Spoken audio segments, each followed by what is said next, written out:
And we are live. Happy Halloween, everyone. Happy Halloween. So, guess what we dressed up as in the chat while we wait for people to come in?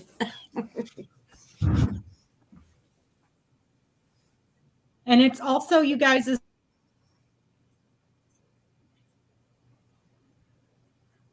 Oops, lost you, Becca.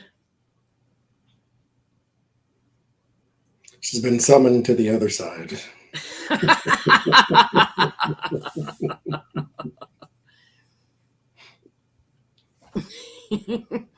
We'll turn our cameras on in just a few minutes, giving time for the notification to go out.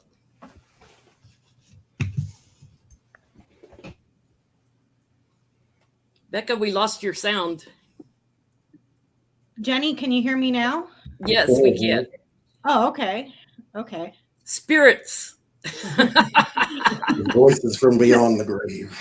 Yeah, isn't it tonight where supposedly the veil is the thinnest? Yeah. Which is going to be our first question. Is it true the veil is the thinnest? Oh. Well, I was saying before you lost me. Aren't you also you and Johnie tonight celebrating your 2-year anniversary? 2 years since we started the Sunday Night Live. Becca joined us about 4 or 5 months in. Yep. So you did a live with us before, but then you joined us permanently when you got back from Paris. Yeah. So a big round of applause and a big congratulations to Johnie and Jenny for 2 years, 2 whole years, you guys, on Sunday night shows. A big thank you to moderators and everybody that has joined us on Sunday nights. Yes. Yes. So. Well, let's see. We got 421 watching. Shall we reveal our costumes? Yes. Go ahead, Jenny. Go ahead. You got to do it. You got to do it. What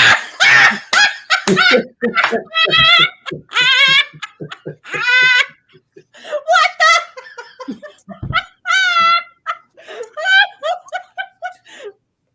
I eat paste.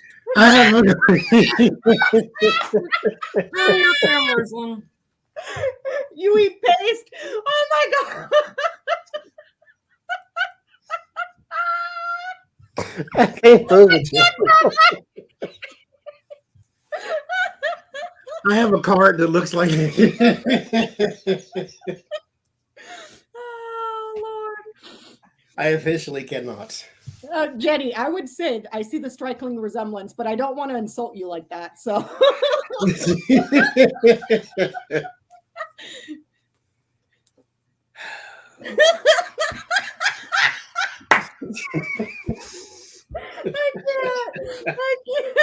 can't. You even put a sticker on it that says paste.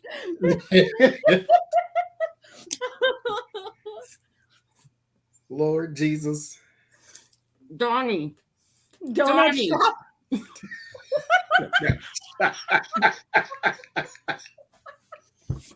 Oh my god. Oh. Now I'm hot. Oh. Okay, Johnie, let's see your reveal. Let's see your reveal.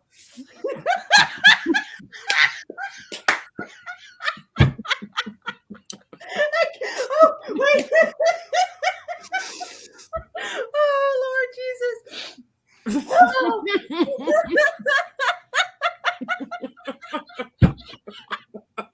Johnie, can you see out of those glasses? They're not glasses. They're not? establishment goggles. Establishment finder goggles. What is it? Establishment finder goggles. That way I can see all the liberals for who they really are.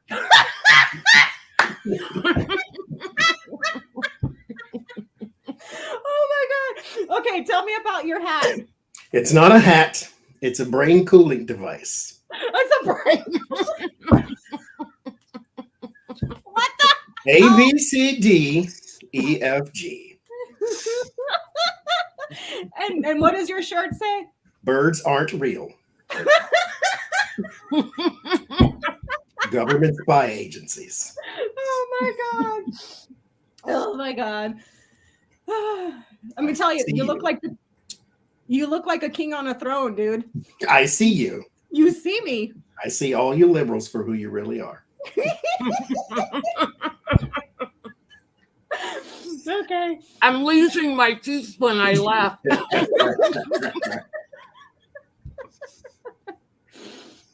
Okay, should I go next? Yes. And I glow in the dark too.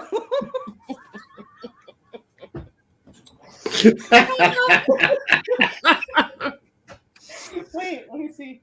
No, it does. It's not glowing yet. I can see it in here. It's green, but on there it looks white. What's on your head? It's a spoon. They're magnetized.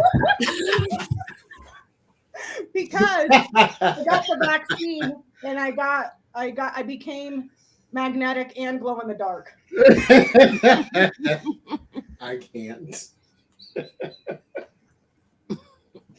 So yeah, that's my costume. So I'm dead. Okay, I have to take my teeth out or I can't talk. And I'm drinking out of my Halloween mug that Sylvia sent me. Thank you, Sylvia.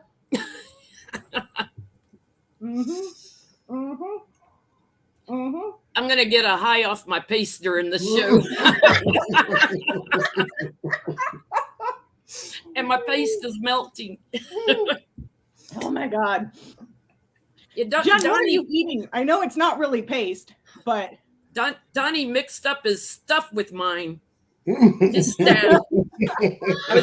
I was gonna grind up Daddy some Adderall, but I lost my mortar and pestle. Your prescription didn't come through. For entertainment purposes only, YouTube do not recommend eating paste, although that probably would be the next thing they say cures you know what. So for all of you guys that are wondering, Jenny, wait, no, that's the wrong direction. Jenny over there is I eat paste, also known as Trump Jr. Donnie, No, Johnny, Eric Trump. Eric Trump. Johnny is a conspiracy theorist, and I am a dead conspiracy theorist, hence the spoon on my head. It's only a conspiracy if you don't believe it. It's not a conspiracy if you don't believe it. The powdered donuts. Real people. They're not real. The powdered donuts are in Jenn's glass over there, minus the donuts. It's just the powder. Yeah, that's Donnie's stash. He keeps putting his over near mine. I've got both of ours. His gets everywhere. Oh Lord Jesus. Well, I hope everybody's having a good Halloween. Is anybody in chat dressed up? And if so, what as? My costume is melting. I keep What's all over your face, Jenny? paste. But is it like is that icing or what is it? It's icing. It's icing. Thank you, Sylvia. You're gonna be bouncing off the walls. Thank you, me, myself, and I also. Oh Yeah, my God. I'm gonna have a high off my paste here by the end. And we're going to go a little long tonight because we're going to share a little bit of our after show with you guys. We're going to do some political and some non-political questions. And then we're going to play some games too. If you guys in the chat want to join in on some hypothetical sort of games. Tell you what, Jenny. And then I was like going cross-sided because it was like vertical. So I was like, let me just Makes you look like a interesting eyebrow. Yeah. Well, I was going to tape it to my arm, but you won't see it. So I just stuck it to my forehead. I'm going to have to put my reading glasses on in a minute to read questions. But let's ask, is the veil a little thinner on Halloween? Okie dokie. Halloween isn't real. Thank you, Super Truthful. And Earth Mama.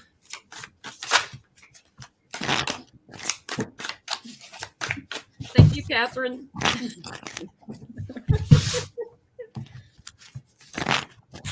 My hair's pretty hard. Oh, dear Like God, a Jen, helmet. you're gonna have a hell of a time washing all that gunk out. Yep. Thank you, Brandon.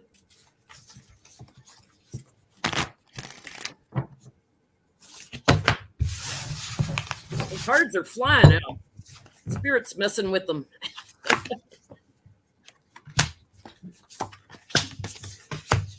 I got paste on my hands.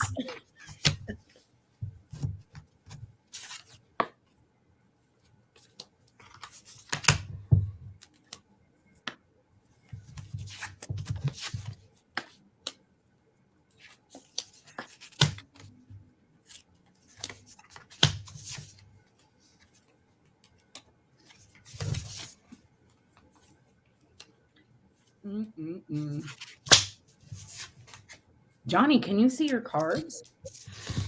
I see everything.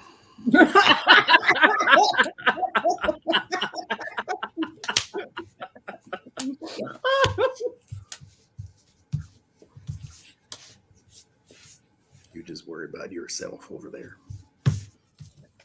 I get the Hierophant, I believe. I can't actually see it. I get the Hierophant. There's your higher power. It's always there. I don't think the veil is thinnest necessarily. I think it is just more of a conscious thing where people believe they can speak to the other side a lot easier. And so you get the Nine of Wands with the Page of Wands. People now believe they can speak easier, but the veil is always there. It's not necessarily thinner. It's not getting, washed out or anything.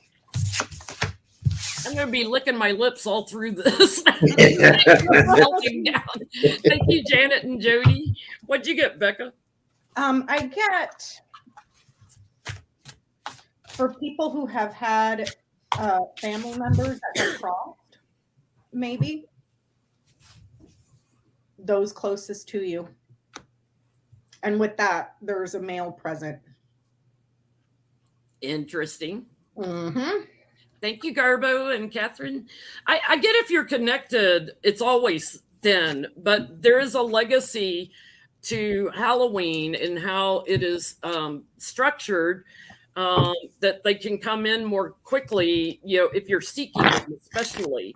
There can be a sudden breakthrough in the veil and strength with connecting and hearing people that are on the other side in abundance. So I get a yes and a yes here.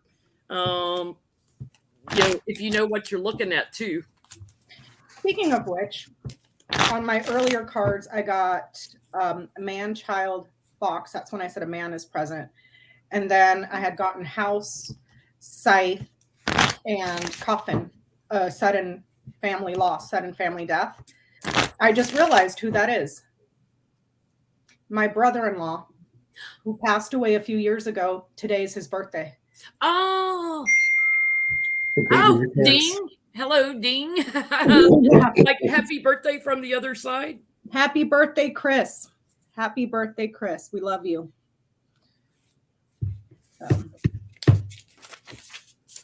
Should light a candle for him. Un momento, por favor. While I light a candle for Chris.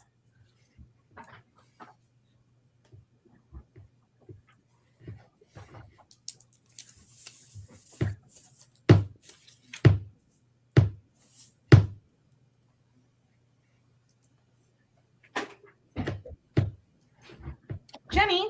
Yeah. Can we talk to Chris for a second? I don't mean to. Absolutely. Let y'all do your. What should we ask Chris? Let's just see what he wants to say. Okay.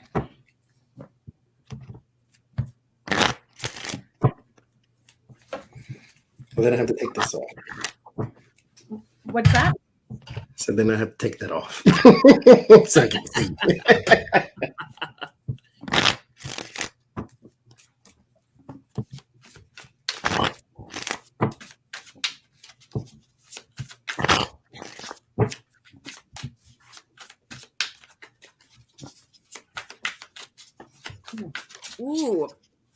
psychic connection.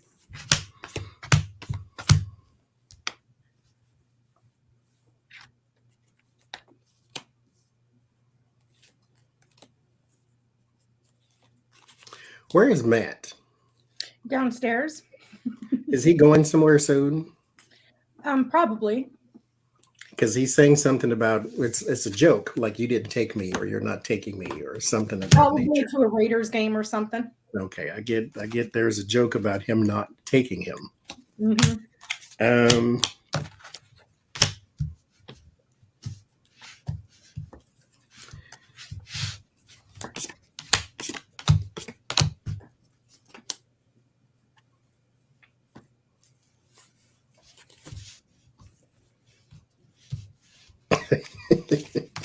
I get he's definitely manifesting like the breakthrough, and especially very strongly to family. And he's talking about like some family that don't accept his messages. But I get he's on a new beginning. He's got plans. He's studying something on the other side. So he's kind of like in a school on the other side. And he's showing up here as the King of Swords. He's talking about he's got a new job to do supporting a woman. So, and this is a very psychic woman. So I think it's like supporting a woman in her psychic gifts. Oh, Yoda's here. Hi, Yoda. He's quite happy. He's doing well on the other side. I get a bunch of jokes. Oh, yeah. He was a freaking joker. Okay. I get a bunch of jokes. Like that.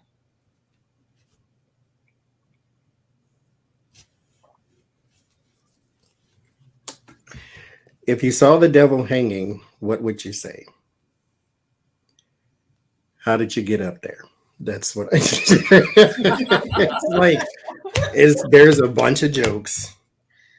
There's also there's messages that are going to come through as well. Is this the one that I got? The yellow duck? Yep. Okay. Mm-hmm.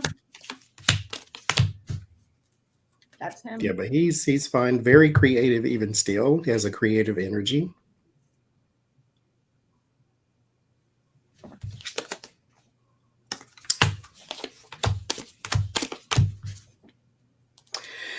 He might be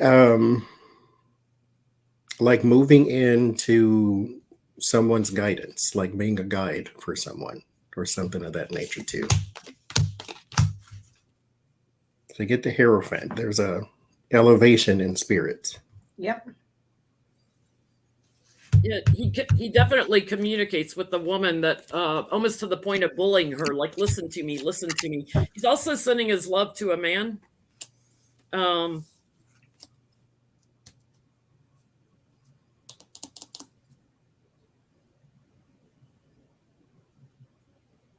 It's a very righteous man he's sending his love to. So I don't know if that's his dad or a brother or somebody. It's interesting he came from this side too, instead of this side.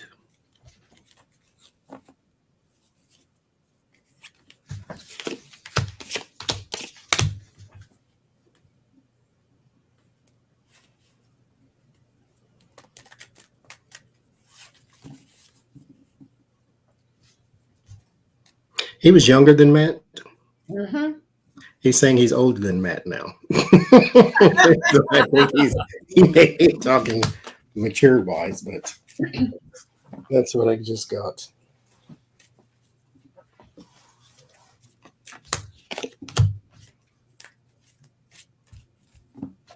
He's saying there's something you're going to be teaching too, Becca. So I don't know if that's at your day job or if you're maybe going to start doing maybe some Lenormand classes or something, but he's saying you're going to be teaching. I'm going to take a picture of mine and I'll talk to you guys about it in the later. I'm going to keep mine a little bit private. But yeah, nice seeing you, Chris. Nice knowing you're here. We love you. Happy birthday. We'll chat again soon, my friend. He says, "Don't run with scissors." Don't run with scissors. He watches you work. I even got scissors. He says, Oh "Don't my run." gosh. I'm done. Oh, Okay. Sort of political, sort of not. I want to know this. What does Stephen Miller think about when he's alone? oh, that should be. Oh, that could get gross. When he's alone, deep into his own thoughts, what does We're he going to use oracle cards for that one, if you don't mind.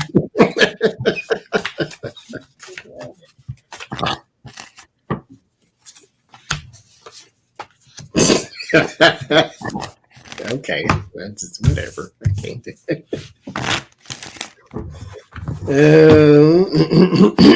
He thinks about hanging upside down.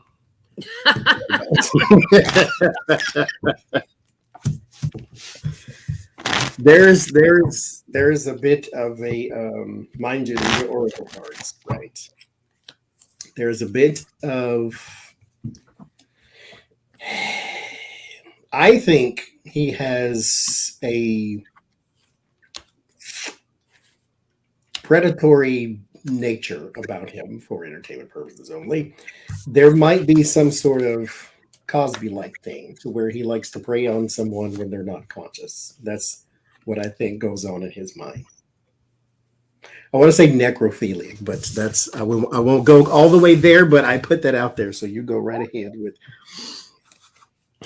I shall retreat. I think I get that he wants to be around the company of very beautiful women, and that I want him. Society, women, very successful, hot, beautiful, dreamy, seductive women. Like he wants to be fonded by all the ladies. I get he thinks he's a celebrity, that he's celebrated, like people know who he is now, and he gets great joy from that. But he's also thinking about defending himself from some action he took because he feels someone higher up than him is going to be investigating something he's done. He does hang around upside down a little bit here with the hangman. But he's out in the cold from his circle of support. Like nobody's talking to him. He's looking for friends, and they don't give him the time of day. I get. They think he's a bully and a little deranged. With that forehead of his, man. He's on his head. With or without the spray hair.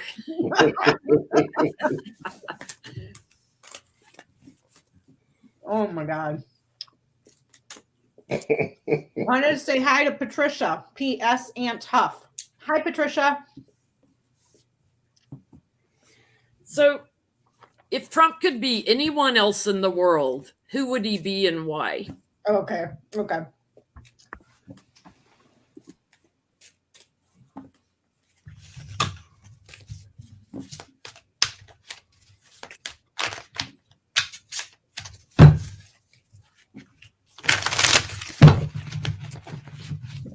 Anyone else living, who would he be and why?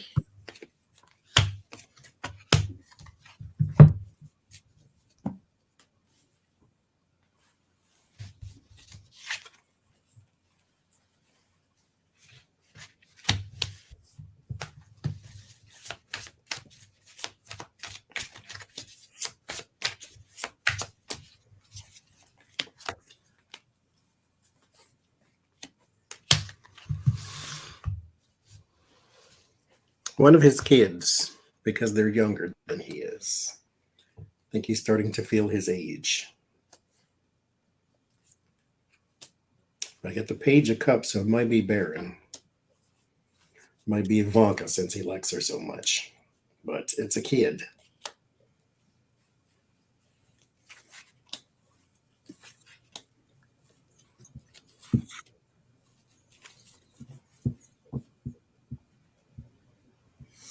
Yeah, I get it. Somebody he's out in the cold from, like somebody that's distanced themselves.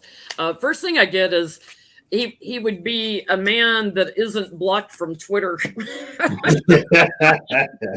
because he wants to communicate with America. He wants to charge it. So he'd be somebody, that he could connect back to Twitter with.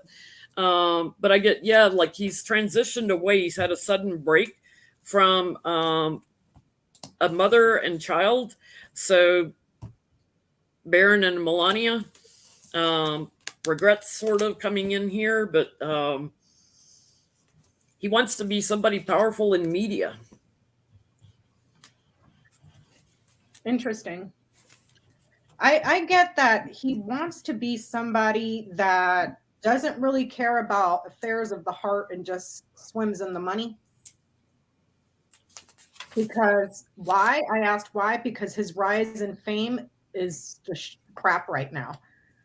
So I don't know who that would be. Someone Donald Trump wants to be Donald Trump before the presidency. it's like someone that doesn't care about love, and it's all about business, money, commerce. Because one thing he doesn't want to be me because he can't even remember my wife's name.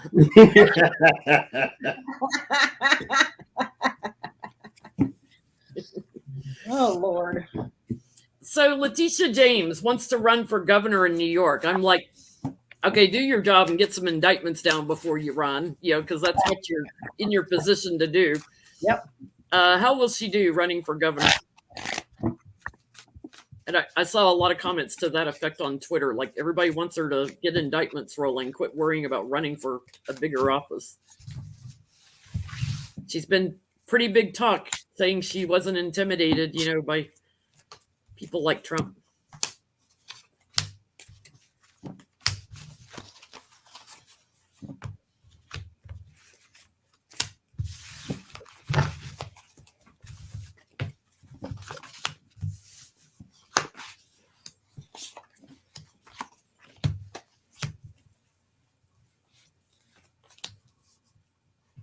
I've done a reading on this already, and we get to run the same thing. Starts with Three of Swords. So there's some separation. The community of support is there, but it's rather small at the moment. Her messages that are coming are for other things. So I would take this, Three of Pentacles and the Nine of Pentacles, I would take this as a learning experience.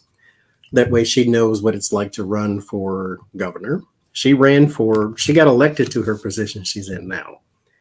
Barbara Underwood was appointed when the other AG left. So Letitia actually got elected to her position, but right now I don't see her getting it. It's more of a learning experience. I think that's the way she should take this right now.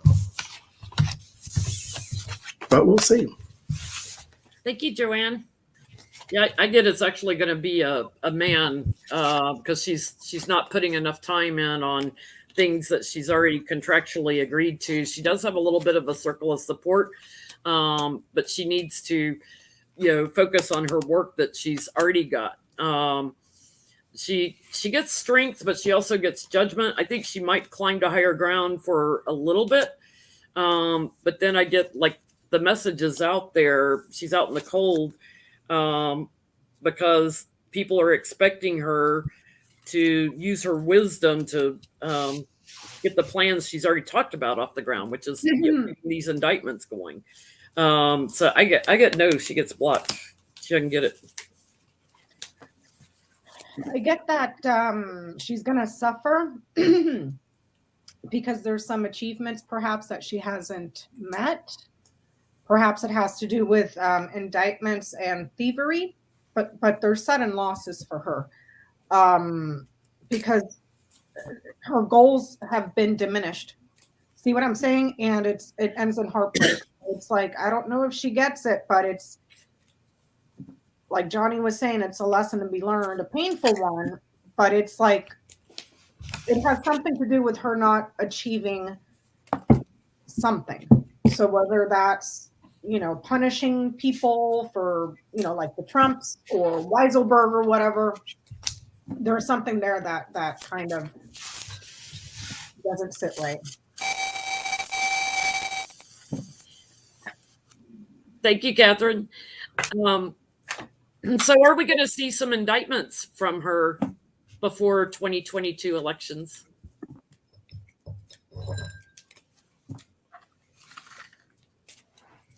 Specifically for the Trump family.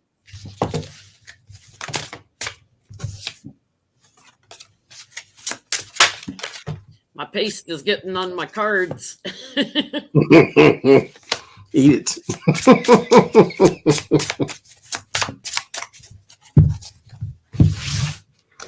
An Ace of Cups and Eight of Pentacles fall out. There is a yes with the work, but let's see what the rest says.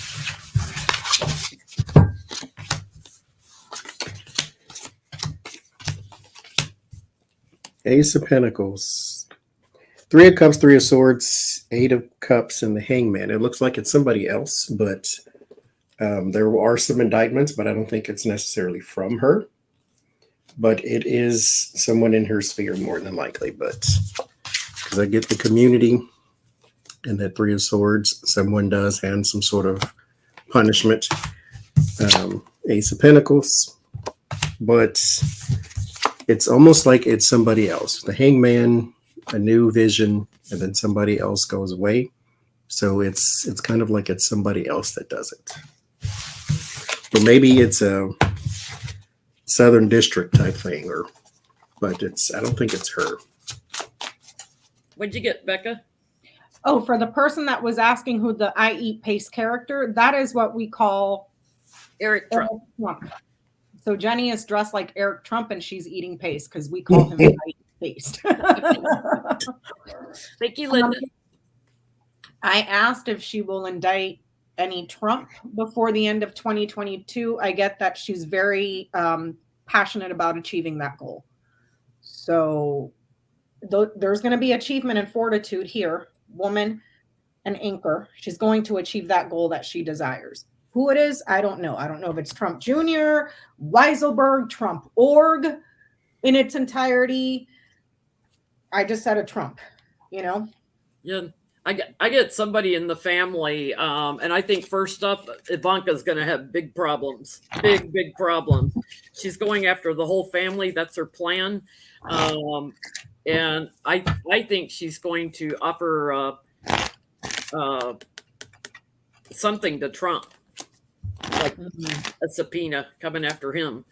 For some reason, she's got an indecision about one of the boys. I'm feeling so whether it's I Eat Paste or Snippy, there's some indecision about one of the boys that she may walk away from.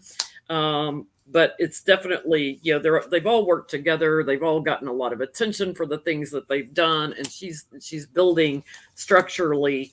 A very sound case, a very strong case. So, yeah, I think she might actually achieve an indictment on Trump. Doesn't mean we'll see a trial or anything because Trump will fight it. Yeah, his MO. So, before we get off of New York governors, Andrew Cuomo got indicted. How's that going to go for him? Oh, did he really? Yeah, he got indicted for sex. Forcefully touching. Good. Now chop off his balls. Sorry. What happens for Cuomo? Yeah.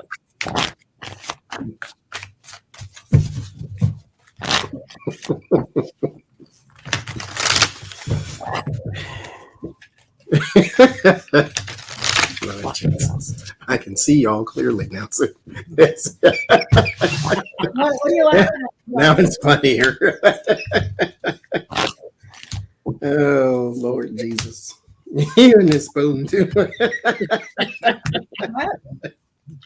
Oh, now that you have your glasses off, you can see our costumes. Oh, Lord. You see my paste jar now, Johnny?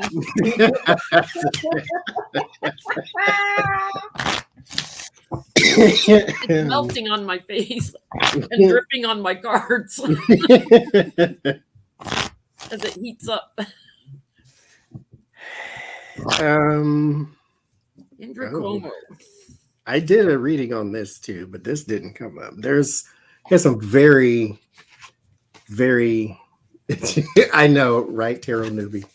I can see now that I took the liberal glasses off. I was like,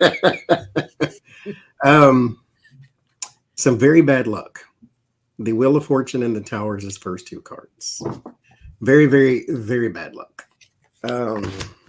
There's something about discovery of something in the past. So this is just beginning as far as maybe revelations. Maybe there are some other people to come out. Maybe his Me Too thing gets a little bigger than he anticipated.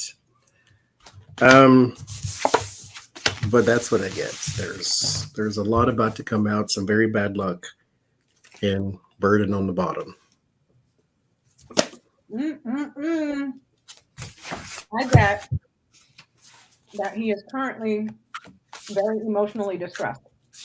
Got the mice here, followed by mountain, followed by coffin.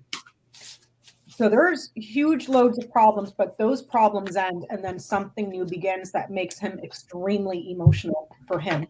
And it's like all the stuff that was in the shadows before, he gets recognized for it now. So not only the sexual assault, but also something to do with thievery here, corruption. That also brings a loss here. So I don't know what that's about, but I don't see any sex here. I see something that has to do with stealing or corruption that he was able to delay. And that delay comes to an end, and then there's something new that comes up for him that gives him even more notoriety. That's interesting because I get he gets another subpoena or indictment for something money related. Mm-hmm. That there's going to be a whistleblower on him. Justice coming in, another investigation. A lot of changes here, and he's going to look at jail time. I think there's somebody else is going to be talking about something that he did. And something that he manipulated during COVID, I get.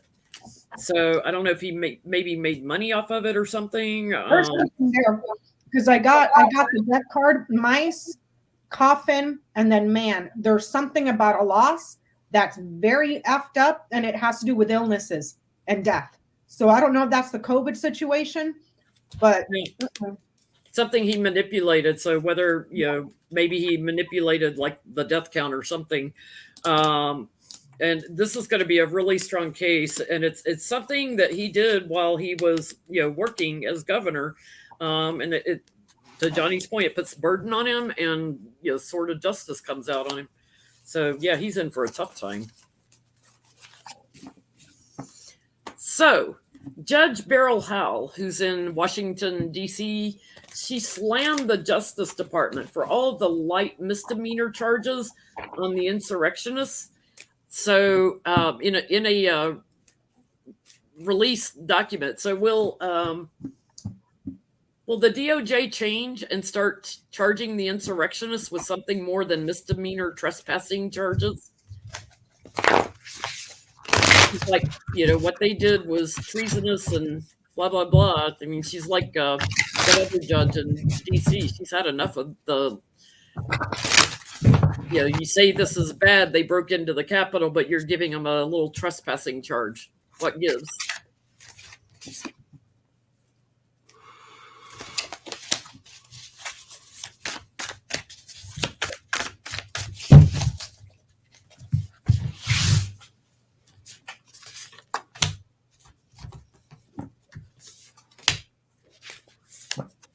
Will the DOJ get tougher?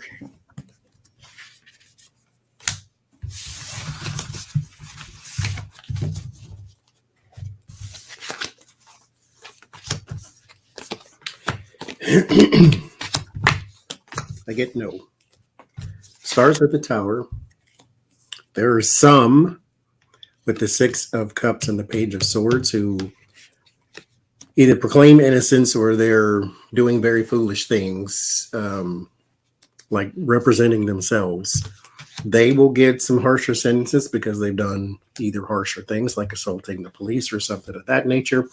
But overall, no, what they have planned going forward, no. There's over 500 people, and they're either trying to move them out quickly or whatever the case may be. But I don't get with the Seven of Cups that everybody gets harsh or harsher sentences.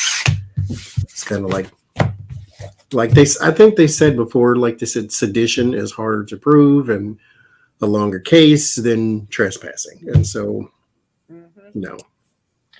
I also got to know, Johnie. I get that there's a woman here. I don't know who she is. That is having a very difficult time with punishment for the loyalist. And it's almost like with these other cards, it's almost like she doesn't want to force her hand because there's something strategic going on here for the many. So I don't know if this is about, well, let's not be too harsh. Elections are coming up. You kind of like towing that middle line. But it's like there's suffering for these people, and it's almost like she thinks that whoever this woman is, that the suffering is fit, even though to us it appears to be a slap on the wrist, So I don't know. Yeah, I get the Justice Department is quiet as a tomb on the bottom. So she's like, this is their legacy. These are insurrectionists. We should be burdening them more and passing a harsher judgment. There's other options about who they're going after and investigating.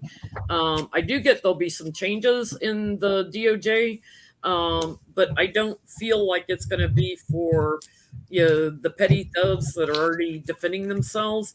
The changes we're going to see are going to be for the insurrectionists that had more of a direct contact with Trump. So the higher ups of the insurrectionists, if I could say it that way. Yeah.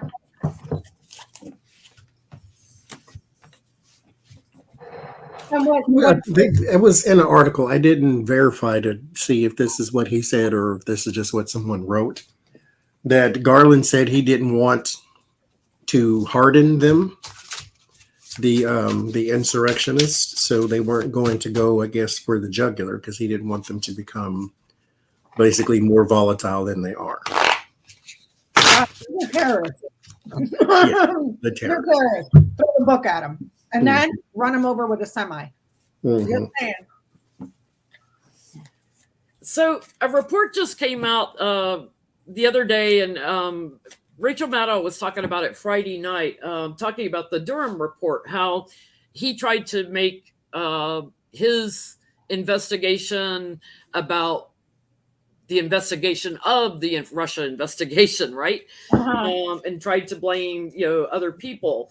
Well, it came out about the pinging of the computers at Trump Tower to Alpha Bank, and also to Spectrum Health. And Spectrum Health, FYI, has a whole bunch of DeVos people on the board of directors. They come and go, different DeVos family members. So,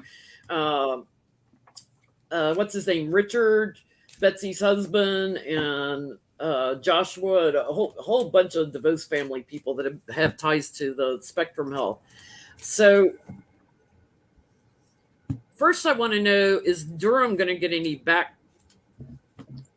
flack for the way he painted his report and didn't acknowledge any of the actual documents that proved there was communication between, and this was back in 2016, so back channel communication between Trump and Alpha Bank in Russia. What's his name? Durham? Yeah, he's a senator from Connecticut that William Barr appointed before he left. So I'm just going to ask, is he going to get in trouble for his report? Because he just blatantly didn't even acknowledge the truths that were out there. And the guys that had the documentation of all these thinking of the computers are speaking out now. And they're like, okay, we gave this to Durham and he painted it a different way in his report. Didn't even acknowledge what was going on. The guys that discovered it, gave it to the FBI. to investigate.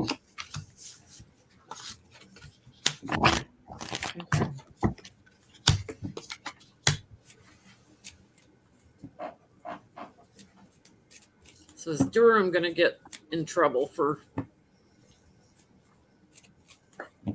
almost like falsifying his report? There's a conflict with the Five of Wands. First thing, because there may be some sort of, what do you call that thing? Interest. What is the word? What is the other words? Conflict of interest. There's a conflict of interest. There's some sort of hand in two jars type thing. There's a scheme with the Seven of Swords and then the Ten of Wands. Hand in two jars. There's something, and yes, he should be worried. The loss and grief and the Nine of Swords. These are the two worst cards you want to see. But he's surrounded by burden, schemes, losses, and griefs. So there's something. I don't know exactly what, but there's something horrible coming out of this, though, because there's conflict right in the middle. What you getting, Becca? But only pull 5 cards. I get several investigations and institutions that are very problematic, and there's news coming out about that. Several institutions as well. So we could be talking DOJ, we could be talking the banks. I don't know. There's several institutions they're going to come out and like knock, knock, visitor, because there's something about the investigation itself, whether it was into the government. So investigating the DOJ, investigating the FBI, whatever it was, a corporation, an institution that was done in the shadows and glossed over and has become very, very, very problematic. And there's going to be news coming out about that, or someone coming to visit him in regards to all this. So that's what I start out with him blocking the facts that came through, and he's got the tower on him for the way he completed his report and kind of turned his back on the facts and didn't even look into the money. Something is going to change really swiftly for him, I get. And it also is going to affect Trump and the structure of his business. There's thievery going on. They're going to be put in defense mode. And I'm getting Durham, like really bad cards. He could end up like in jail or something, going to court. And he's an inside man that was paid for.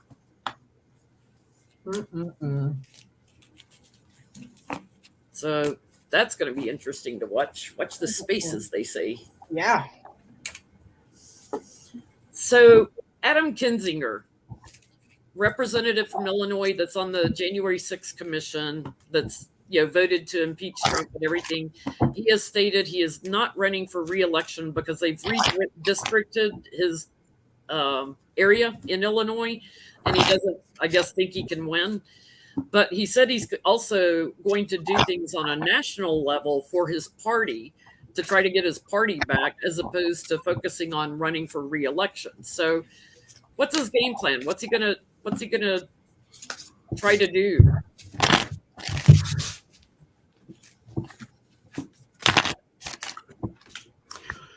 Something very interesting always comes to mind with him and people like him. This is your party. This is your party. That Trumpian, like, okay, all Republicans are bad, sure, but they created a space for that type of thing to breed. That Trumpian wing, that Trumpian attitude. Why not just be an independent? Republicans are not going to change no matter how many Trumps you kick out of the party. But I get that there is some sort of... He's doing that thing with Bush and Pence, where they're trying to rebrand the party. I got 2 kings here. There's like a coalition of other leaders, and they're trying to save the government or save their party or save their, thank you, Sunflower. They're trying to save their party. with the Sun and the Hierophant, the Two of Swords. They have decisions to make. There is no clear way forward. They don't know exactly how you turn the Trump button off, but that's what they're trying to do. And they're more than likely going to go into these independent races, not independent, but smaller races around the country, like people running for state office or people running for governor of in particular places, and maybe trying to exert some influence before Trump does in those places to sort of build the party from the ground up again. There's your tower. Oh, hi, Ona. Happy Halloween. Hey, Yona. Okay, so I got the whip, the key, the fox, the mice, and the mountain.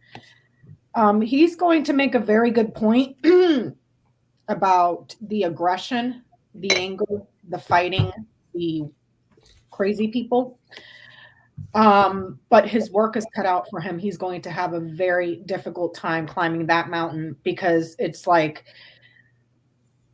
it's just blocked. It's just losses after losses, people losing their jobs.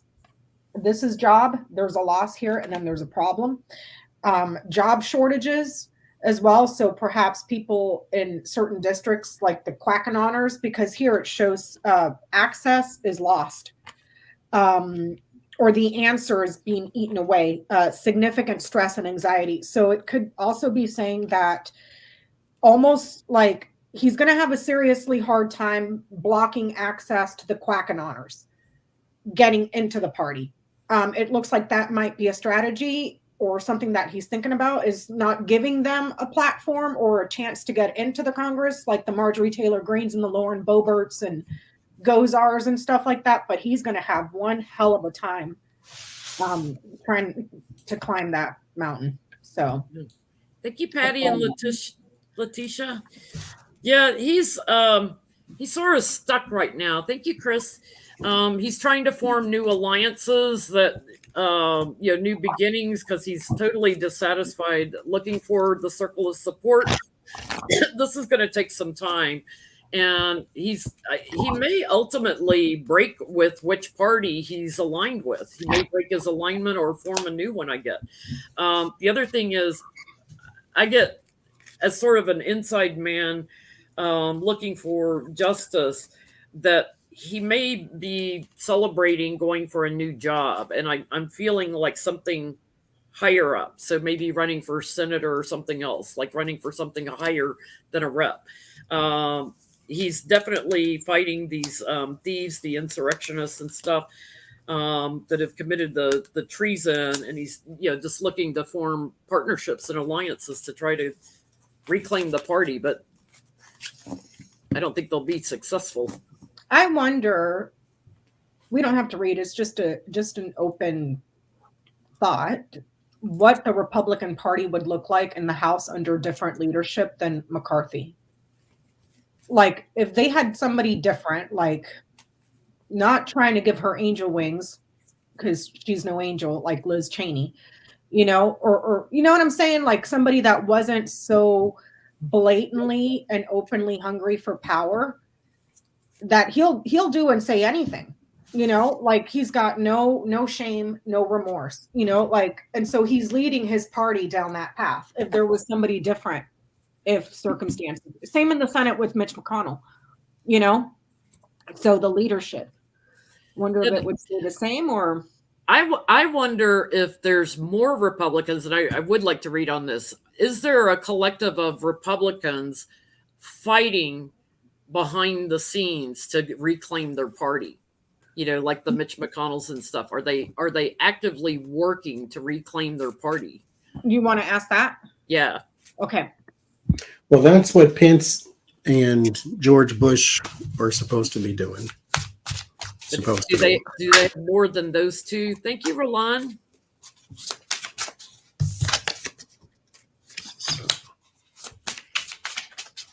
For those that joined us late, we're celebrating our 2-year anniversary of the Sunday Night Lives.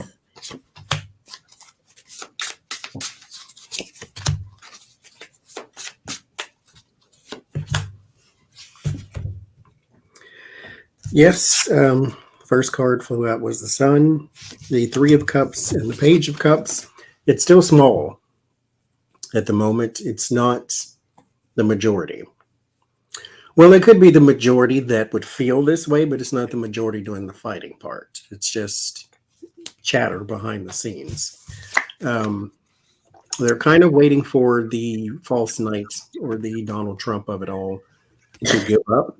And they may be working on a plan for that. Instead of trying to get him kicked out, they're trying to get him to give up, I think. But that's, as long as he gets an applause from somewhere, he's never going to give up. So I don't think there's redemption for your party now that you let the sickness in, but prove me wrong. Mm-hmm. I'm open to that. I got a yes, but there's people that they want to cut out of the party and go in a new direction, perhaps trying to get guidance that way. But there's something also very dangerous going on in social media that they kind of need, if that makes sense. Interesting. So I get, yeah, they're charging in, but they're a little bit erratic themselves because they're passing judgment. And thank you, Roberta. They're the challenge is to have an abundance of them because they see this as treasonous and everything. It's going to take a while for them to manifest others that share their point of view and bring some strength to them. But I get like they hang on, and I get a big yes card, like they're trying to build strength behind the scenes. And also, trying to move away from Trump. It's slow and steady. There's some that may even leave the party, but I get that there's some that will be committed to trying to straighten the party out. You know, it's funny. Like, they don't seem at all worried that the people at the Capitol were trying to kill Mike Pence. And Mike Pence himself doesn't seem at all like worried that they were trying to kill him. Like they're like, well, just a Tuesday, like. So are spirits afraid of people in Halloween costumes? Thank you, Miss Lady. Or what do they think about Halloween costumes?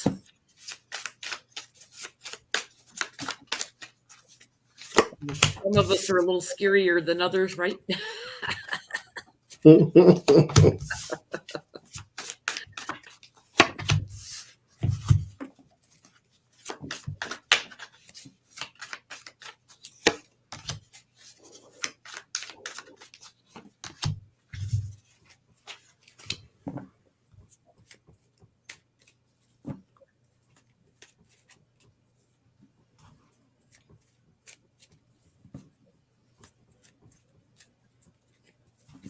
No, spirits aren't afraid. However, I will say that when you participate in spiritual things, they believe, or are under the impression, some of them, that you are open and willing to spiritual communication.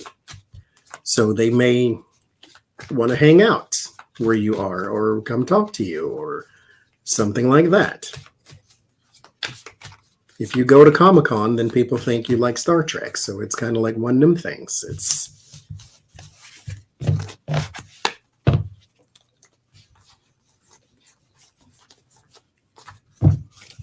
I get a no. They're not afraid of people dressed up in costumes, but they might have an affinity to the ones that like dress up like food.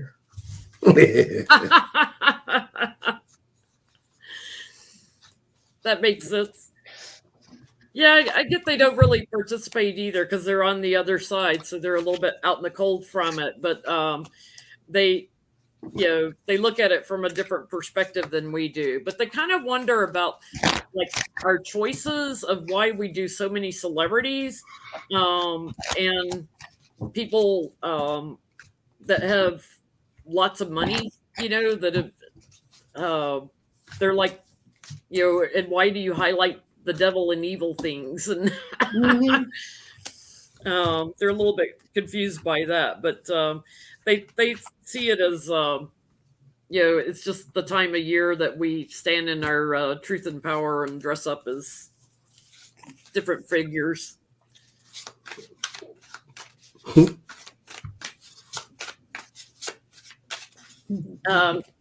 Here's another Halloween one. Does the Great Pumpkin actually exist? And if What so, is that? what is he? This is the Great Pumpkin. I don't know what that is. Oh, from Charlie Brown, the Great Pumpkin. Never seen Charlie Brown. Oh, the Great Pumpkin, Charlie Brown, the Halloween special. Rises out of the pumpkin patch.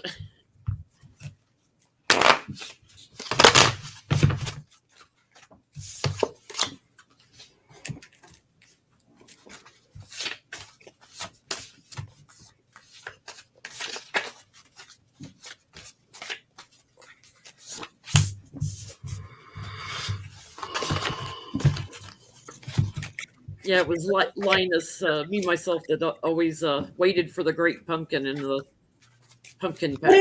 What is the Great Pumpkin? What is that supposed to be? Well, that's the question, because he would wait for the Great Pumpkin to arise out of the pumpkin patch on Halloween night, and never got to see it. But so, does he really exist? And if so, what is he? I gotta know. You're going to be waiting for a long time. You're going to be waiting for a very long time. So I don't know if there's some carving stuff that's supposed to go into it, but no. I get no.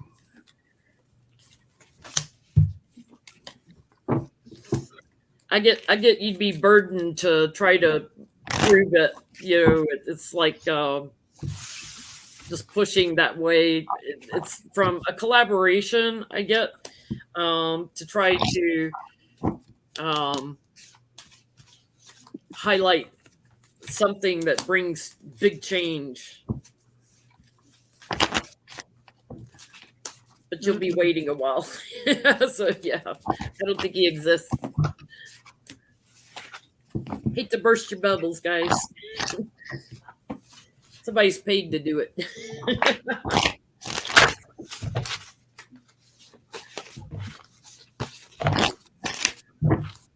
Never even heard of the Great Pumpkin. Y'all gotta watch. I've never been interested in Charlie Brown, like at all. It wasn't my thing. I was a Teenage Mutant Ninja Turtles Thundercats. I like violence. I don't like cute shows.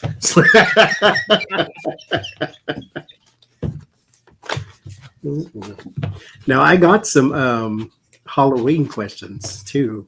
Well, let's do some of yours, Johnny. Are Egyptians, I can't talk. Are Egyptian relics cursed? Oh.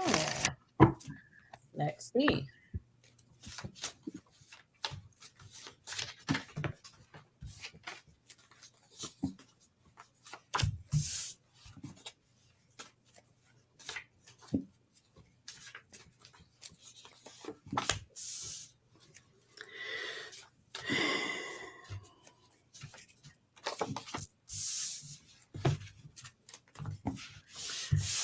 I get not necessarily cursed, but they are followed by spiritual energy. I shared with Jenn and Becca before that maybe it was a past life thing, but I get offended when you remove things from pyramids and tombs. And I don't know, it's like I said, maybe it's a past life thing where I stand guard or something, but I get the moon, which is its cycles. But the moon goes back into a different phase and at a specific time. So it's like it belongs in a certain spot, a certain place. And the bones is like the inside of something, or like I said, the spirits sort of follow this. And then there's a revelation with the fox because the fox investigates. And so there's a revelation there. So it's almost like they're not cursed, but spirits do follow these items. So when you take them to other places, you do carry residual energy with you. I get the exact same thing, Johnny. It's like that, they're on the other side, and they're kind of curious, like why people are so determined to dig them up and burden them and uh, climb to higher ground. It's like we're over, we're done, we're complete. But they're like, if you wait a while, they're worth a lot of money, especially the the celebrities like King Tut and stuff. They're worth a lot of money. But I get that there is a big yes cards on, they're connected to those relics sometimes, and you're taking a little 50-50 chance on whether they'll make themselves known to you. I get that there's an area around there. Perhaps that's just an outdoor open area where there's a lot of like spiritual stuff going on, or perhaps life was there, and it's around a place that kind of looks like a mountain, shaped like a mountain of some sort, that may have some activity. But the relics themselves, I don't see it here. It's more about the area, like an outdoor park. The area is what I'm getting, for lack of a better word. Like the pyramids and the king's tombs that are in a mountain. Well, speaking of old, are there still spirits roaming the Titanic? Oh, They've got a museum for the Titanic. I think it's in Missouri, if I'm not mistaken, that ghost hunting shows have gone there and gotten some spirit activity, like EVPs and things, electronic voice phenomenon.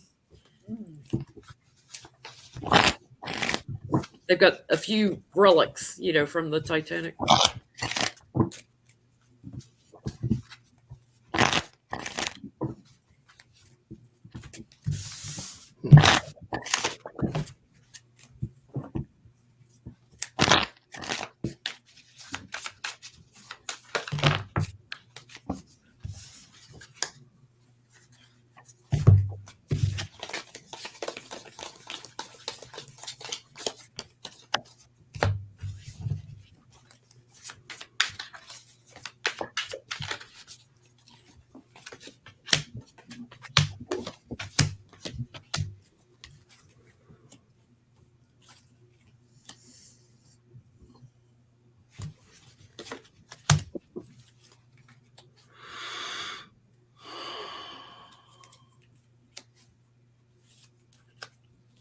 On the Titanic, I don't get yes for on the Titanic. The area, maybe like the shore, where you can go off the shore to where the Titanic is. There may be people trying to get back to it, but the majority have crossed over with the Hierophant and the Temperance. There is some sort of I'm gonna say no, just to answer the question. But the moon suggests to me that there's something different about that. There's either a phase to it to where maybe at a certain time something happens. Maybe the moment it sank, that date comes back around. Maybe there's some sort of phenomenon around it. But there's something else there. It's not just a clear-cut no, but there's not spirits walking around the Titanic. But it's almost like there's spirits trying to get back to it for some reason. I get a no. They're happy at home, wherever home is. Yeah. No. I get on the bottom, like there's a little bit of chaos around it. I get that they're connected, but more at the museum level. Thank you, Judy. Those that are deceased, I get a yes, but it's more at the museum, like with the artifacts, like a lot of the businessmen, wealthy men, and I get the captain, like someone in charge. They communicate, and they also have some regrets. There's mystery around that, but they also protect those artifacts, is what I get. And they do, they're secure where they're at, but they do try to communicate. So I don't feel like they're earthbound. I feel like they come in and they just try to connect. It's so interesting. There's a woman looking in the water, sees her skeleton. Oh man, come back. So why do Ouija boards work? For those who say they have. Why or how? However you want to ask it.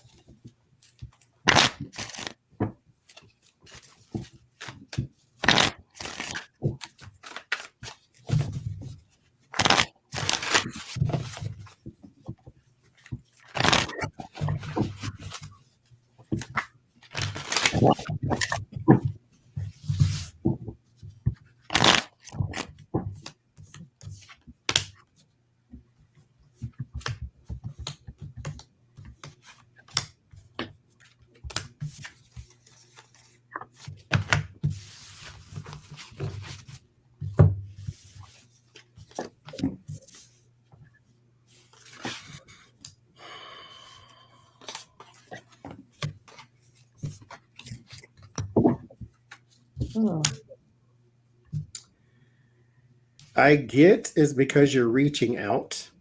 The 8 of Wands and the 10 of Cups, you're reaching out to sort of like a family of spirits type thing. The problem comes in, I think, with the 7 of Cups, where if you are not, even in mediumship, if you are not trying to connect to someone specific, you could connect to any and everybody in the area type thing. It's kind of like leaving your front door to your house wide open. So whoever wants to come in can. And so it works because you're reaching out. I mean, it's not, I was thinking something maybe deeper than that, but no, it's you're reaching out. So here it comes. Which you can do without the board, but you know. What'd you get, Becca? I get that the woman knows the answer and the man is the one that makes the decision. Woman knows, answer, man decides. So I don't know. It could be also saying a woman that is doing the actual reading, and then there's a man that executes it. So I don't know. I get, the problem is you got to be careful with the earthbound energies. You can, a lot of people use them trying to connect to family and stuff like that, but when death is involved, you got to watch out and be careful, because you can get some earthbound energies that aren't quite balanced. So it's a form of sharing information, I get, if they're powerful enough. So just like a spirit can turn on a light, or move something in a house, if they're strong enough, they can do an action with it. So it's a little bit erratic, and you also have to be careful to protect yourself. So shut the portal down after you use it, because it's like opening a portal. So okay. Actually, let's do this one next. Why does the temperature change? Some people have experiences. Why does the temperature change when a ghost or spirit is present?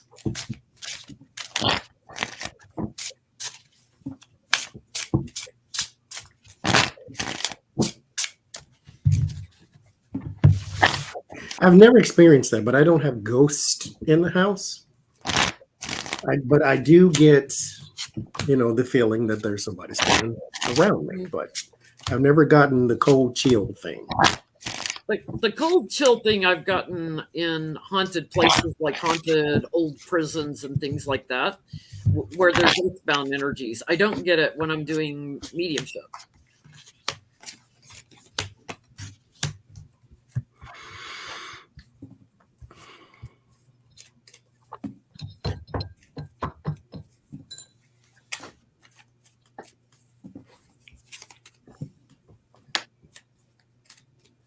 Strength card just fell out. How they get their strength? It's a part of them. Why? I don't exactly know. 4 of Pentacles. It's just something they carry with them. It's a part of them. It's not a separate thing. They don't turn the air on or nothing like that. They don't necessarily have to have a cold environment to exist, or it's a part of them.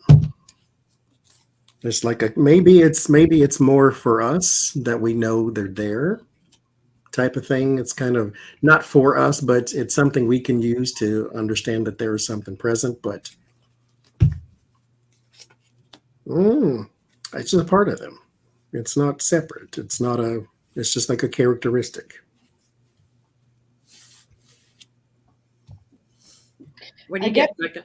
I get the energy can get icy and blocked because there's something that hasn't been identified. It's covert, sneaky, that is quite painful, and that's what they do to achieve what their goal. So it's almost like the energy is manipulated to achieve a goal. See what I'm saying? For achievement. So like, and they can't knock on your door. So it's like, hey, make it cold and very uncomfortable here for you, so maybe now you'll know. So that's what I get said. The energy is blocked or something like that. Yeah, I get surprised on the bottom. It's like when they're determined, and they have plans to make themselves known. It's like a steady process that brings cold with it, because they're pulling the energy from people on Earth, like humans. They're pulling energy from us to try to manifest, to like show themselves and to get attention. So it's kind of like a 50-50 on whether, when they're on the other side, they're going to create a little bit of chaos so that they can try to communicate. And it's also a form of communication. It's a manipulation to communicate. Okay. Well, speaking of manipulation, since 1999, there has been over 200 successful hand transplants where you can attach the ligaments and the this and the that, and you get almost fully functional hand.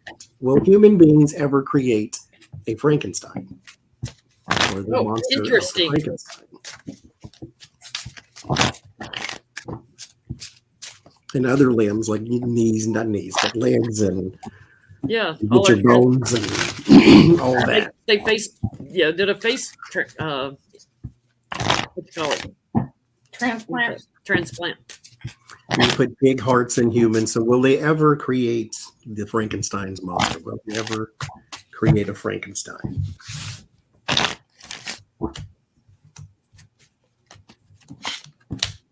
We already did name Trump.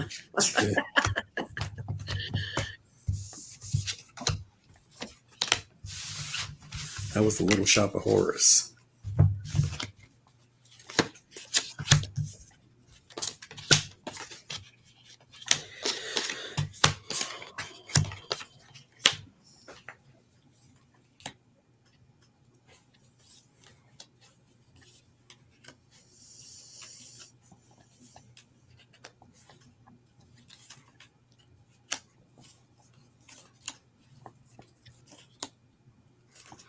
Possibly way down the line. Let's start with the Page of Swords. There's something delayed about this, and it's a knowledge-based thing with the High Priestess. We're electricity, so you do need to know how to attach everything and then make it all pump again. But here with the Life card, with the Empress, the Three of Wands means it's somewhere in the future. It's not a right now thing, but I mean, good or bad, somebody is working on this type of thing to create life where there once was none. Yeah, I get we have the tools to do it with. It's only a matter of time before we're successful. Some people don't accept it, like taking from people that have died. But the plan will get off the ground. I get the Strength card with that. I get the Yes card with that. And a man that moves it forward, a moneyed man, like somebody's got enough money. Yes. I get a no. I get a no. It's something that's going to be I don't know. No. And if you do, they destroy it, take it away. So it's like no. Mm-mm. Okay. Well,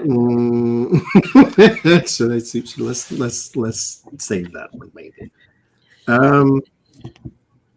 Let's go here. How do spirits feel about the word haunted?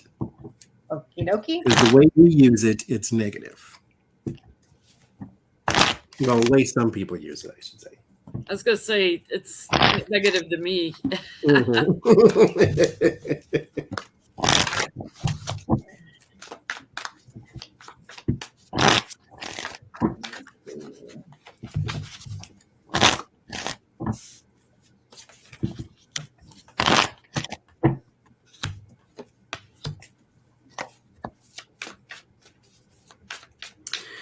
I get for some, the Seven of Wands, there is a need to defend against the connotation of haunting for some, because they're not haunting, they're worried or concerned about the place that they once were. So that's your earthbound energy, people who don't know how to move on or can't move on, or trying to find somebody to help them to cross over or something of that nature. It's not necessarily that they're even trying to bother you. They existed here too, so it's not like they're not entitled to some space. But it's not, most of them do not have an intention to haunt. It's more of a, I'm just here, or I don't know how to cross over, or this is where I like to be, and as long as I'm not bothering you, and I'll stay. Some people have spirits in their house forever, but the spirits never, they don't, break your things or nothing like that. So it is a bit of a cantankerous word for some people because they're not trying to haunt you. What'd you get, Becca? I get that the majority of them are at peace with it, but it may make some feel isolated and alone. So that's what I get. I get there's a choice about it. That some of them are there to show a circle of support from the other side. Some are there like in a power way to show when they're earthbound, like to use a force of power to show that they're there. So it's like we have to distinguish between the ones that offer the loving cup that are there to support us. And it comes down to our dogma, our beliefs about it. We need to find a balance in how we look at them, because some of them are earthbound energies that need to move on. Okay, so that brings up the next question then. Is it a human's duty as an obligation to cross a spirit over? Someone asked also in the comments, because what happened to their guides and angels? Like, why aren't they coming to help them? So is it our duty to be the spirit police? Like, there's somebody's house that is being haunted where the spirit is causing a disruption, then we need to go in and clear out the energy. Why do we, or are we, is it our duty, is the question. Is it our duty to be the spirit police? As a human versus their angels and guides.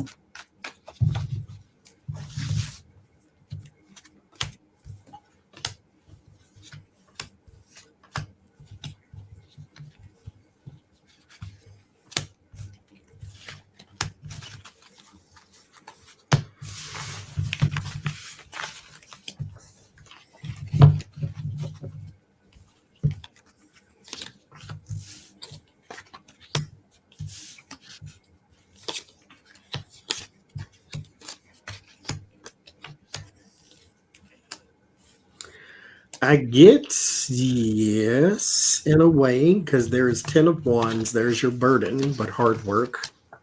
And then the 7 of Swords. Human beings have a way to do this that's a lot easier than a spirit trying to manipulate a spirit or angel trying to manipulate a spirit.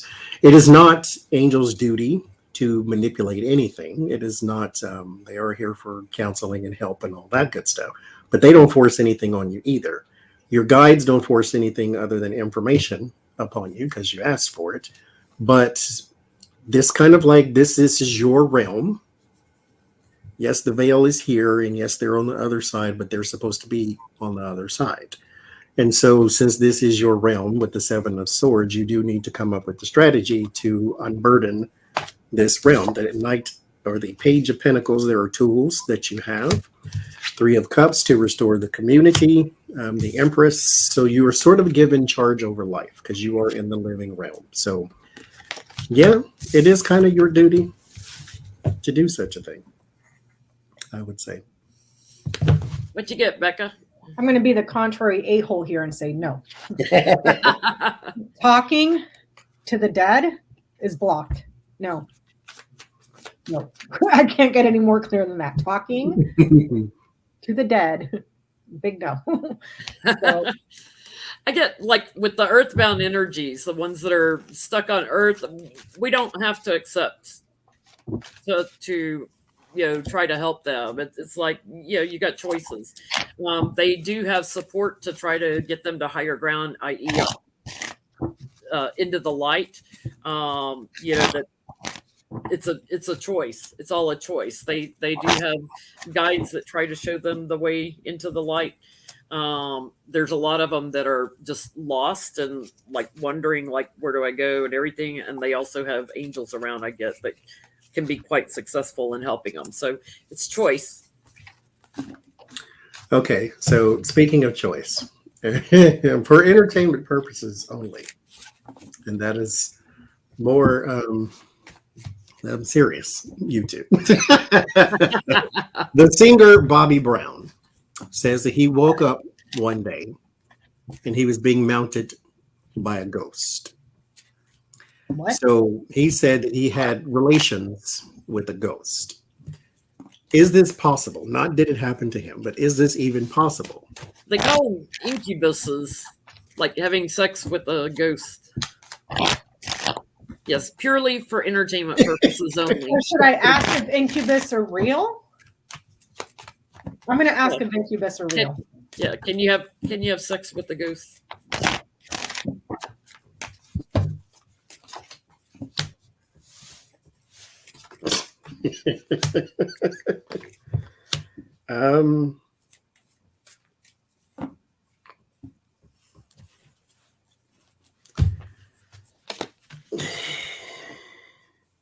Yeah.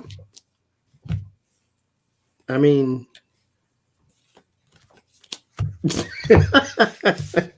forces beyond your control intervene. This is the hand of fate. The chalice, maybe he was a little drunk. The rejuvenation and fulfillment. But locked doors can now be opened with the key. So there is access to another realm. And I'll say yes.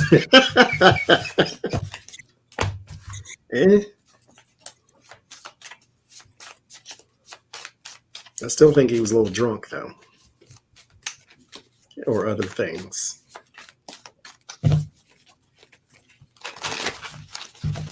What you getting, Becca? So I asked if an incubus or a succubus or whatever is real. I get that there's a secret sexual relationship. There's a relationship that is known for sex or that studies sex. I'm just going to leave it at that. What? I get it happens routinely, especially when there's love involved and emotions involved, when there's a bond or a connection, that we need to like look at this differently. It's mysterious and everything, but it's been going on for a long time, I get it. And two yes cards. So yeah, I think it is possible. Oh Lord, Jesus! So I have two more. Okay. A spirit can no longer claim their body. Once they leave it, it's basically just worm food and dust at that moment.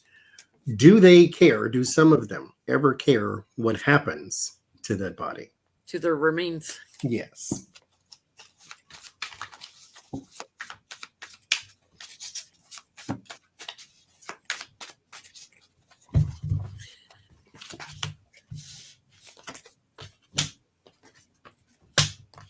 Michael Brotzman, behave in chat. I'm not even going to read that comment out loud.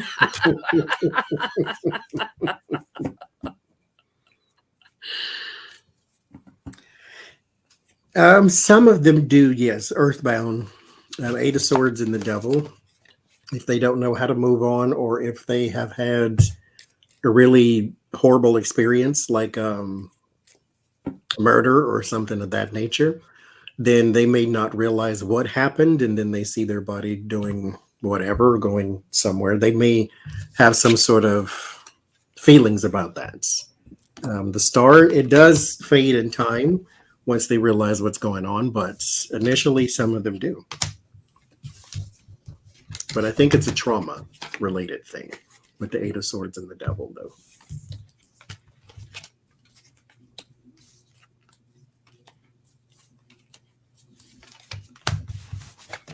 I think that once they go celestial, they know everything already. They learn. So it's like once you get there, once you go celestial, it's like, oh, I know where my body is, So I don't know. It's so routine is what I'm getting. Death is like routine, but I get like the earthbound energies have a harder time completing the transition and therefore detaching from the human body. So there's a little mystery involved there, but yeah, it's a timing thing. Like once they're on the other side, I don't feel like they really care. They're off on a new journey. But if they're protective of their body, they might even bully a little bit. But that's I get the earthbound energies. Pinnacles for me shows up for earthbound energies. Okay, so my last one.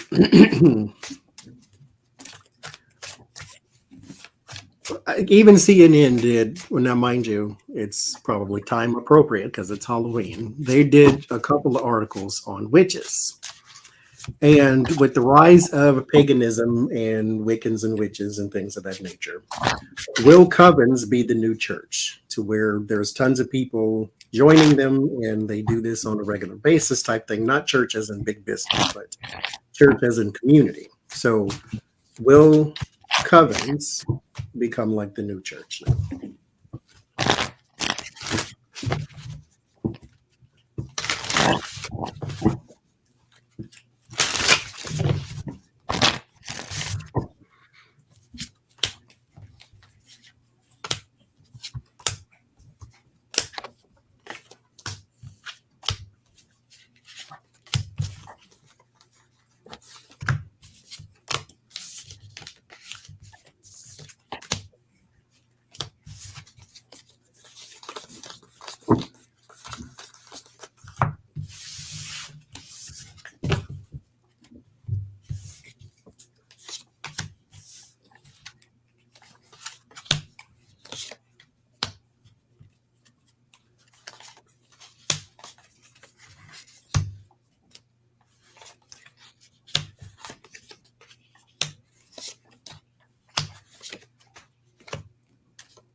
I don't get covens per se, but I get communal living is going to be more important. So there's a power involved in how we structure community and cooperating together. And I get it'll be based on love and cooperating with like-minded people for our security and our well-being, so to speak, that will work together. But I don't feel like it's there is a break with things that we've believed in the past. So I don't get covens per se, but I do get communal living. if that makes sense. I get there is a lot of, it becomes more mainstream. It's not as big as religion, though. It's more of an individual thing for people who are sort of, if you're already into that type of thing, then this is not a stretch for you, but it's not like recruiting a whole bunch of new people. It's sort of people who are already at least curious about such a thing, because there's a lot of talk. But it's like-minded people here with the Knight of Cups. It's an attractive offer. So it's already something you're interested in. You just now found a way to actually do it. But it's not a big thing. I get the Two of Pentacles and the Sun. So its success is still in the balance. But it's Ten of Wands is the final card. So no, it's not a big thing, but it is something you, like I said, if you're interested already, it's something you're going to do. I get a yes. I get that there's very powerful desire to do this. So like I said, I don't know if it's communities or people just, because being called a witch, is basically a woman or women, groups of women taking a stand against the patriarchy. See what I'm saying? Like, because they are independent thinkers. They're wise women. You know what I mean? A woman that's not under a man's thumb. And there's a very strong desire to stand on one's own. So I would say yes, whether that comes through covens as we know them or solitary practitioners or whatever, I get a yes.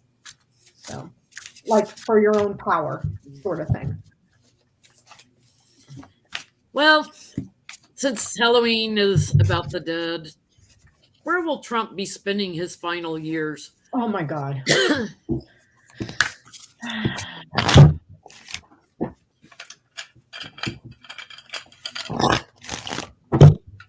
Where will he be? What will he be Oh doing? God, Johnny had to put the glasses back on. And his hat. It's not a hat. It's a brain cooling device. A brain cooling device.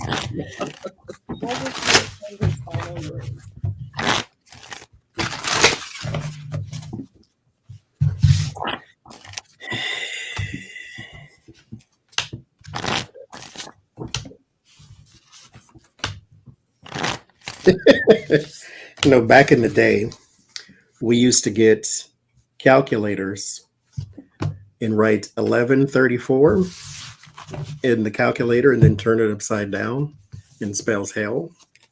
Just throwing that out there. I remember doing that on calculators. Or hello at a zero. So there's the Fool.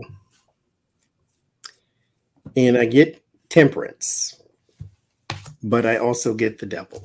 So, I mean, you can see me shuffle between, he may be just like Stingy Jack, where he has to sort of roam around. Heaven won't take him and the devil won't either. But somewhere between heaven and hell, which is earth. So he may be earthbound. So you're looking at after he's gone. I'm thinking, yes. Where's he spending his final years? Before he didn't tell me that. So look at that too, Johnny. While we go, what do you get, Becca? His final years, I think he's going to have a hard time trying to get it up. If you're picking up what I'm putting down, sexual affair, and then lots of trouble. So Viagra ain't going to fix you. COVID breaks your dick. So maybe we're already witnessing the end, so somewhere by the water, there's maybe some sort of resort, or there's a fight about it though. The kids want one place and probably somebody else wants another, but there is land with the King of Pentacles and the whatever that is, the World card. There's land, but I think it's by some water.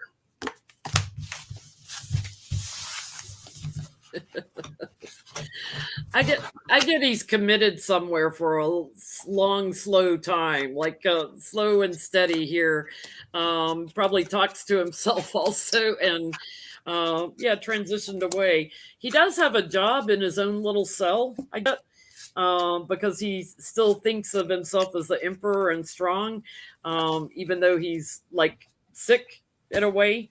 But I get he's still fighting, for power. So fighting for the election win and maybe making license plates.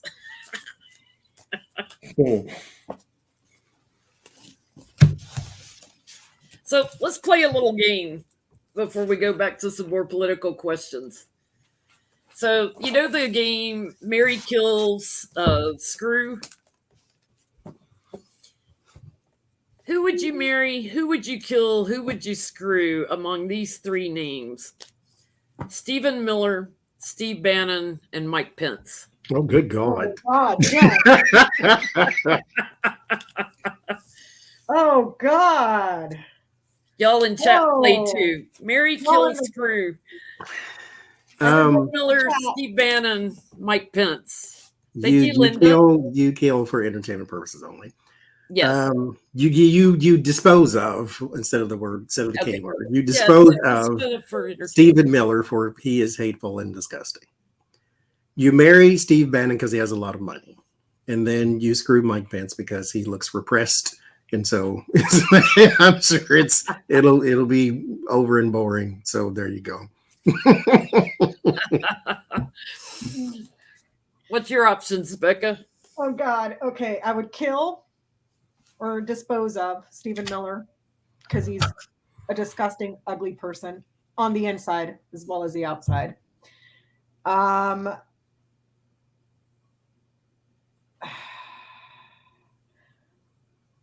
would. What are the other ones? Marry or screw. Oh God. Okay.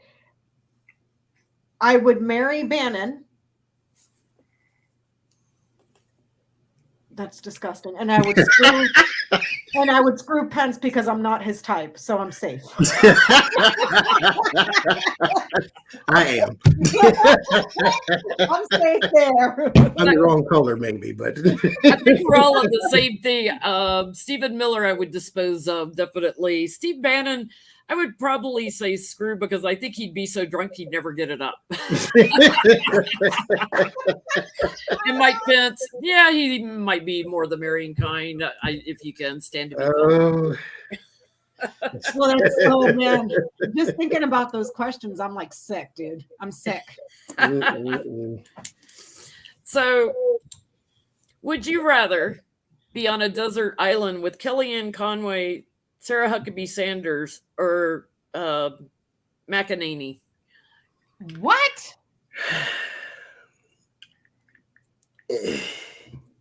On a deserted island with Kellyanne Conway, Sarah Huckabee Sanders, or McEnany, Kelly, or what's her name? McEnany, the last speaker.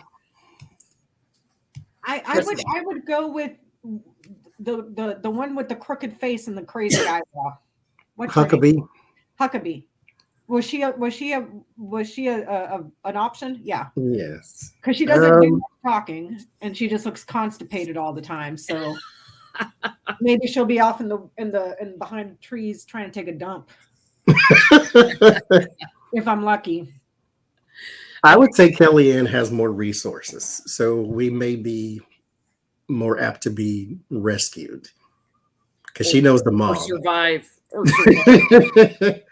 Although she's real thin, I don't know if she knows how to cook, so that might be a problem. Johnie, she would talk your ear off with just lies. Maybe. I mean, I do have the Gemini superpower of over talking, so I think any of them I would just like blah blah blah blah blah blah blah blah blah in your ear all day long, indefinitely. I think any of them I would probably swim out into the ocean and hope I got eaten by a shark.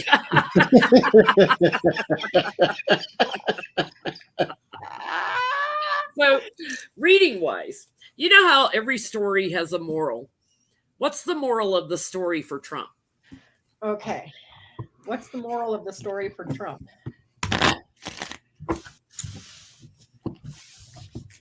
What not to do.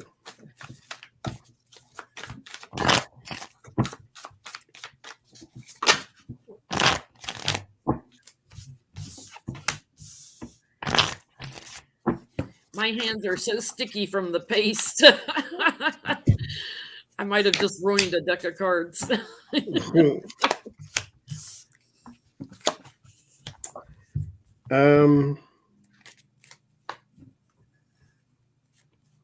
The moral of the story is, to whom much is given, much is required.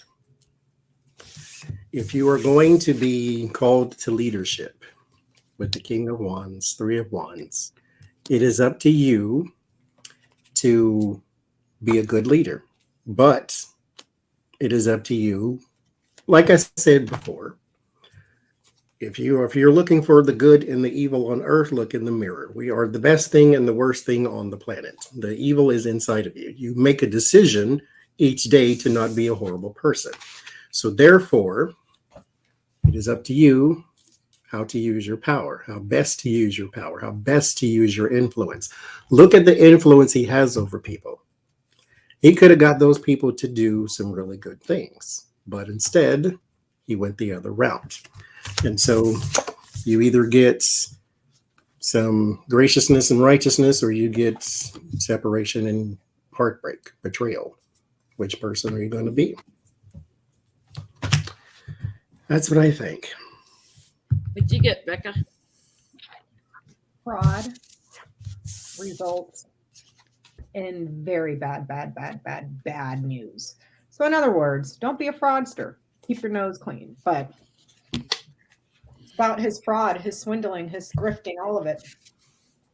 I get it's on the journey, like your success and satisfaction, like you really should use some wisdom behind it in what you help to manifest, because you've been given a lot of tools to help people with. And you have more options at your hands. So your fortunes, to help your family, to stay in power. Yeah, that's not the way. So would you rather, to play a game, would you rather know the date of your death or the cause?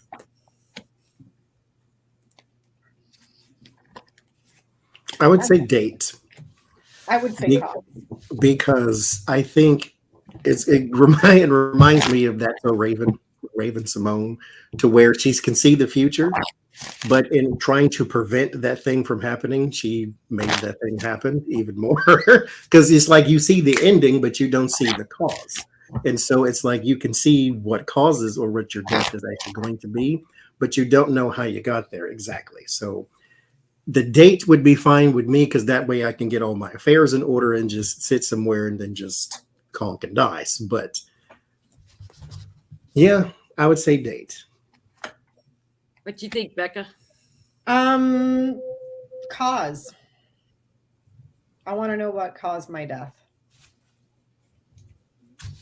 Just because if I know the cause, then I'll know when I'm going to die. Not just boom, I'm dead. No, tell me what caused it first. And then when like some sort of horrible illness or old age, then, whatever. But car accident, whatever, Thank you, Marie. I think I would rather want to know cause also, because I can better prepare. Maybe, I don't know, date to me when I go doesn't really matter to me. So would you rather have a rewind button or a pause button on your life? Would you rather pause something going on in your life, or would you rather have a rewind button and do it again? Rewind suggests regrets. I don't have those. I made the decision based upon the information I had. If it worked out for the bad, then that's the information I had. So I made that decision. So let's keep it moving, learn from that, blah, blah, blah. But there is, to the pause thing, it's like, but you're still delaying the inevitable. It's going to happen as soon as you hit unpause. If I could manipulate the future with the pause, then I would say pause. Like if the glass is going to fall off the shelf, you could hit pause and put it back before it does, then maybe, but okay, that's hard because I can't do that either. Because then you never stop doing that. Because you're then taking away all the lessons you can learn. I'll just say pause and leave. I'm overthinking Gemini power. You're looking at both sides of it. I'll say pause. I'm with Johnie on this one. I would say pause, so I can just try to talk myself out of doing stupid shit that I made regret today. Be like, no, dumbass, don't do that. This is me from the future. I'm telling you right now, this is the consequences. Stop. You know. I agree. I'd rather have pause to stop and think about something because of Aries, like we react first and then think later. It's like pause button would be good every now and then. I don't live with regrets or anything. The past is the past. Yeah. So, you know how Freddy Krueger comes into your nightmares, right? Nightmare on Elm Street. If Freddy Krueger showed up in Mitch McConnell's dreams in his nightmare, what would be going on? Freddy Krueger would say, "Am I in a horror film? What's happening in here?" Oh, okay. I'm not even pulling no more cards. He would be very confused as to his purpose, as to why am I here? What's really going on? What's the backstory? Because mind you, I shared the Stingy Jack story, but that's the cute story. The not so cute story of the Jack-o'-lantern is something else. So it's he would be very confused as to what he's doing and where he is and why he's there and why things look the way they do. I sympathize. What do you get, Becca?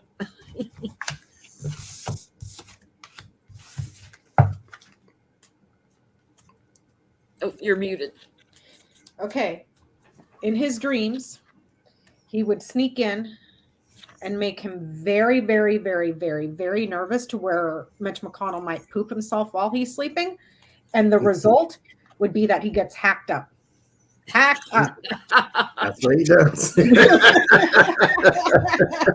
Let me see what else. Hold on. It would be a nightmare. This right here, dreams happen at night, anxiety, and then dangerous inside, and it would be a nightmare for him. But he would ultimately get chopped like this, like taken apart, little pieces. I get that Freddie would keep a lid on his emotions because Mitch is already dead and he's got to move on to another job. He's got to move on. Parts of him died many moons ago. Okay, so what would the ghost of Christmas future say to Trump? You know, you got the ghost of Christmas past, the ghost of Christmas present, the ghost of Christmas future. What would the ghost of Christmas future say to Donald Trump?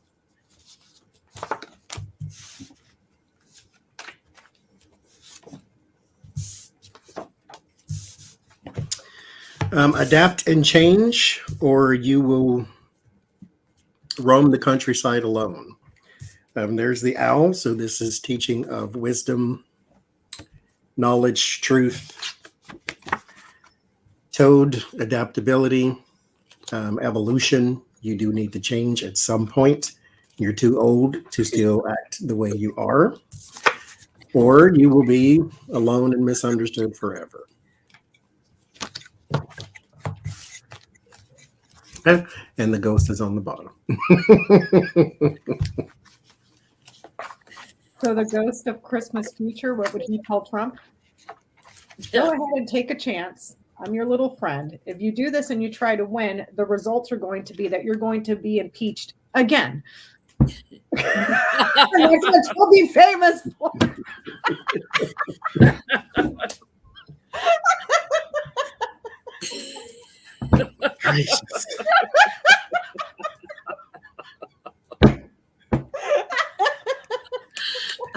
Oh Lord, I can't.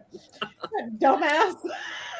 I get he tells him you need new friends and you're going to be blocked from ever voting again, and spend some time with someone that you can fight with while you're making license plates. Oh God. Can we play a would you rather? Okay. Okay. Would you rather be haunted by a ghost or be a ghost? I plan on haunting some people.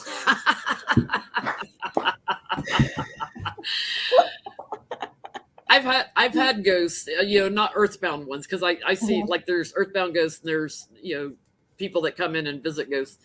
So I've been haunted. You've been haunted in multiple houses. This is my 4th or 5th house that's had a ghost in it. Okay. Spirit activity. I would want to be a ghost too, because I have a whole laundry list of people I would just torment. I would have so much fun. What about you, Johnie? Would you rather be a ghost or be haunted by a ghost? I would say B. I've never seen a ghost and I really don't want to. Because that's not my thing. I don't want to see something that's not there type of thing. That's a no. Okay. It's bad enough when I hear my name out loud in this room and there's nobody there. So I don't want to. Here's another stupid question. Would you rather be chased in real life by Freddy Krueger, Jason Voorhees, Michael Myers, or Ghostface? Or Ghost 2? Ghostface. Ghost. I would say Ghostface because he's human. Yep, and you can. Those other ones, like Mike Myers walks and he's still right behind you no matter how fast you run. It's like, what kind of treadmill walking is he doing to where he's always behind you? And Freddy Krueger can be in your head, so that's not a good thing. Jason, for whatever reason, no matter how far you run, always catches you.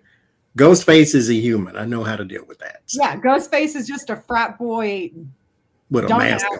Yeah, you can just flip him and kill him yourself. Is he a Matt Gates? What's that? Is he a Matt Gates? Yeah, he's a Matt Gates. The Ghostface is the guy on the movie Scream. So it turned out it was just a college frat kid running around stabbing people to death. So it's a human. You can kill him. So. Okay, so I would probably pick him. Freddy Krueger, to your point, like he's in your nightmares. You can't get, you can run, but he's gonna like keep chasing you in your nightmares. It's not reality, so it would be hard to escape. Mm-hmm. So would you rather live in a cemetery or a haunted house? Haunted house. I can't with the cemetery. Don't, and I can't. No. I say this every time they repel me. There's something that pushes me away from them, and they look gross. No. What about you, Jenny? Would you rather live in a haunted house or the cemetery? I don't think either would bother me. I've already lived in haunted houses.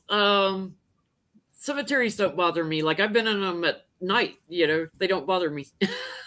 I would rather be in a cemetery because you already know the haunted house is going to be haunted. The cemetery, it could just be peaceful, outdoors, nice and quiet, no parties, no demon neighbors like these people. Johnny's like, no. So we are officially in the after show part of the show because this is the kind of crap we talk about in the after show. Okay. So would you rather be a werewolf or a vampire? Oh, vampire. Those are my friends. Would you rather be a werewolf or a vampire, Jenny? A vampire. They're sexier and immortal. There's a whole list of people I would eat too. So. And then it just sounds painful once a month, especially if it's rare enough to get a blue moon. Your all bones are breaking, and no. That's not fun. Okay. If you could be any witch ever from any TV show, what witch would you be? Endora from Bewitched. Her that's mother. That her nose went like this, right? Well, that's Samantha, that's Samantha. the daughter. Her mother, Endora, the redheaded witch. She was. Oh, the redheaded witch. Okay, the one that was always trying to kill the husband. She's divine. She's got a little Morticia Addams kind of vibe on her. Okay.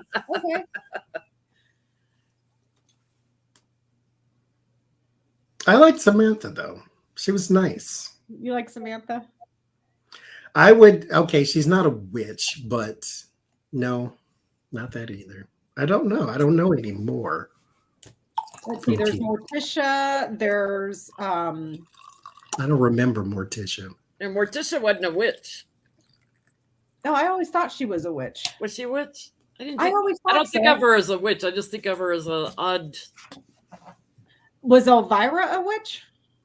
Elvira was part vampire. Oh, okay. So let's see. So that doesn't fix it. Okay. The Wicked Witch of the West. What other witches were there? So she's mean and corrupted. And she more than likely stinks and she can't take a shower. So I can't. It's like Maleficent was a witch. Maleficent, yeah. Maleficent was a witch. There's the witches on that TV show that used to come on all the time with Alyssa Milano. Charmed. Those witches. Still like Samantha. She was nice. She was nice. Is that your final answer? Mm-hmm. Not Sabrina the Teenage Witch or anything like that. That was too cute. She had a talking cat though. That was cute. Yeah. The new Sabrina on Netflix is pretty good if you haven't seen it. I still like Endora because she had a little bit of a naughty side. I like a little bit of mischief. I think I would want to be. Let me see here. Witches of Eastwick too. They're saying that was a good show, and I hated when they ended it on a freaking cliffhanger, and it's like that's it. You just canceled the show on a freaking cliffhanger. I hate when that happens. I would be Marie Laveau as she was played by Angela Bassett on American Horror Story. I'd be like, you get a curse, and you get a curse, and you get a curse. Oh, okay. Let's see.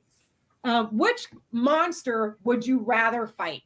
Dracula, Frankenstein, the Mummy, the Wolfman, the Invisible Man, or the creature from the Black Lagoon? Frankenstein. Because even though he is reanimated, he can still die a human death, like if you chopped off his head or something. Vampires and werewolves are stronger. The Mummy is immortal. He is? You can't unwind him and kill him? Because he doesn't. Because it's not like my answer. I was ash. It would be different if you took the binding off and he just went to ash, but he still has a body underneath. Oh, he does? I would say Frankenstein's monster. I was going to say the Mummy because I thought you could just take his little white things off and he would just turn to dust and die. I would say creature of the Black Lagoon, but I'd lure him onto land. Let him die. Okay. Because he'd be slower on land. Which possessed doll would you rather deal with? Annabelle or Chucky?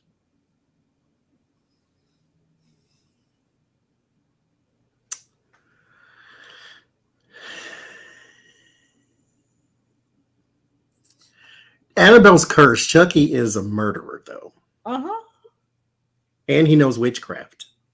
Oh, that's how he got in the body in the first place. But what if you decapitate him and throw his body in a bag with bricks and then put his head in another they've bag? done that 1,000. He's got like 14 Chucky movies. And it's like they always burn him or melt him or something. But I would say Annabelle. She just seems like she could be exercised, but Chucky's a different thing. He has a soul inside the body. I would say Annabelle too, probably for the same reasons. It's like, and I don't do well with toddlers.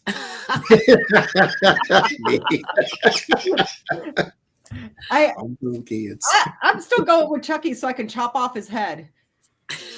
Now that I know it won't work, I'll just spend the rest of my life chopping off Chucky's head. Okay, here's another one. If you were guaranteed not to be hurt, would you rather be stuck? Okay, stuck. So I don't know when somebody's coming to save you. Would you rather be stuck in a pit of spiders or in a pit of snakes? Snakes. Spiders. Really? Johnny, what if they go inside your ear when you're trying to sleep and then they get stuck in there, like up your nose or no. I can't with creepy crawlies. I can't.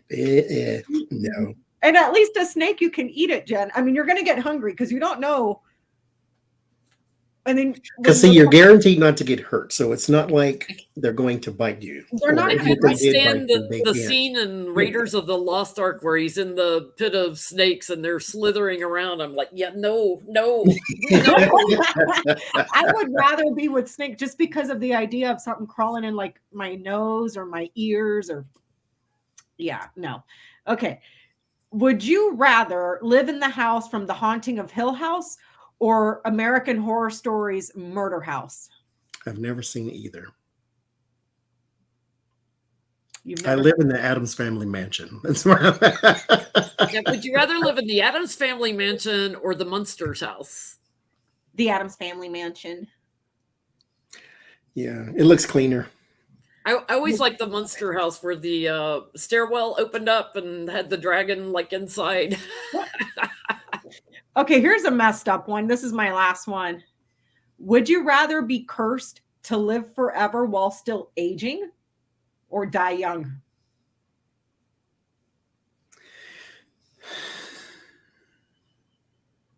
That's like Trump. like you live forever, but then your body still ages. So like, what happens to you when you're like 1,000 years old? Like are you like Mitch McConnell and body parts start falling off? And you like, I think die young, leave a good corpse. Right, Artie? Yeah, because it needs to come back anyway. But because the aging part for me is. The thing with immortality is that double-edged sword to where, yes, you live forever. You can figure everything out in the world, but everybody you know or going to know, you get to see die. So it's like maybe die young. I think so too. It's less torture. I would die young, but I'm going to change my answer to live forever while still aging out of a morbid curiosity to what would happen to my body. Like... I still would like, as long as your brain is still functional and sharp, then the live forever sounds good too. Because imagine the wisdom you can impart on the world. Like, I've lived 1,900 lifetimes, so it's like this is what you should be doing, and maybe you can change the world type thing. Yeah, it's almost like being a vampire without the fun part of eating people. Yeah. So, if Frankenstein, the Mummy, and Dracula went to visit Trump, who would he insult first? So, wait, if Frankenstein or the Mummy and Dracula went to visit Trump, who would he insult first? The Mummy. I think he would. Because the Mummy can't talk, and so he can't pay him a compliment. Trump likes anybody that will say nice things. The vampires don't have relations with people. Vampire seduction is so that you get close enough to bite. And so he would seduce Donald Trump like any other vampire would. Frankenstein, well, it depends on what depiction.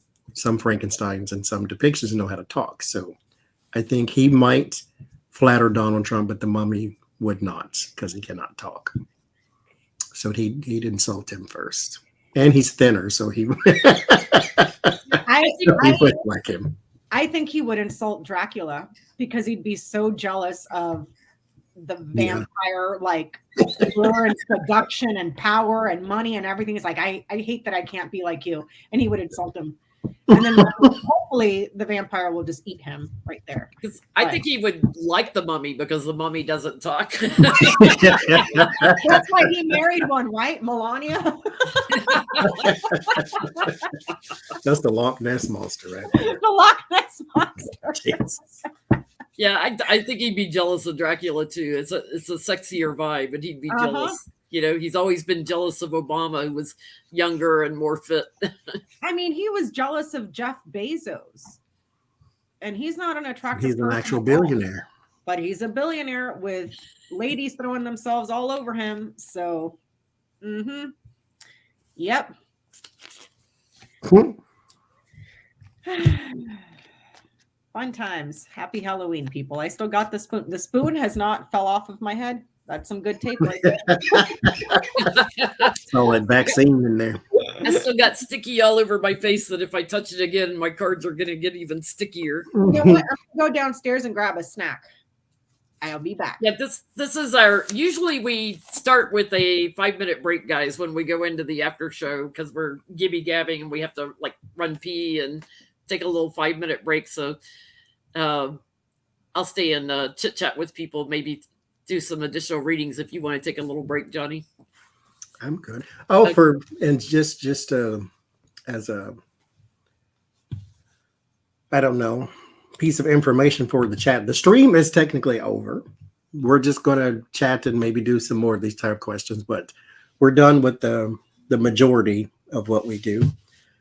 Just see what y'all get to see what we do once we actually turn the cameras off. So yeah, LEP sent us treats. I'm going to get mine.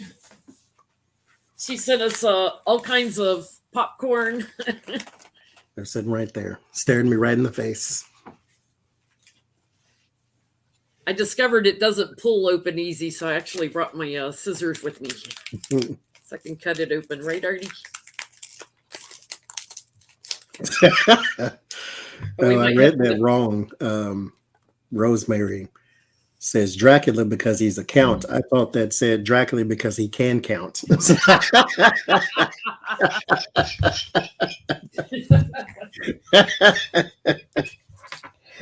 Yeah, I can see that being a bone of contention too. I have to do trick or treat for the cats too. We got some temptations here. Because Artie came up for the after show.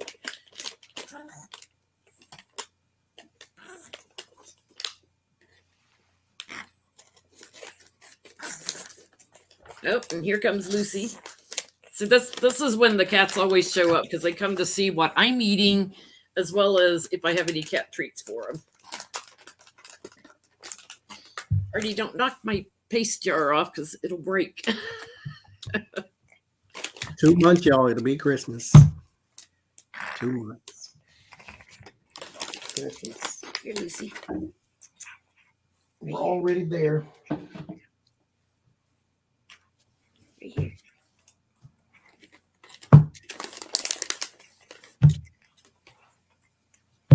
Trick or treat for kitties. Oh, and Lucy's standing on hers.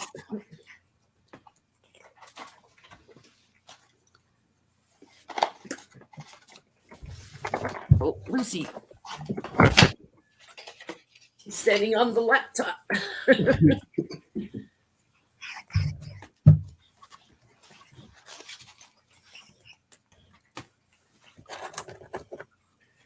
That was extreme close up. But thank y'all for a whole 2 years of this. Coming out and watching and laugh and support and like and subscribe and share and super chat and all that good stuff and moderating. Thank you very, very much. We could have done it without you, but it was a lot more fun with you. It's hard to believe it's been 2 years since that very first live when you figured out StreamYard and you're like, hey, I got something we can go live together on. I was like, yes. Yes, I only have 2 cats now, Lucy and Artie. That was our hurdle. Artie's 18, Lucy's about 11 now.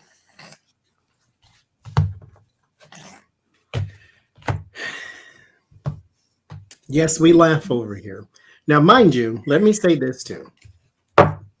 To those who, hi, Jules. Nice to see you again. Those who support us and who have been here and laugh along with us and were angry along with us and rejoiced when we got a new normal president and cringed when the former guy did everything that he possibly could do to try to bring an end to the world. For those who understood, to those who sent messages, who sent prayers, who sent healing work, who sent who sent good wishes, who sent light, who sent love, who sent, we remain, we will stay strong, we will vote, we will fight the good fight and all that good stuff. For those who have been here from the beginning of our channels when we didn't even know each other. Thank you. Like, sincerely, thank you for everything. Thank you, Janet, for everything that you've done, for everything that you are continuing to do, for being here on these Sundays. I never, ever, ever, starting this channel, thought that 1,500 people will be watching us on a regular basis. That's insane. I still don't quite fathom that number. And to those who hate watch, and to those who, even before we go live, you want to hit the thumbs down, or to those who send us negative, nasty messages all the time, to those who are trolling in the comments, to you, I say nothing. But to everybody else, we love you. Pass it on. And especially also because, like, when I do personal readings, which, by the way, we should have done announcements at the beginning. If you want a personal reading with me, go to my website, www.jenlintarot.com.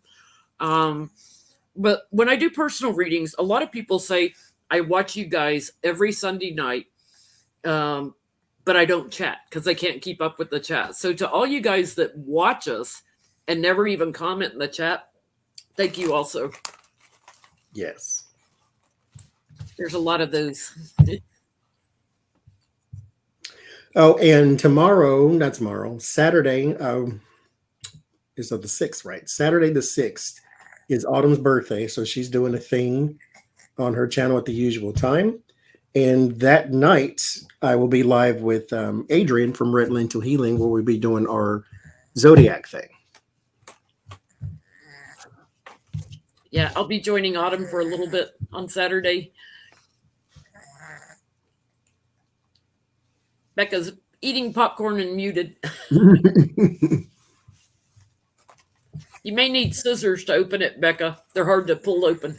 Yeah, did you get yours? I think you came from Allie. Thank you, Allie. Lucy's already been eating some popcorn too. I got the cheddar cheese kind. Earlier, I ate the zebra ones. Those are good. I went to the store. All the Halloween stuff is out. I'm like, oh, Mary Girl says, she hope you didn't use Gorilla Glue with that spoon on your head. You'd be a Dr. 90210. Nope. Let's see if I can find any funny stuff on the internet. Well, I will be right back, guys. Y'all carry on for a few minutes. All right. Yeah, the trolls, they hang around. They try it. I mean, they hate watch. But like I said, to them, I say nothing. You don't deserve it. You don't deserve shout outs. Shout outs only for the nice people.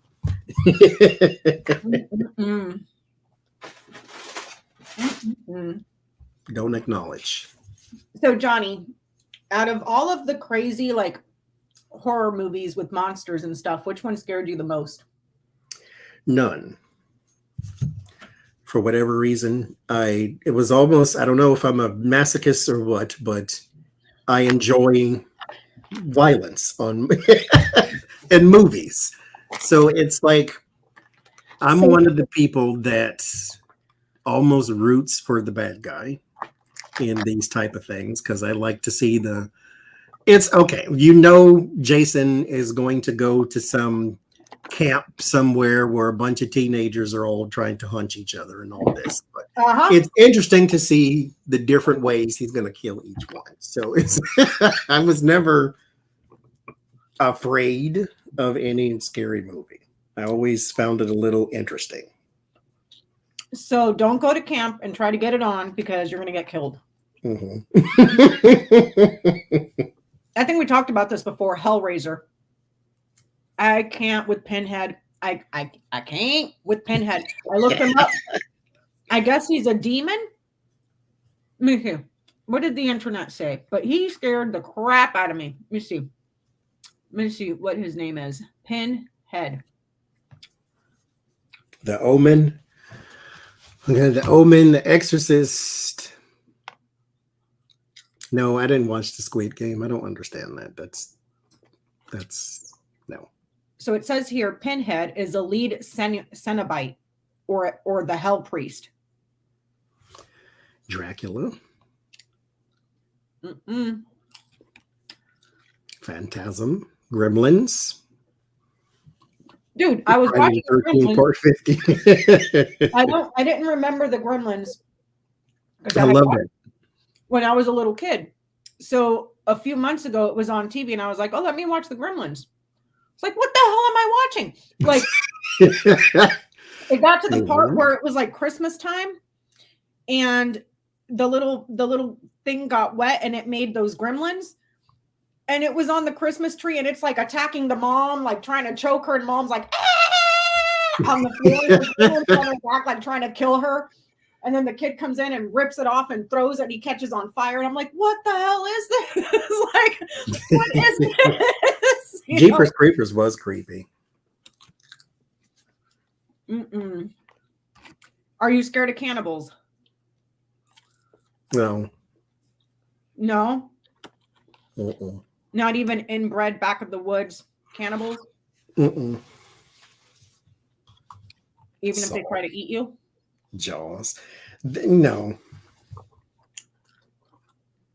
The leprechaun? No. Mm-mm. Let me see. Rosemary's Baby. I don't remember that one. Me either. I've never seen it, actually. I saw it a long time ago, like when I was a kid. I don't remember. Poltergeist Part 1 was cool.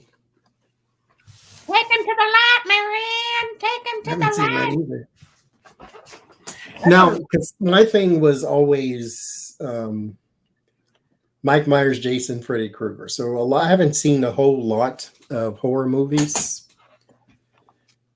So I liked Alien.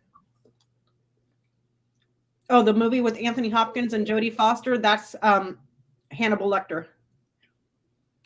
What was it? Silence of the Lambs was the name of that movie. Mm-hmm. Mm-hmm. I think that was The Ring, Debsy. I think where the girl crawls across the floor like that. I really loved Silence of the Lambs. I thought the book was a million times better than the movie, as it always is. But I think the movie was a close enough adaptation. And see, I grew up on all of Stephen King's stuff too, Freda, and so I've never really been afraid of horror movies or horror films, because if you can delve into that man's imagination and not be freaked out, then you're okay, I think. Yeah, it's so weird. I'm not afraid of ghosts in real life, but I can't watch horror movies anymore. So I can't watch. Then I'm the opposite. I used to watch them all the time when I was a little kid, and now it's like I can't. I'll read about it. I'll read this whole thing right here. It's full of nothing but horror books, and that's not counting my Kindle and my notebook. That's all horror right here. I can read that all day. Will I watch it? No, absolutely not. I will not watch it. No. Mm-mm. So who will be more likely to haunt the White House, Melania or Trump? Oh, God. Let me see. Let me see. Well, Trump. We throw cards a lot in the after show too. Will Trump haunt the White House?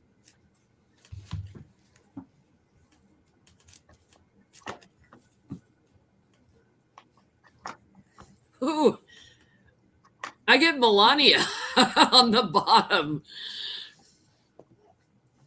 Really? Yeah. I get Trump will be there pissed off because he doesn't have a library. It's like you didn't pay for it, dumbass. That's to be in the Rose Garden. My beautiful flowers, what are they? I took them out. I put trees instead because, Jackie Kennedy, I don't like her dress. No, I better. Should be manifesting. She may even walk around at night a lot because she thinks she looks better at night. She thinks she's prettier. Thank you, Peggy. Thank you, Peggy. Thank you, Peggy. Peggy, you're the best. I Salem's Lot, Carmen. I've never seen the movie, but I have the book. It's on my notebook. You want to know one that did sort of creep me out was Pet Cemetery.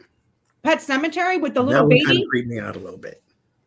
You know what the only part I remember about Pet Cemetery was when the baby came back and he was like evil, and he cut the back of the guy's feet, like the Achilles heel with that scalpel. That's the only part of that movie I remember. Because mind you, I don't like cemeteries, period. And then you put somebody in this one and then they pop back out. And yeah, that one kind of creeped me out. I remember staying up late at night reading Pet Cemetery in bed, and the cats kept jumping on the bed. And I'm like, get away, get away.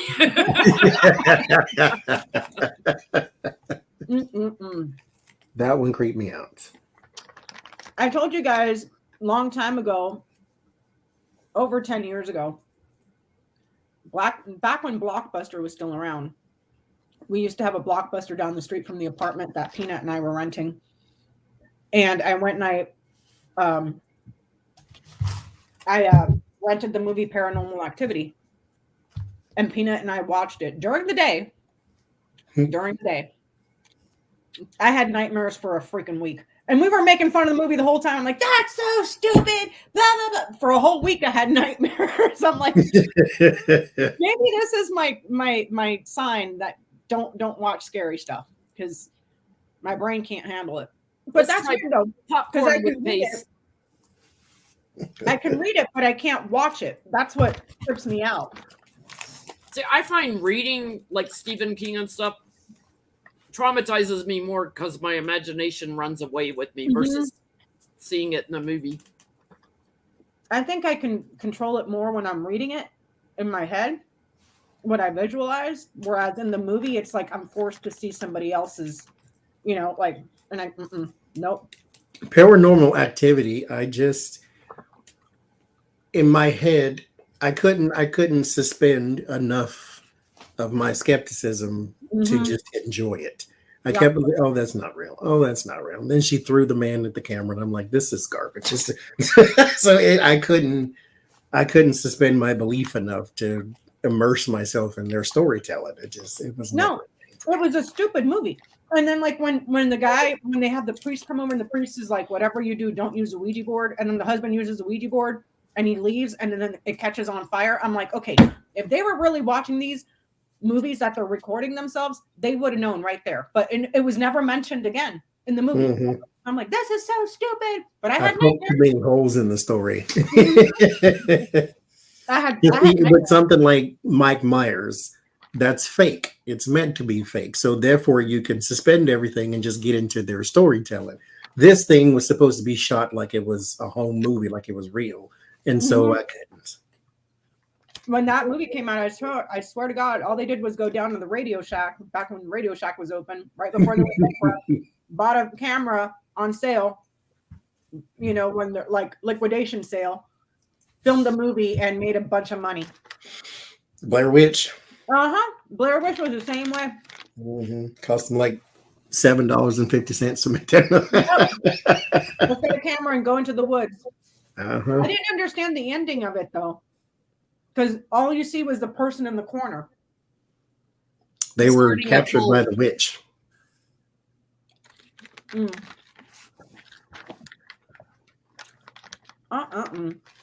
No, I haven't seen that. This is a new TV show called Ghost, they say. I think Roland mentioned it earlier, too. I haven't seen that on the TV or on Netflix.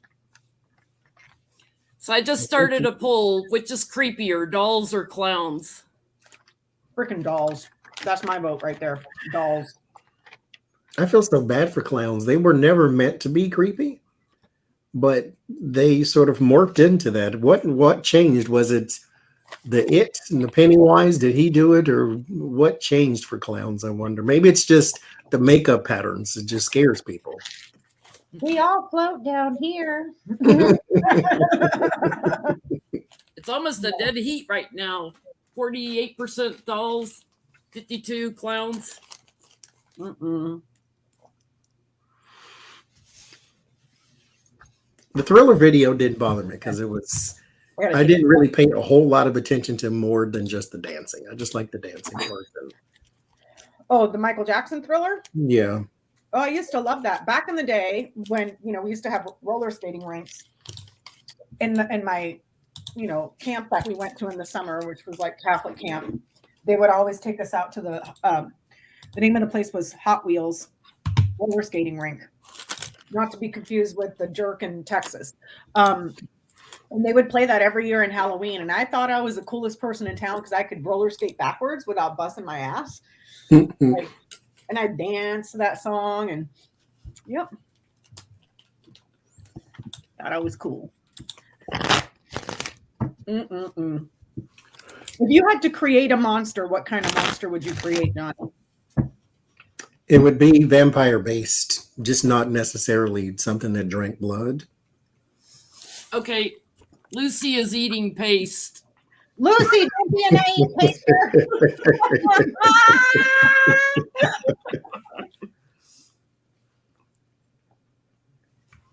Oh, Lucy. But something that could disappear, but at the same time, you have to be like easily controlled by me though, because I don't need no you turning on me at the end of the movie type thing. So you want mind control too. Like I want to be able to control it, but just so we don't have no situation where you turn on me. I don't know what monster I would create. I think mine would be like a demon / vampire / yeah, it would be mostly like demon based. So like, how like vampires can like run really fast and like eat your blood and never age and all that stuff. But then demons can like, they don't even need to run. They can just like disappear and then reappear. So kind of like teletransporting. Mm-hmm.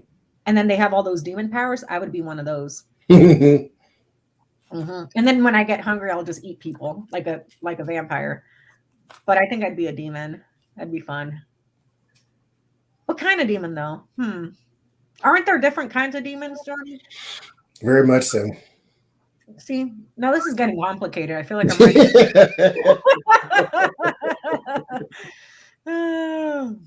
Well, we're at 51% clowns, 49% dolls. What? 188 votes in. You pretty much still got a 50-50. Clowns and dolls. Like dolls, like the big. My mother had a bunch of those, actually, the porcelain dolls, because we had a fireplace and we never used it. And her dolls were all over it. So when you walk in past the living room, now mind you, I say all over. She had like 10. It wasn't like 50, but they were tall and they had porcelain. They were porcelain dolls. They had the hair and the eyes and all that stuff. And she liked them.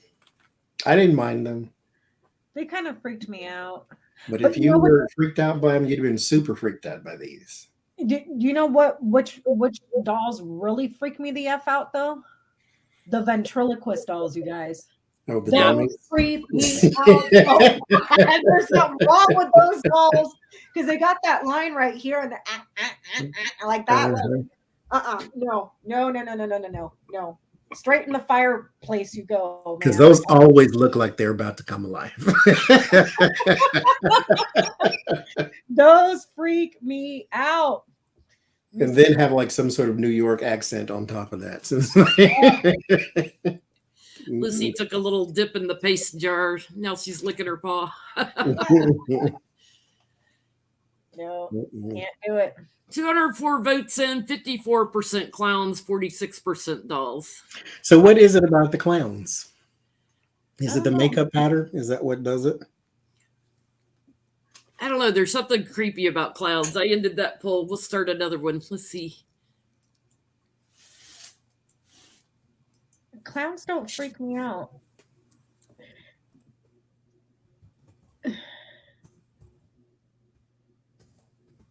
me see. What did? Oh shoot! I missed that comment. Martini and no olive. We never had a martini. I've never had a martini either. You know what happened last night? No, actually, it was Friday night. I was reading a book, and one of the main characters kept drinking scotch. Right.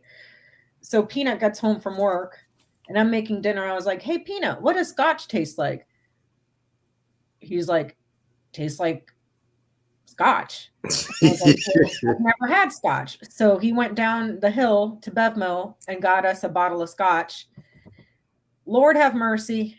I thought I was going to be spitting fire. Like it was straight up jet fuel. I was like, what got in my brain thinking that just because I read it in a book, it sounded like a good idea.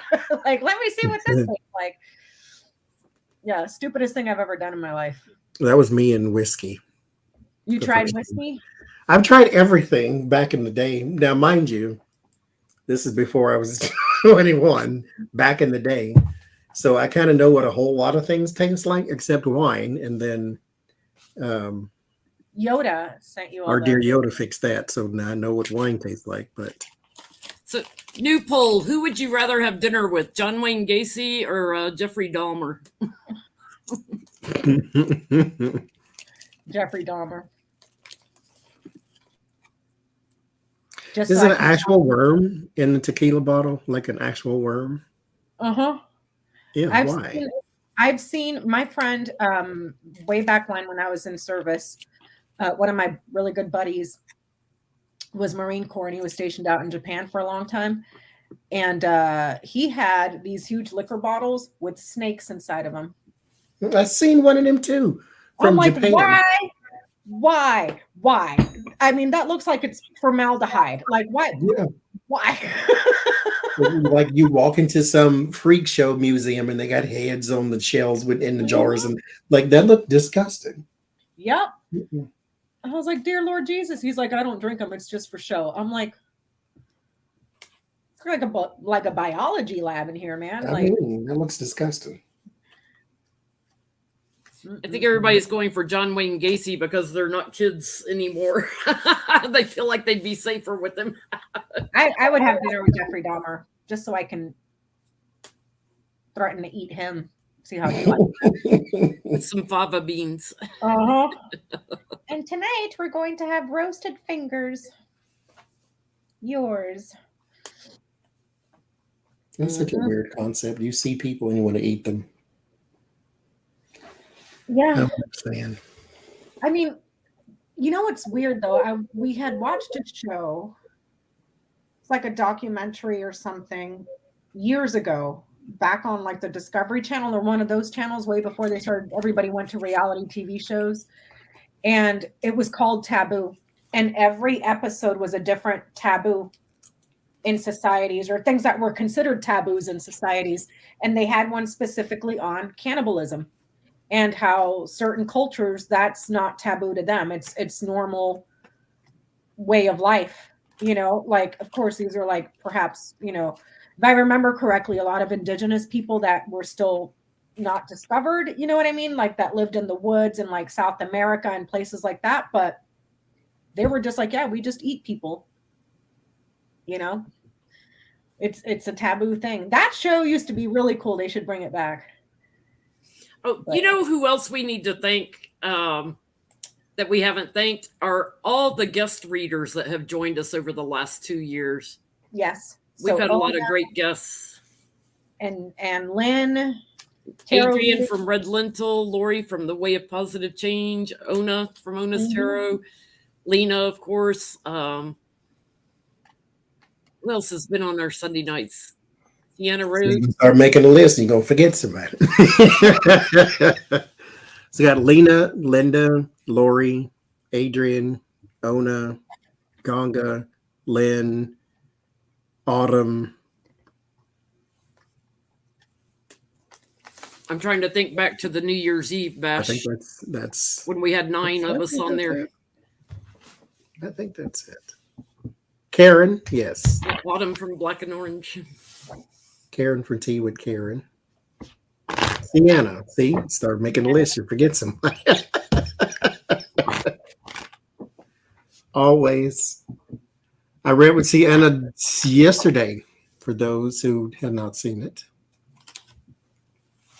we're going to do it again on New Year's Eve, so the 31st of this. Tony, see what I'm saying? Forget somebody, start making a list. On the 31st of December, we will do a charity stream or live stream. And last year we raised over $8,900 for Feeding America on New Year's Eve, and we streamed for about 5 hours, and people were still giving even after the stream ended. We celebrated every New Year's in each time zone. so we'll have some people on if they want to come on to read with us that day too.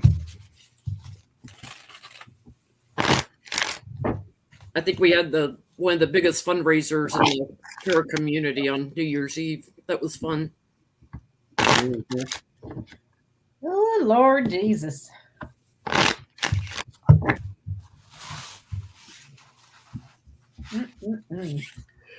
Yeah, Jody, but Jody wasn't on our Sunday thing. Tallulah was. Tony was not, but Tony still reads with us, of course.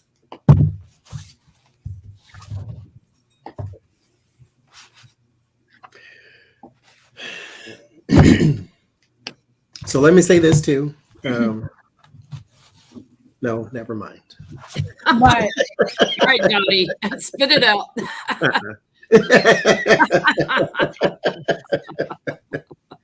Another time. Somebody's asking, what's one of the scariest things we've experienced? For me, it's the fake haunted houses. Those things scare the crap out of me. Like I said, I'll go in a real haunted house any day, but the fake ones where they startle you and everything, these scare the crap out of me. Almost drowning in the ocean. That was mine. we had gone many moons ago where I was stationed. There's a lot of that. It's in the Central Valley where it's just agriculture. So there's just fields and fields and fields and fields of stuff everywhere. You know, the nearest town was 7 miles away. The one after that one was another 7 miles. And one after that one was 7 miles. So just agriculture all over the place. Well, one year for Halloween, they used to do the haunted corn mazes. And a bunch of us from the barracks decided, let's go do the haunted corn mazes. And we brought our flashlights and everything and all that fun stuff and got the crap scared out of me. But I remember right at the very end, you come to this one spot of the corn maze where it was just like an open field. And as you come out of the maze, you can't see around the corner. And you can see the exit, but by the exit, there was a person, I guess, I don't know if it was Michael Myers or Jason, but he had like on a hockey mask and a chainsaw. Is that Jason? Sounds like a combination with the chainsaw. Chainsaw is Michael Myers wore the mask. Leatherface, Chainsaw Massacre.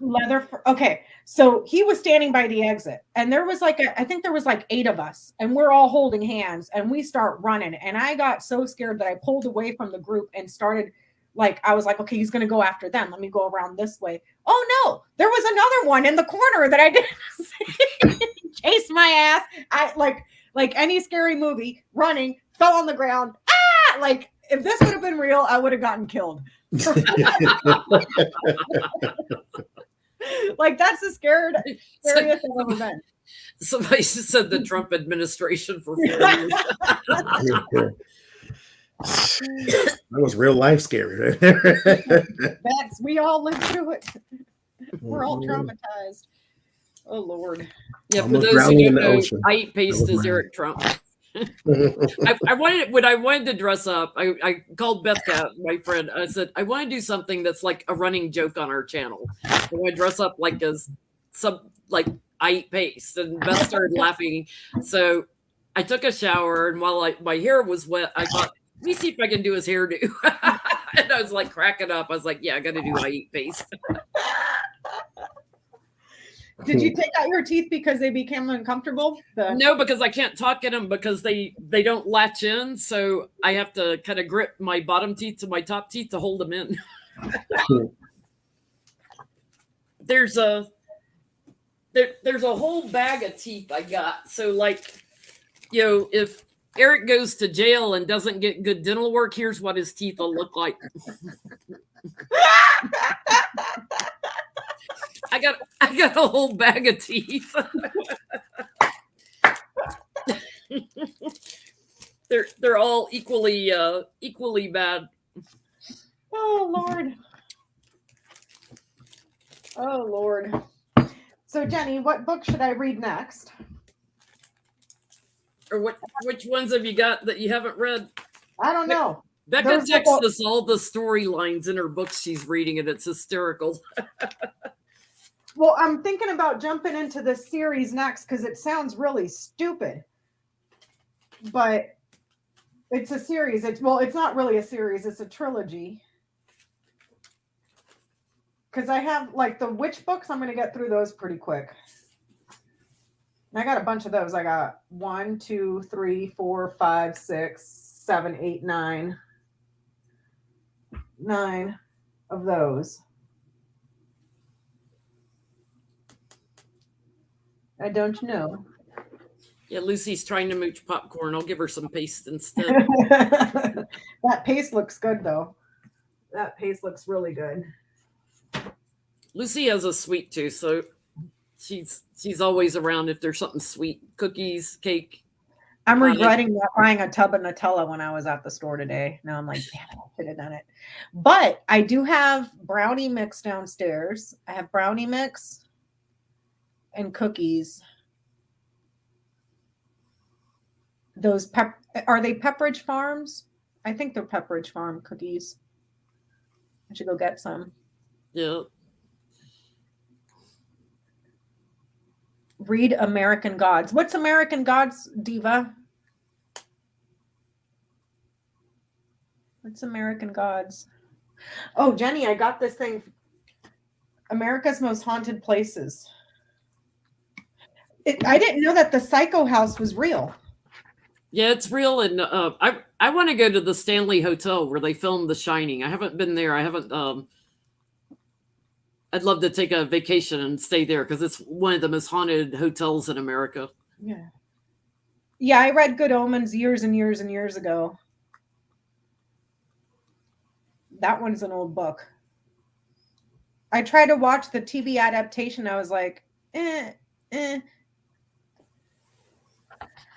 me see. Let me find the one. A paranormal prison. Okay, hold on. Okay, the Psycho House. Plainfield, Wisconsin. May be America's most infamous serial killer. Is that I've never seen Psycho, but is that part of it where there's a grave of America's most infamous serial killer? In the movie Psycho? I don't remember that. Okay, let me read you this little thing. It says, somewhere in Plainfield, Wisconsin cemetery lies an unmarked grave belonging to the man who, thanks to his Hollywood influence, may be America's most infamous serial killer. In the same burial ground lies what remains of the women he dug up in the 1950s and turned into a perverse variety of handicrafts. Oh, so maybe it was what they based the movie on? But I've never seen the movie, so what's the movie about? The movie, he runs a hotel, Bates Hotel, and kills a woman in it. Jamie Lee Curtis's mother played the woman. Okay. In November 1957, Plainfield was shaken to its core after 58-year-old Bernice Warden, owner of the local hardware store, disappeared. Her son told the local sheriff that he'd found blood in the store and that 51-year-old local handyman named Ed Gain had recently come in looking for antifreeze.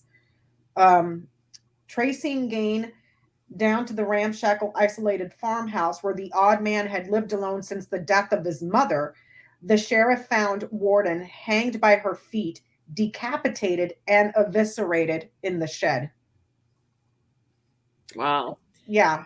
But that's You- only the beginning of the horror. I'm reading from here. Let me see. Is H.H. Holmes in there? Let me see. Hold on. There's a book, fabulous book by Eric Larson on him called White Palace. He was a serial killer during the World's Fair here in Chicago area, and true story. And he's like one of the first mass murderers in the U.S. I'm gonna have to put that on my list. But listen to this, Jenny. It says, but that was only the beginning of the horror. And then it says, in the garbage-strewn house, law enforcement officers found chairs reupholstered with fatty human skin, a soup bowl made from a human skull, a shade pole made of lips, masks made from human faces, a belt made of female nipples, a vest made from a female torso, embalming supplies and anatomy books and detective magazines that gain read by kerosene lamps. So is that even in the movie Psycho? No, not at all. That sounds like like Silence of the Lambs, almost like with Buffalo Bill that was skinning women, but he was skinning them to make his own suit. You know, yeah. Thank you, Catherine, for straightening me out. The Larson book is Devil in the White City. Sorry, I misquoted the book name. Okay, hold on. Let me go over here to my Amazon. Oops. It's should be on Kindle Unlimited. Un momento. Devil in the White City. It's a great book. Oh, come on. Amazon. I read the one about Lady Bluebeard, and that was insane. Okay, let me see. Devil in the White Dress? In the White City. In the White City. Let me see. It's by Larson, Larsen, I think. See it. A saga of murder at The Devil in the White City, a saga of magic and murder at the fair that changed America. Yep. It's more or less nonfiction. It's all true. Yeah, it says here that at the end they found the remains of 11 women that were discovered in the house. 2 of them, let me see, Hogan and Warden, and that's it. Wait, shot to death. 9 had been, he said, unearthed from local graves. Many of them had been taken, as in taxidermied, their flesh. This is a picture of what they found inside of the house when they went in there. That is disgusting, Jen. What did it say? It said it made what is it? Blinds made from human lips? No, wait. The blind pool. A blind pool. What is a blind? Like that you would pull the blinds down with. They used to have little pools on them. A shade pool made of human lips. Oh, that is not. See, and then here it has who he murders that he inspired on film. And there's Buffalo Bill right here, because I was like, that sounds like Buffalo Bill.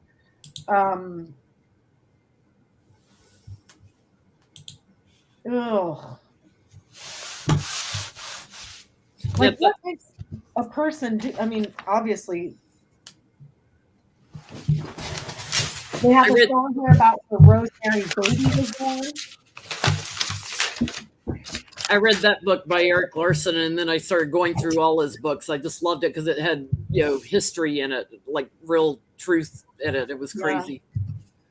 The Winchester Mystery House. This is on my bucket list. It's a few hours north, but that was the lady that was widowed and thought her house was haunted. So for the rest of her life, she just built and built and built and built and stairs and this, that. She's the heir to the Winchester rifle manufacturer. Yeah. But I've always wanted to go there. Maybe I think Peanut and I should take a visit sometime. New Orleans. I am dying to go to New Orleans. Dying. I've only driven through New Orleans. I've never really spent much time, but it seems like just because of the history that it would be like dense, like you could feel Yeah. it, you know? Yeah, very much so. Charleston, South Carolina, too, feels like that. Really? Yeah. Never thought Charleston, North Carolina would be. Or I guess because I was so South Carolina. South Carolina, sorry. South. Yeah. It's right across from Fort Sumter where they started the Civil War, and there's just a lot of history in that area. They have the Shining Hotel here too, Jenny. This magazine. I love the Stanley Hotel. I'm dying to go there. Literally. So here's an idea. Let's all play the lotto, and when we win, all three of us will go to famous haunted places out on a vacation. How about that? Bite your tongue. Bite my tongue? Bite your tongue. I ain't going nowhere. This is haunted on the list, and champ, please.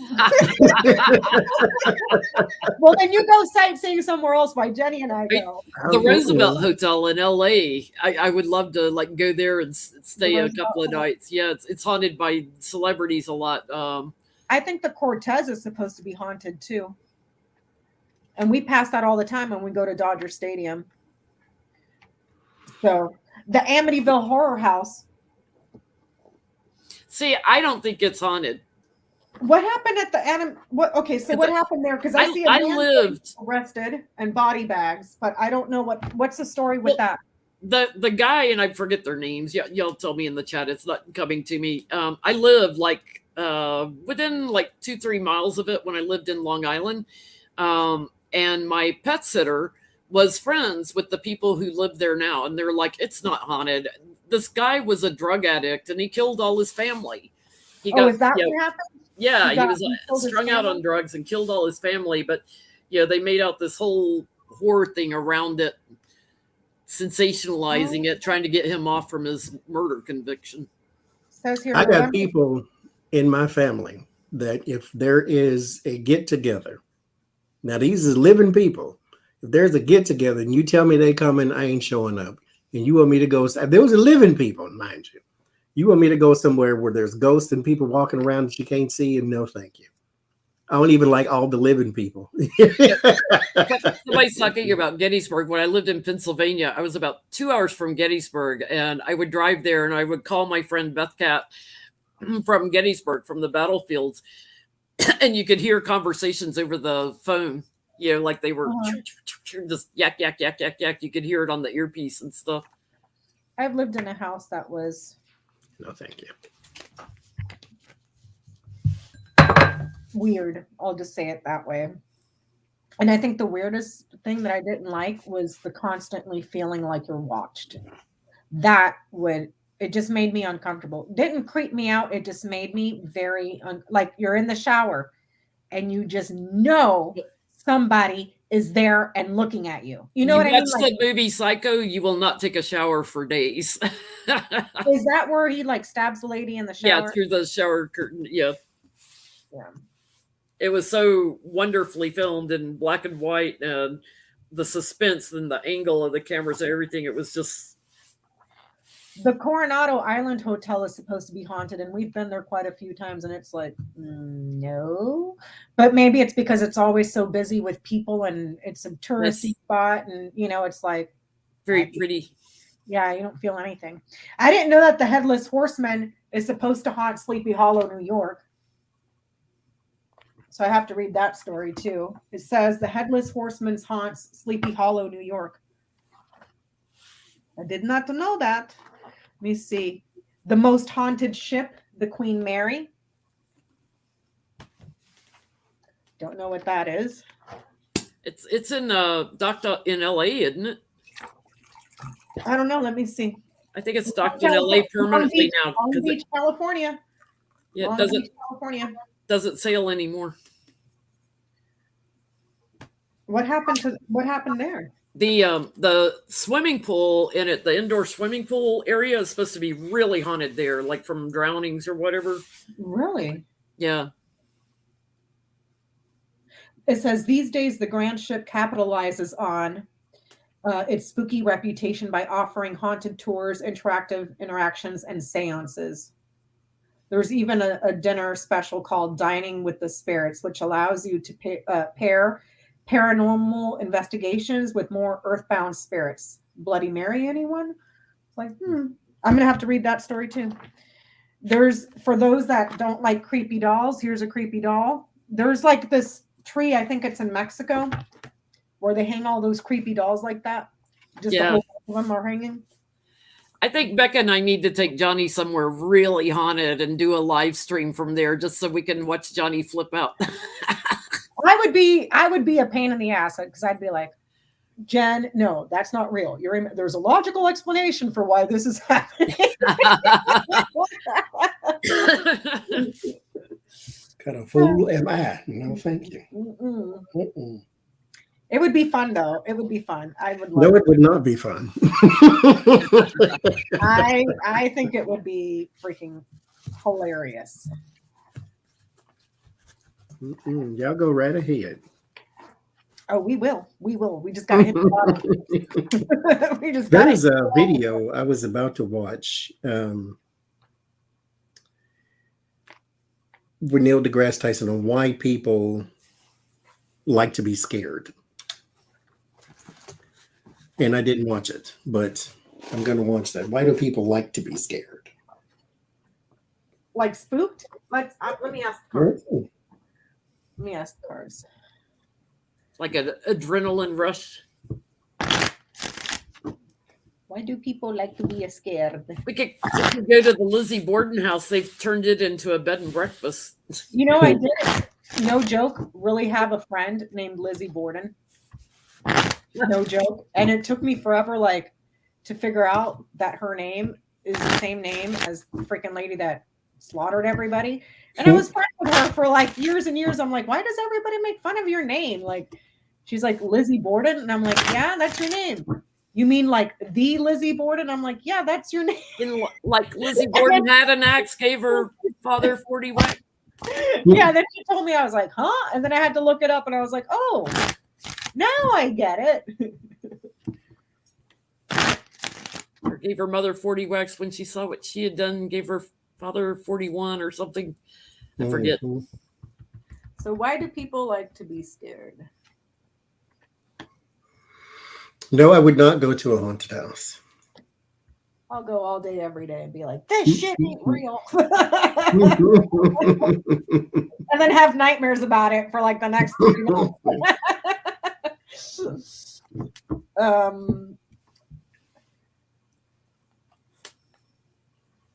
Well, there's the I'm afeared right in the middle. So emotionally, creatively afraid and scared, but then there's stability. So I don't know. I guess it's like a rush. Now I wouldn't want to be scared for like longer than maybe an hour or two of a movie. You know?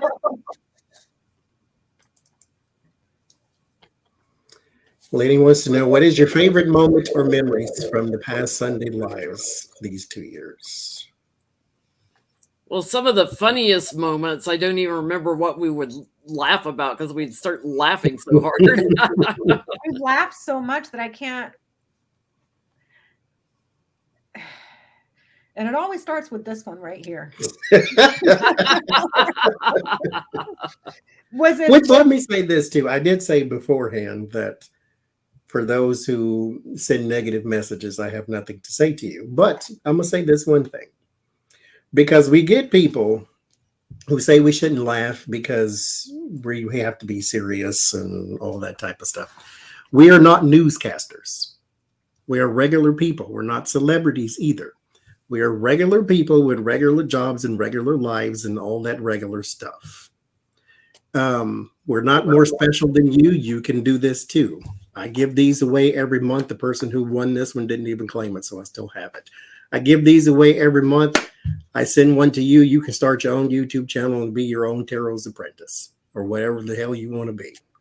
So take us off the pedestal, take us off the high horse. We didn't put ourselves there. You did.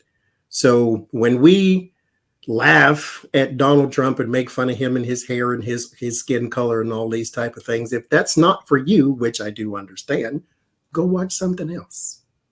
There are so many things out there to watch. You can watch the cat playing with the yarn. You can watch the baby laughing. There's all these sweet things that you can go and see. You come back and you watch because you want to feel like you, because when you don't watch these live streams, you feel like you're missing something sometimes. I get it because I'm the same way. It's like, oh, hell, Lori was lying. What did I miss? So I get it. But don't then turn it on and then tell me what to do, because I get to do what I want to do. And if I want to make fun of somebody, because I'm a petty bitch sometimes. So if I want to make fun of somebody and I want to laugh and ha-ha and kiki, I can do that. And I'm going to do that. And if you don't like it, go watch something else. And for those who are here and they revel in the laughter with us, God bless you forever, because you make this fun to do. When you look in the chat and all you see is the little crying, laughing emojis because we said something that was completely off color, but everybody got it at the same time, and we just laughing and joking. I love that. That is fantastic. That's what we do this for. It really is for entertainment purposes only. We're not trying to change your life with a Trump reading. You can get that anywhere. We're trying to give you something, a little levity at the end of the week or the beginning of the week, depends on how you look at it. Really, so. I think it really made that administration so much more bearable. Yes. Because we come on here and just, some people called it bashing. Well, we were getting bashed every day by the freaking Quackanoners. So you want to throw some, we'll hit back. You know what I mean? It's just, it's a way to laugh about it, to kind of ease up on how horrible of a nightmare that was, you know? And like Johnie said, we don't have to be serious all the time. It's not like you're in church, you know, and God or Jesus is going to strike you down. Jesus and God are not a-holes that don't, you know, are going to judge you if you're laughing at a terrible person, you know, like, so I that one was funny. When that man tased himself and the woman who said had the "don't tread on me" flag, and she was bigger than me, and everybody's walked on her anyway like they didn't see her. And I'm sorry, you're not supposed to laugh at people and their misfortunes, but that was funny. That's because they didn't have no business being down there in the first place, and then doing what they were doing. I laughed. I got a good old hearty laugh out of that, and I guarantee you, my God did not mind. Cuomo has a sense of humor. Oh, don't tread on me. We're gonna stampede on you. How about that? Everybody walked away. One of the funniest moments that I went to Sedona right after it, and everybody kept coming up to me and imitating it, was when Becca took the little potted plant and played Ted Cruz out on the river. River Cruise. I was reenacting Ted Cruz at the Rio Grande. Oh, I like that too. When Trump was looking for the lawyer, we made fun of him about the coupons in the group. How much crap I got for making fun of Melania. That was fun. That was fun. How can you be woman bashing? Because she a hoe. That's why. I mean, she got on national TV talking about he should show his birth certificate. So she gets no sympathy from me. Show me your birth certificate, and I don't really care. Do you? Yeah. Still married to a man that dogged a porn star while you were giving birth to a son. So I mean, you went digging for gold and got boogers, as they say. Because my father used to have a shirt. It said "digging for gold," and it had a man profiled this way with his hand up his nose. It said, "Digging for gold." Digging for gold, and you got boogers. That's all you got. Oh Lord! I think it's funny. I think it's been a good. I think it's been a good time. Laughing, being serious at times, you know. And we're going to continue with the laughter and the goodness, because why not? You can get straight-faced serious stuff from other people. When you come over here, you may get a crude joke and a crude word and all kind of stuff, because that's how we do. It just that's it. And we never know when something's going to get us tickled, and that's the funniest times, I think, when we get get tickled out of the blue that something just hits us funny. And when you do a live stream with a Gemini, they are likely to say anything. So if you want me to behave, then do not invite me to your house. That's all I'm gonna say. The sweaty boob money and Johnny digging stuff out of his breasticles the other day. I Like mean, 45 minutes and we got through 3 questions. 3 questions. Johnny was like digging stuff out of his boobs. Look at that. You got to keep it with you. That's my Florida water, just in case the bitch get out of line. The red handkerchief, the red handkerchief, and the breakfast song. Sometimes that's all you gotta do it. Purify your space. There you go. Put it back where it belongs so I don't lose it. I think it's Now, what I'm gonna do with these? I'll keep the shirt. But I don't throw that hat away, Johnny. What am I gonna do with it? I ain't ever gonna wear this again. Put MAGA on it and wear it around.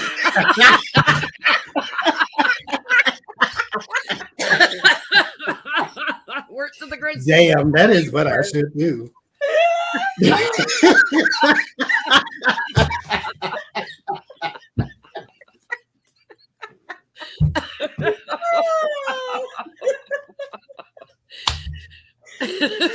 got a bunch of Trump neighbors, Johnny, right? So just walk around with a MAGA hat with a little.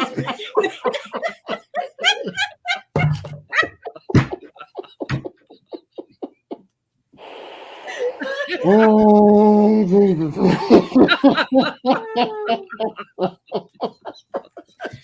Oh, Johnny.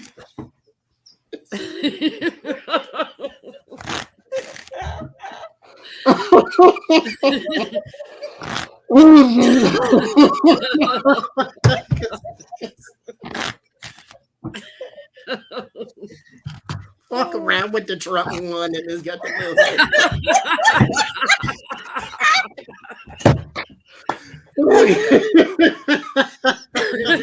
Oh, Johnny, just don't send it to Zazzle. Okay, whatever you do. I guess you got to do it MAGAA because it's Make America Great Again. Imagine you walking around Trump one.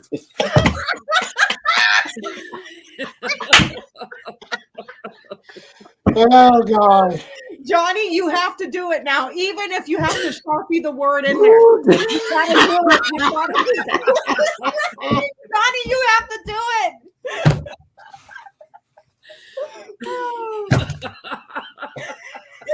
Are you gonna fall out of your chair? I think we're all gonna need MAGA hats like that. Oh Lord Jesus, help me! I can't even do it right now. I should get hats like that, Johnny, and put Trump one on them and leave them in the mailboxes of all the freaking idiots in this neighborhood that are flying their Trump one flags. Because I seen a woman yesterday in the store with a Trump 1 2020 t-shirt, and I should go in there with this on with the Trump one.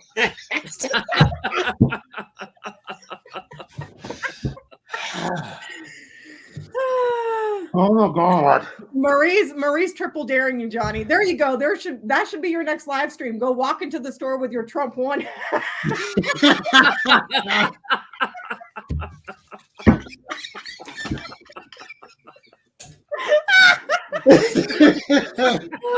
Oh my God. Down the street at the UPS store. I need to go in there anyway. They can do the lettering and stuff on t-shirts. I am so gonna try to see if they can put Trump one on this.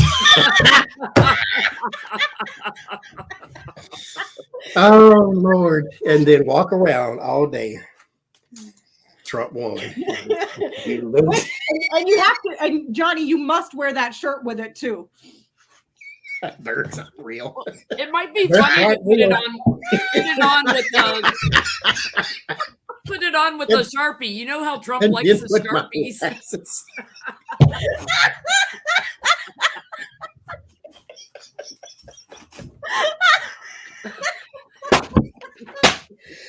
Oh, Jesus. I can't breathe. Wait a minute. Ooh. Somebody help me. Remember that one night when Johnny got Hilda? And we were making fun of Hilda? And then you told him, you're like, Oh. wait, put the glasses. That was in the after show. Johnny put the glasses on Hilda. He fell out of his damn chair and he was on the floor screaming into a pillow.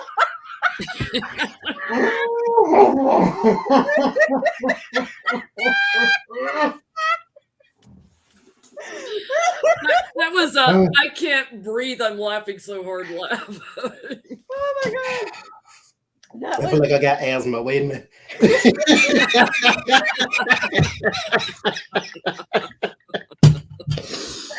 Like, oh my God. I can't even see what's happening. Peanut was like, when I left the room after we calmed down, he was like, what the hell's going on in there? You don't want to know.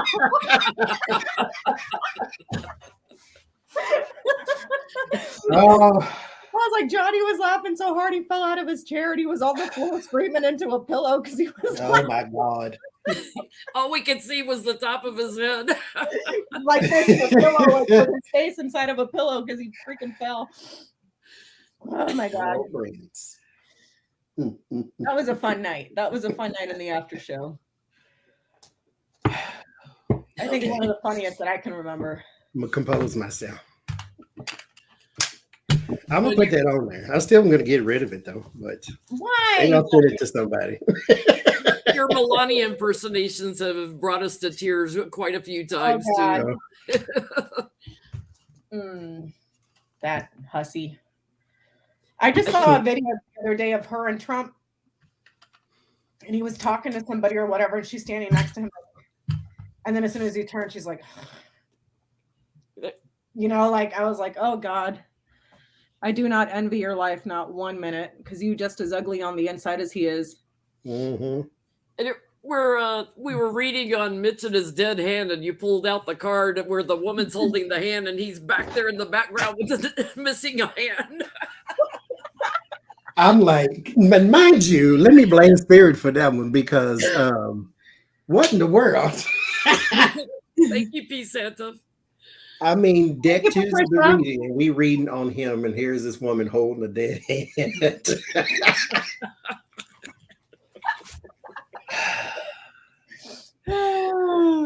There's special moments. It's like it just escapes me. How many funny. And I'm still over here cracking up about, okay. So for those of you in the chat that don't know, there's a new Ghostbusters movie coming out. And it's not a remake. It's just a whole new Ghostbusters. And they keep playing the freaking trailers on Instagram. So watch. Look, those are the little puff men, and they're putting a Hershey's candy bar on one of them that's laying on a graham cracker to make them into a s'mores. Now, I don't know why. I find that so funny. I can't, every time I see this, I start cracking up. I'm like, he's turning himself into a s'mores. Look at that. And then they're roasting.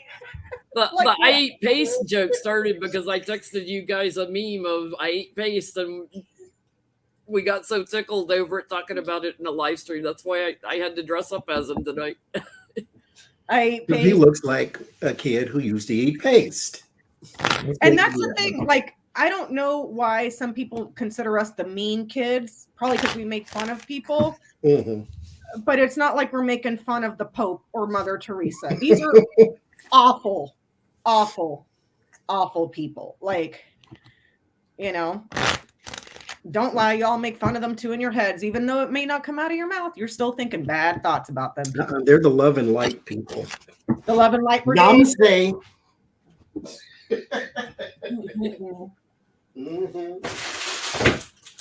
Yeah, Freda, the commercials look funny. I'm like, I'm gonna watch that when it comes out. Probably like rent it on my TV instead of going to the theater.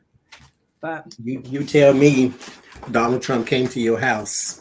He wanted a glass of water and something to eat. Namaste, would you give it to him? Hell no. You know what I would give him? A glass. Thank you, Allie. I would give, if Donald Trump came to my door asking me for a glass of water, I'd give him a glass of Moose's piss. Just, okay? Just because. I call 911 because there's an intruder on the premises. There's a Russian bot in my doorstep. Come get it. Lord Jesus. I had scissors all the way up until I needed scissors. Isn't that what always happens? Uh-huh. I have mine. Do you want me to send them to you? Right here. What's funny is when we text each other, you can always tell when Johnny is falling out on the floor because he'll do this little gif back at you. I'm done. Like it just falling apart. Because sometimes some things just kind of hit you out of nowhere, and you weren't ready for that. There's quite a few funny texts going back and forth. That's it. Where's the camera? That's the one. I'm dead. Yeah, that one. Yeah. Because that's me. Just fall out. Oh, Lord. Okay, I found them. I'm going to go get some more popcorn, you guys. Hold on.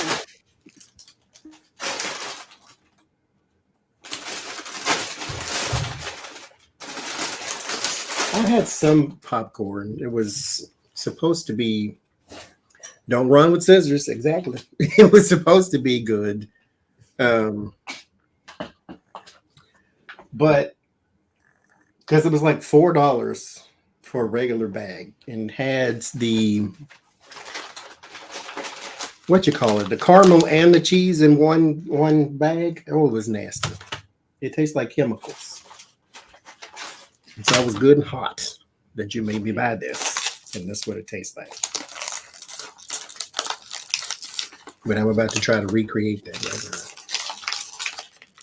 Johnny, there's a meme with Trump in your hat. Oh, there's the hat.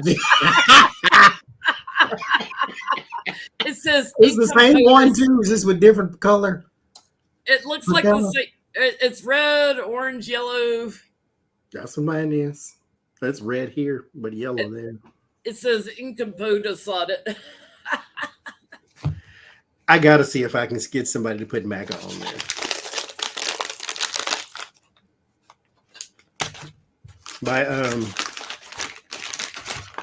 The UPS store is full of Democrats, so I don't think they'd be too offended if I.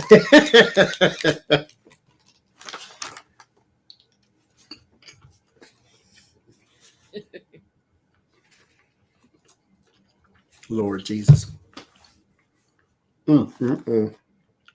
Nincompoos.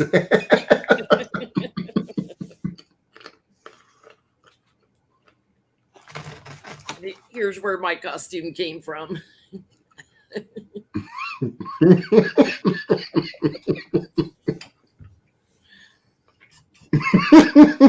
I eat paste. I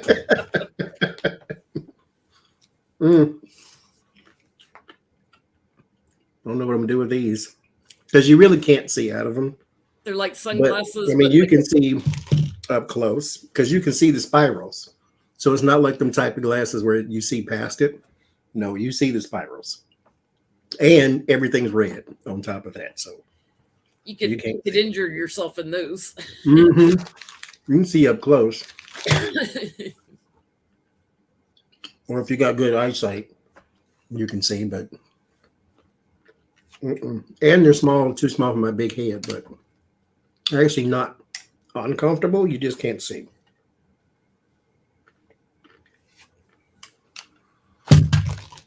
Yeah, some of the best Johnny moments are on his long solo live streams, like your 8-hour one and your 11-hour one. Like go way into it, and he totally falls out and loses it. And thanks to Larry Girl, Lucky Girl,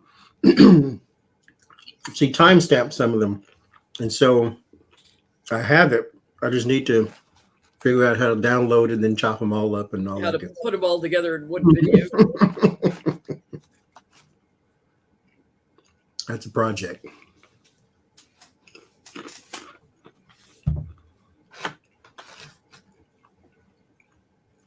Yes, I started to go as Rudy, melting, broke ass Rudy, Four Seasons adult bookstore crematorium. It's the melting hair, but I was like, I don't know if I want all that melting stuff. And now I got this paste all over me that keeps melting down my chin. I'm gonna have to go wash this off in a minute. It's all sticky. Because when we were what they call backstage, we all had our cameras like this, and we couldn't see each other either. And all Jenn kept saying is, my costume is melting. And I'm like, what in the hell did she do that? What is going on? My costume is melting. My lumps of paste were melting down my face.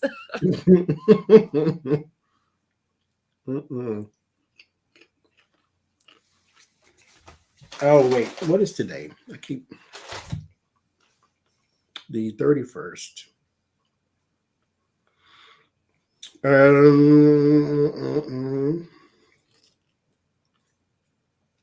Oh, we got a birthday coming up. I always had to feed my clothes too. Mine are fed with paste all over my tie. Wherever I'm eating, it's got to drip down here. Family tradition.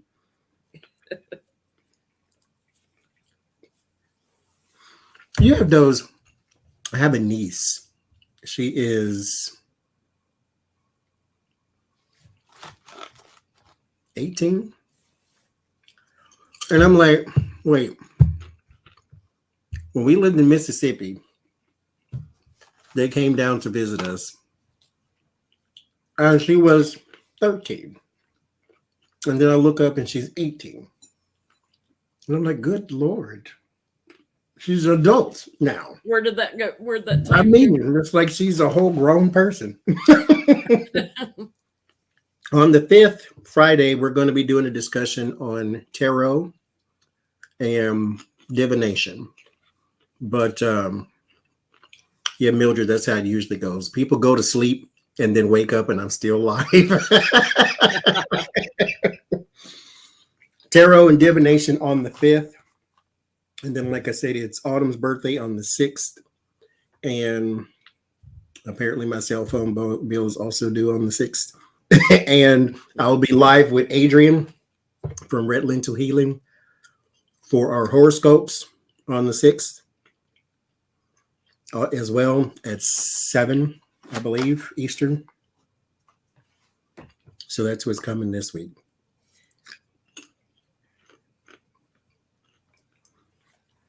The tarot discussion should be interesting. I know that's my arena. I could not add anything. If y'all haven't watched it, go back and watch it. There's a lot of good information on the energy healing thing. It's like I have nothing. So y'all do all the talking. You go right. That was so much fun. And the Monday night one on angels, guides, and ancestors was awesome too. It's like great discussions.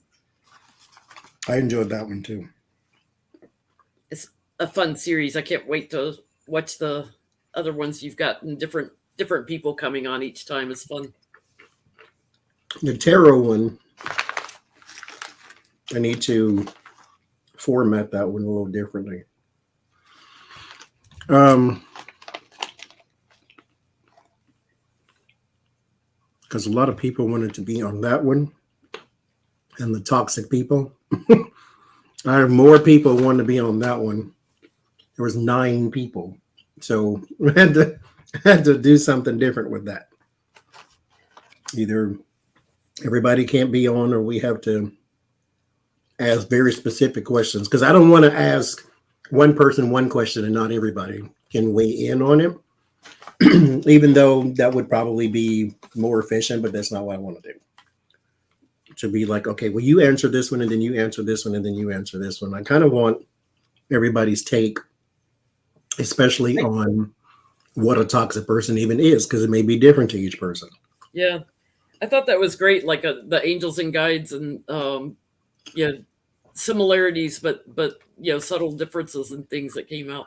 And that's what I'm going for. Is like, yes, we all as readers have guides, but there's a different dichotomy. There's a different relationship between all of us. So it's I think it's interesting to just get everybody's take on the same thing, but from a different point of view. Yeah, it's thought provoking. Mhm.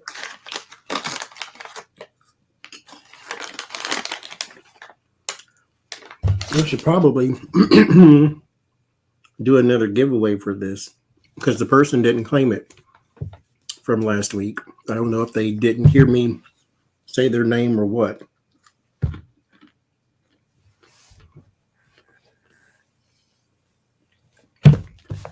Or I can just wait until the next one and give away 2.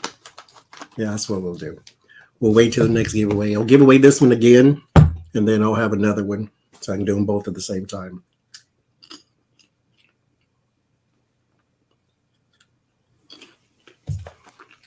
I don't know what kind of book is in here, though. What is Becca doing? Making a 4-course dinner?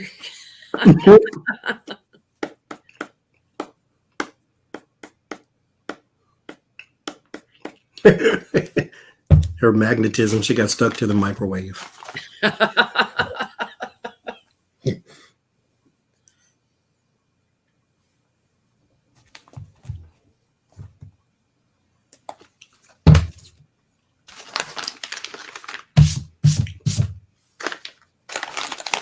At least my donut shop I can keep in the kitchen and use when I need some confectioner sugar.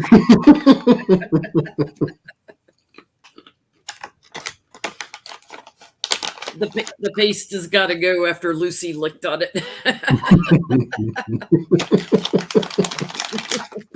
Got cat slob all in. Mouse breath, as I call her now. No, we don't get any trick-or-treaters, which is interesting because there's a bunch of kids in this neighborhood. But I don't think people trick. Do people trick-or-treat anymore? I had a few that came early, but I wasn't answering the door because I wasn't doing trick-or-treating because I live in a little bit of a Trumpy area, and there's a lot of parents that aren't vaccinated and a lot of kids that I know, of course, their parents aren't. So my neighbors, I love his little kids, so I made little trick-or-treat baskets for them and took it over. Well, that's nice. They still trick-or-treat at least. I mean, normally I thought it was fun. So it's very flat here, so it's easy to walk, and the houses are close together. So normally I get about 100 every year, but the last 2 years I haven't done trick-or-treat. I just saw the picture Johnie sent in competence. He's wearing the same hat that Johnie. I'll be right back, guys. I just and I want got candy, but English toffee that Sylvia sent, but it's too hot to drink right now. It's so good. It's so good. oh, good Lord, you had a bunch of people. What happened? 200 kids. Trick-or-treating.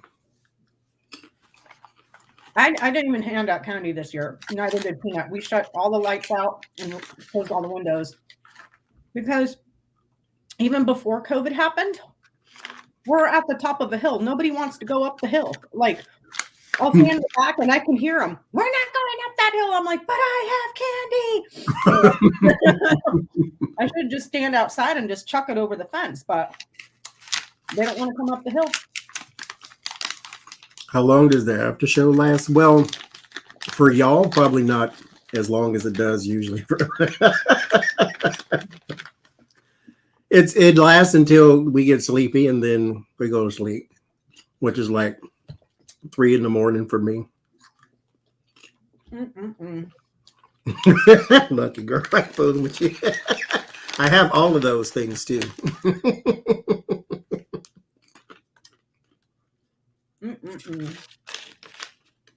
Oh, it's hot. I'm gonna leave those. Now I want popcorn like a lot now. Dude, I'm on like my. You get greedy. I'm on my third bag. I had zebra, cheddar, and now I'm eating caramel. You know what? Let me change this before I forget and then be on somebody's channel. Like, what the hell is that saying? Look like a ransom note.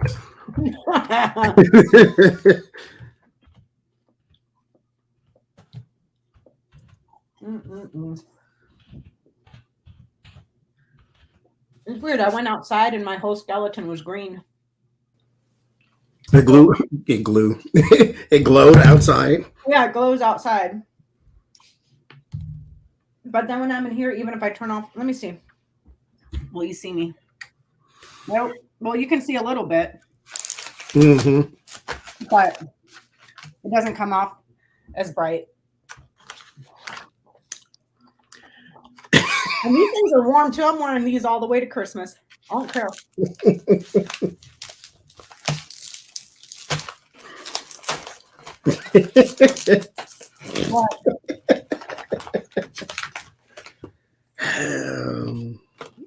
Jules, I ain't fooling with you.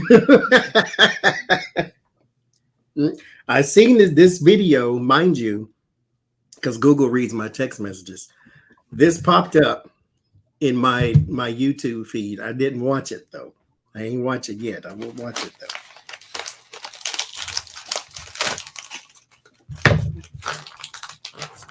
Play too much.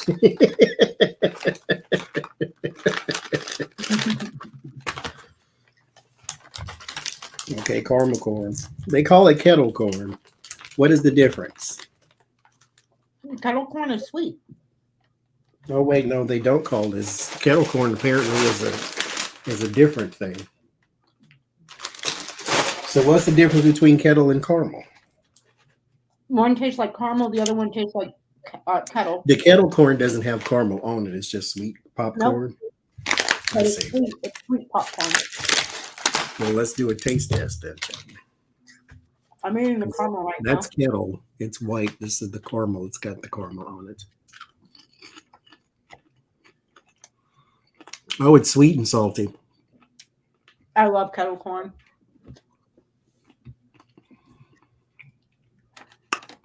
Mm-mm.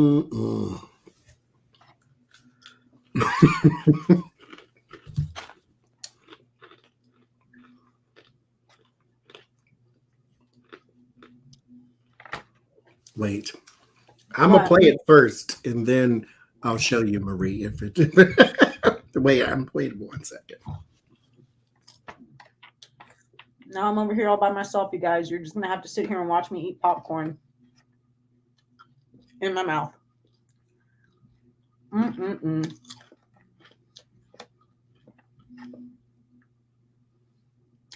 I'm gonna have one hell of a time getting all this makeup off my face tonight. Because I did the contouring. You can see that. I try to make myself like gray and dead, but didn't really work out as expected.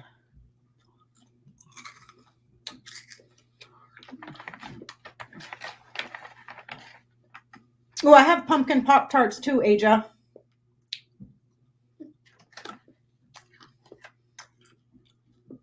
They're pretty tasty.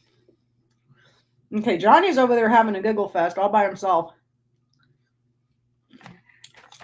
And we're just here wondering what the hell he's laughing about. See, look at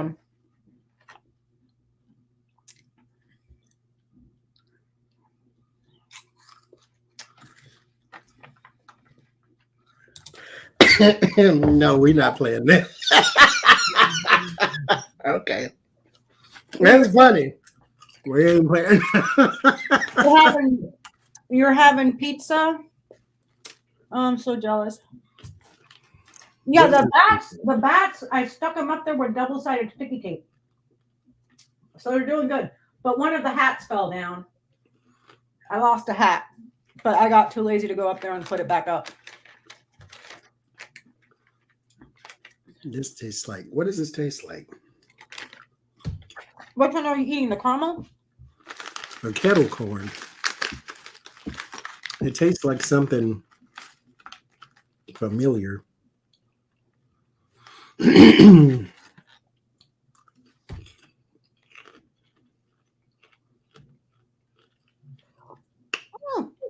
don't know what. That's still too hot. Oh no, I can't play it. It's got too many expletives in it. Oh. Well, send me the link so I can listen to it, Johnny.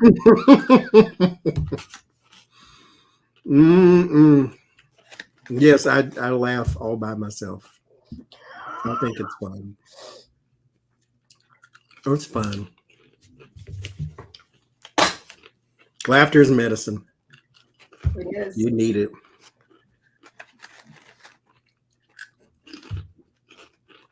With your children's laughter video, brighten your whole day. Or cat videos. Those are the best. When cats do like stupid, crazy stuff like attack people, that's hilarious to me. Mm-hmm. Especially if you get one of them kid videos where the kid laughs so hard it falls over.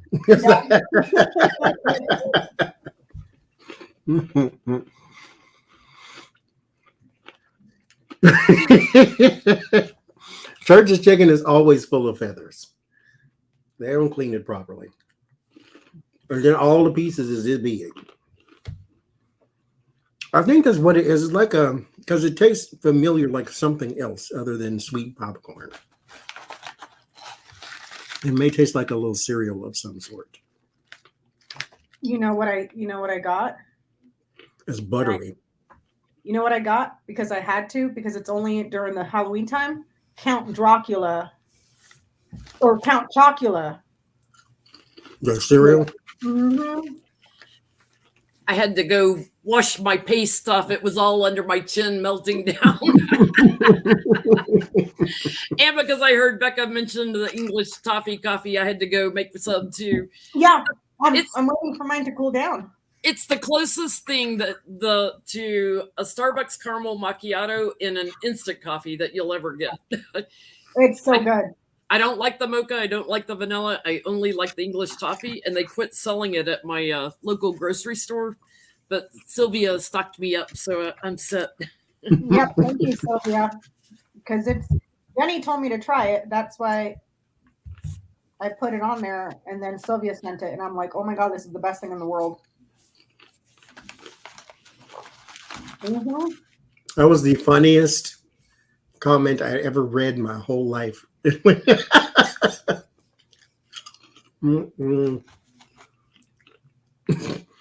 drinking apple juice, and there's a gnat flying around here. This tastes like sugar pops. That's okay. It just came to me. I've never had that sugar cereal pops. with the bear on it. It tastes like sugar pops, or whatever it's called. That's what this tastes like. I've never had sugar pops before. You had kettle corn, you had sugar pops. It tastes exactly the same. Oh. It's just the sugar pops has got more crap on it. They're even a little salty. Well, at least to me, I'm sensitive to salt though. But. Okay. I see you, kettle corn. Okay. Sugar smacks. There you go. The cereal, yes. Sugar smack, sugar pops, sugar somebody. It tastes like corn with sugar on it. That's what this I always like sugar pops and Captain Crunch, which, isn't in heaven. No Captain Crunch. No more Captain Crunch. Okay. The Captain Crunch today doesn't taste like the Captain Crunch I remember from when I was a kid. I think ever since they switched over to there was a time there when they were doing everything out of wheat. Mm-hmm. And it's like, I don't know if the wheat did it or you guys cut back on the high fructose corn syrup. I don't know what it was. Cereal's not meant to be good for you, but it just tasted different. Like Captain Crunch to me today doesn't taste like Captain Crunch from back in the day. Neither does Cinnamon Toast Crunch or the one that looks like the rabbit poo. What is that? Not Cocoa Pebbles, but the Tricks? No, they're chocolate, but they're like little circles. Cocoa Puffs. Cocoa Puffs will taste the same as they did when I was a kid. Frosted Flakes is the only thing that tastes to me the same way as it did when I was a kid. Mhm. Everything else tastes Somebody different. was asking, do we have plans to ever get together in person? Absolutely. Get us That past would be fun. the pandemic, and we're going to have to hook up somewhere so we can all get together in the same room. We need to do like a tarot retreat and do a whole big everybody type of thing. I told Lori, she said she's game, so Lori would be with us. I made fun of Lori. I'm gonna tell it here too, just so you know I ain't talking behind your back. I made fun of Lori. I said we'd have to save all the bad jokes for like when it's just us three, because Lori can be kind of the librarian sometimes. So where it's like, okay, y'all doing too much now. Oh. I said we'll do the clean jokes with Lori, but we got to be all Sex in the City. We got to do that when it's just us. You completely lose your mind around Tony. So Yeah. She encourages bad behavior. I keep saying. Blame it on poor innocent Tony, Johnny. Because she doesn't wag the finger, she laughs at me, and so when somebody laughs at what I just said, it makes me want to say it again. Because we're bringing joy, and then once a person laughs, and you just want to keep doing inappropriate things, and so like Becca always saying, she ain't Mother Teresa. It's almost sweatshirt time. We can pull our sweatshirts out again. It's 54 degrees here. I'm so jealous, you guys. Let me see. What's the temperature over here for me? And it's raining every day. 58 degrees. And then it'll get down to 52 tomorrow night, but with a high of 69. And then it goes to 70, 71, 72. I'm like, really? It's November? It's 70s. Well, I mean, y'all, like I said, that's why people go to California, most places in California. They want the sunshine. I'm sick of the sunshine. Give me some miserable weather once in a while, please. 44 in Detroit. See, that's my speed. 40 degrees.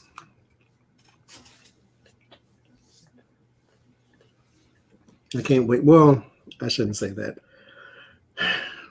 But I like the snow. But by the time February comes around, it's like, okay, yeah, that's enough with this. It's like, okay, it can melt if it wants to now.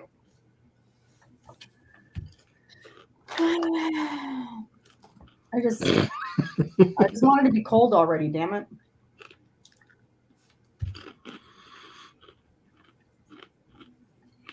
We'll all have to meet somewhere where it's warm, though. Oh no, Johnny! If I wanted more, I could stay here. No, I haven't gone on a walk because the phone does not stay connected when I'm outside for whatever reason. So when I get a new phone, then we'll go back out there. But every time I go for a walk, it lasts maybe 15 minutes and then the phone disconnects. I dropped my phone and got a crack across it. I had a screen protector on there, which kept it from really breaking bad, but I'm going to have to break down and get a new phone again. Yeah, I like cold weather, so I'm with Becca. Go somewhere cold. Snow. I love walking in the snow. I mean, it works for me. Here it gets too cold in the winter to walk in the snow, so I'd like to go somewhere where it's not, sub-zero and walk in the snow. Maybe we should go to Estes Park, Colorado. Go to the Stanley Hotel during the snow. Just don't tell Johnny it's haunted. The Shining Hotel. Here's Johnny. Yep. He's like, no, you bitches, no. I'm going nowhere where it's known to be haunted. No, thank you. What about Washington State, you guys? It gets cold there, cold, rainy. Sometimes it might snow. so we can still walk outside, bring some raincoats. I want to go to Washington too. Washington is gorgeous. I swear to God, if I hit the lotto, I'd be like, peace out, babe. I'm moving to Washington. You can stay. Wait, how about, hey, come with me because I'm going to Washington. You're like, you know what? I got enough money now. Peace out. Because I've been asking he just doesn't want to. He's We like surfing and outside stuff though. That's the cold kind of puts a weight on all that. You can't go outside now. And I'm like, no, I'm sick of the sunshine. We went to Seattle a few years ago and I fell in love. Like the Emerald City for nothing, just green everywhere. I don't even have much in summer weight clothing, and warm weather clothing. It's like I love sweaters and sweatshirts and turtlenecks and everything. Yeah. Most of my wardrobe is like that.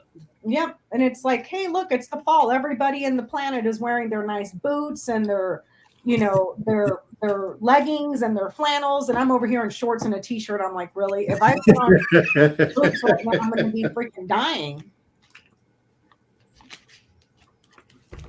Can't do it. We'll go to Mackinac Island or Mackinac, however you call it. Mackinac, I love. What's that? I'd love to go there. It's in Michigan. It's where they filmed the movie Somewhere in Time with Never seen that either. Jane Seymour and what's his name, Christopher Reeves. It's really nice. There are no cars. You got to leave your car on the mainland, and they ferry you over to the island. And it's, full of boutiques and all this type of stuff. And a beautiful grand hotel that's gorgeous. That might be haunted. Probably is because it's pretty old. Get old enough, you're going to have a haunting. Spirit is different than ghost. Ghost you can see. I'm fine with a spirit in the room. There's always a spirit in my room, always in the house somewhere. And like since I was 19, there's always been a spirit around me. Ghost is something different. I don't want to see something passing through the walls and all this jive stuff. No, thank you. I would. Don't be picking up stuff and moving it and having the wind and the curtains blowing. And no, go sit the hell down somewhere and stop messing with my stuff. You ain't bought nothing in here. Like somebody else said in the chat, you always want a place to dwell, but you don't want to do no chores. Get out of my house, go sit down somewhere, quit moving stuff. You needed a Rosie, like my ghost in Long Island. She was so helpful. I don't want nobody in here that can't pick up something and wipe a service or something. Run, and if you want to make noise and stuff, run the vacuum. That's the loudest thing in this house outside of me. Run the vacuum up and down the stairs. You want to make some noise. Hell. That's what I think. That's what I need is ghost housekeepers. I hate housework. You in here messing with my curtains, turning my lights on and off. Quit fooling with stuff. Like you had your chance. When you was alive, you could have turned all the lights on you wanted to, made all the noise, pushed stuff across the room when you was alive, and your time is over. This is my house. Stop touching stuff. Quit. This picture won't ever stay straight. And I know it's because somebody keep passing by it with their wide hips and they knock it down. Quit fooling with stuff. And if you're going to knock it down, straighten it back up. Yeah. Where's the billing department for spirits? Because if I got to keep cleaning up after you, I'm sending somebody a bill. Jesus got all this money, then send me some up for all these spirits walking around here. Otherwise, call them home as you're supposed to do back in the Bible. You ain't got no business around here. Messing with stuff.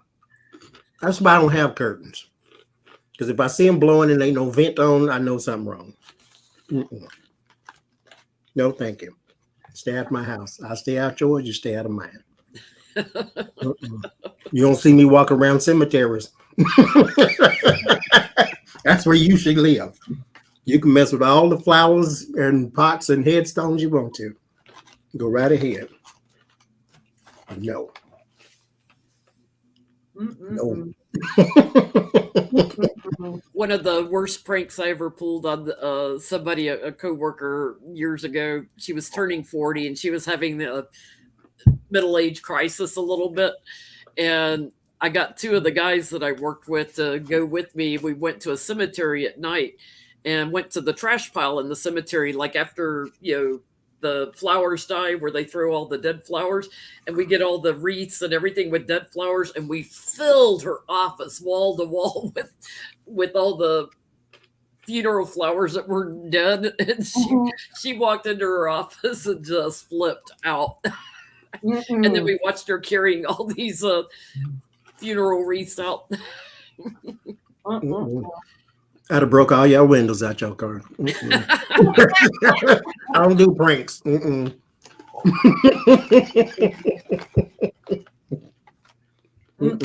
But the guys were so funny walking through the cemetery. Like we had to park and go in the gate. We couldn't drive into it and carry all these things back to the car. I had a little hatchback at the time, and they're like walking through, and they're just like, and I'm like, come on, we got to get more. Oh Lord, I can't do it. All your cars would have been flat. You want to prank somebody? I can come up with some ideas. That's the Aries in me. so like I got a really stupid question. Really stupid question. If we were all like high school kids, all of us three together, who would we be? Like Jenny would be the one pranking everybody, right? I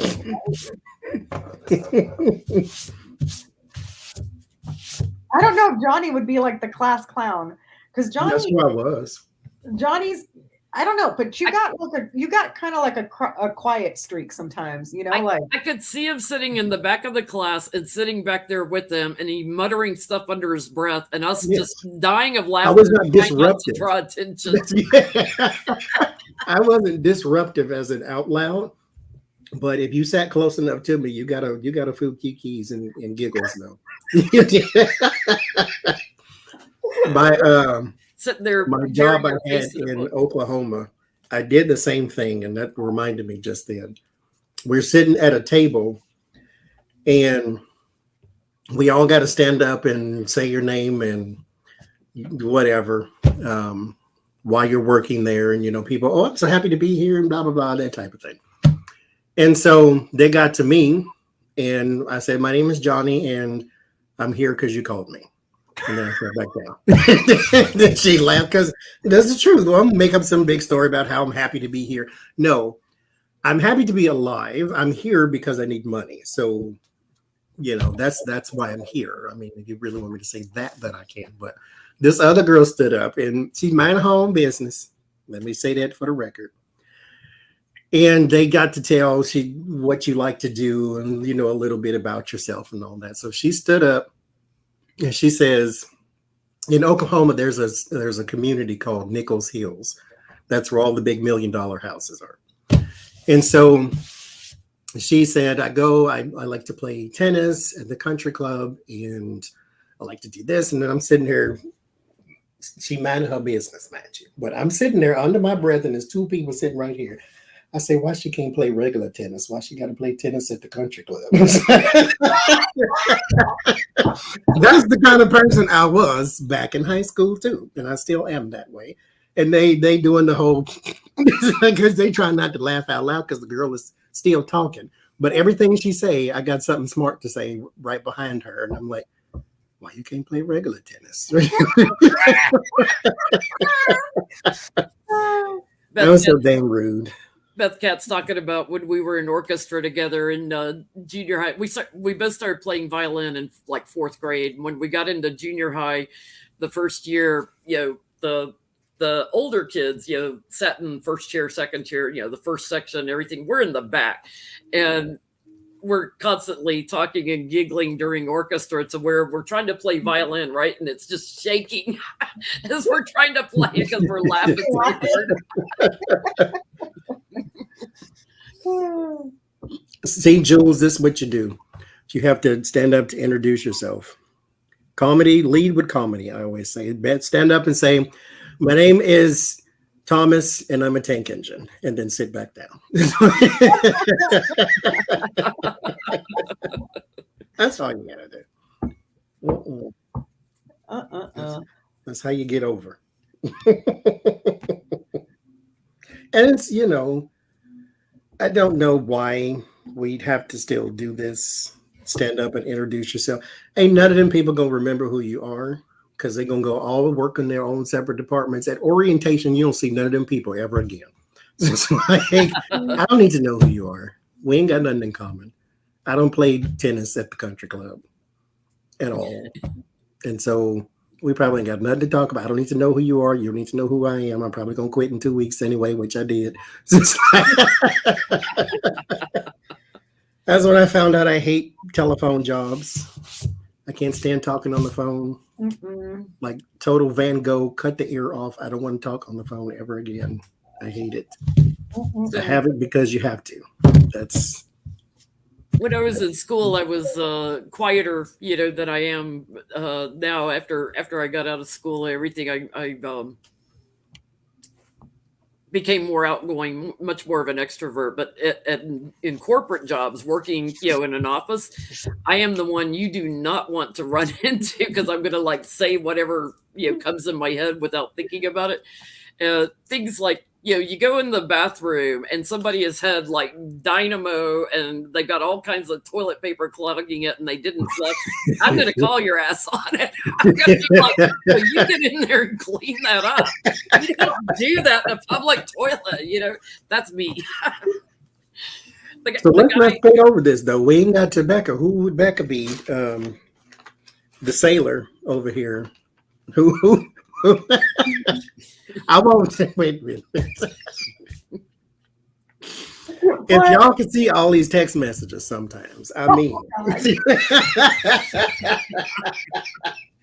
it's like, I wonder if your autocorrect always wants to say ducking every time.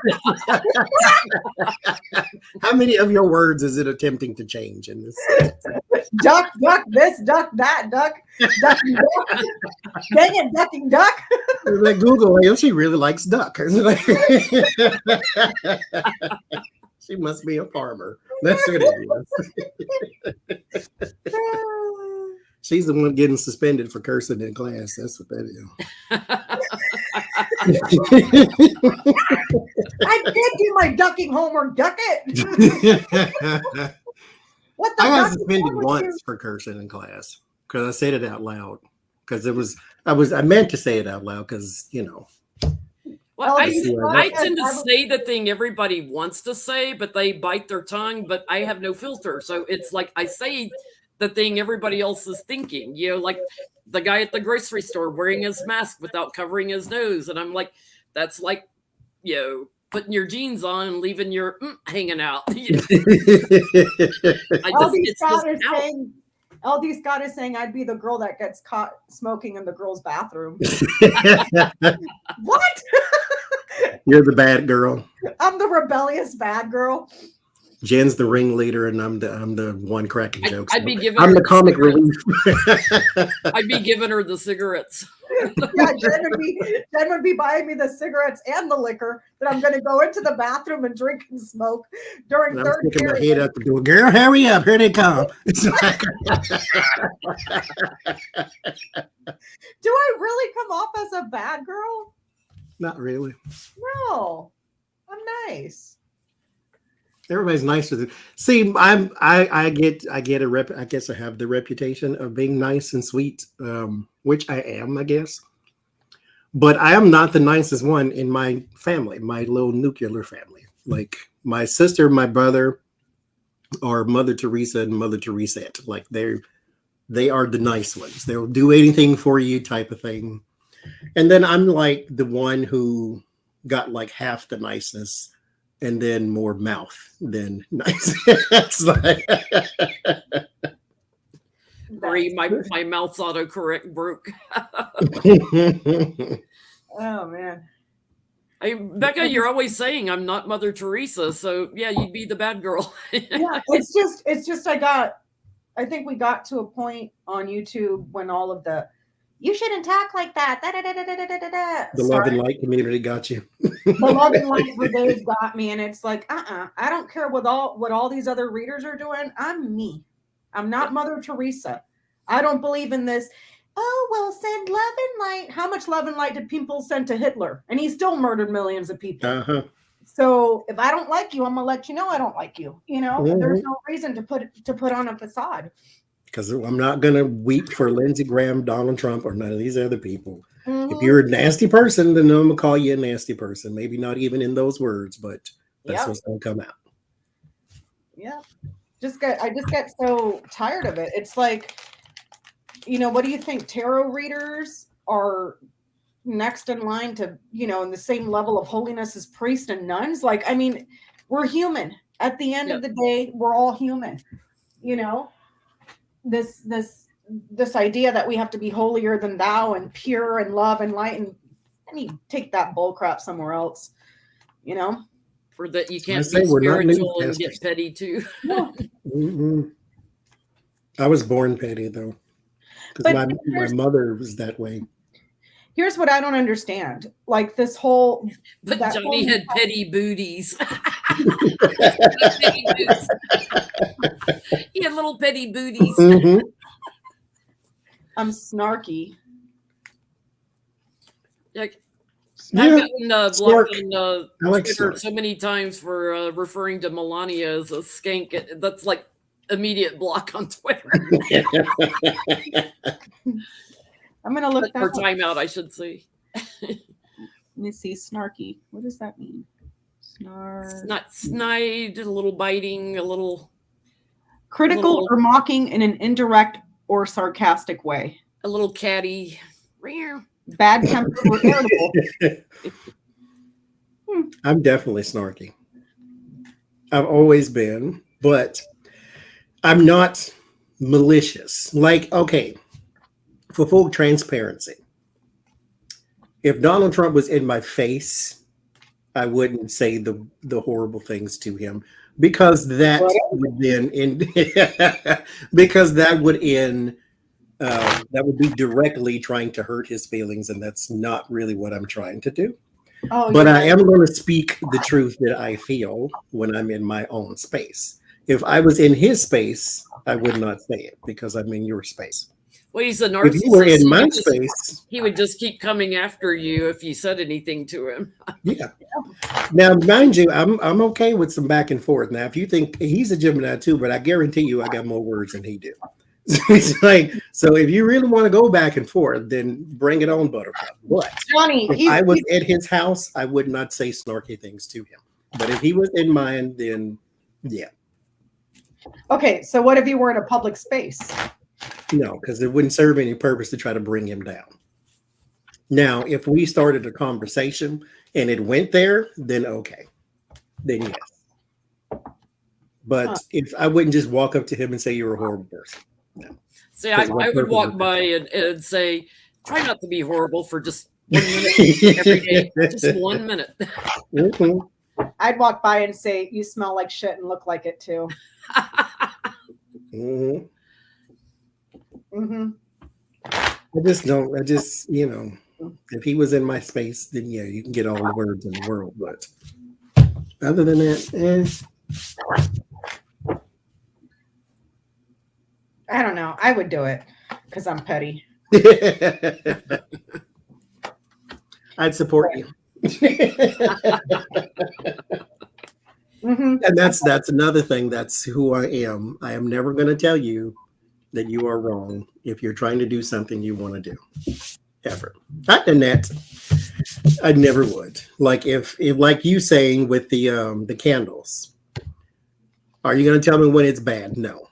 See, that's why you're not reliable, Johnny.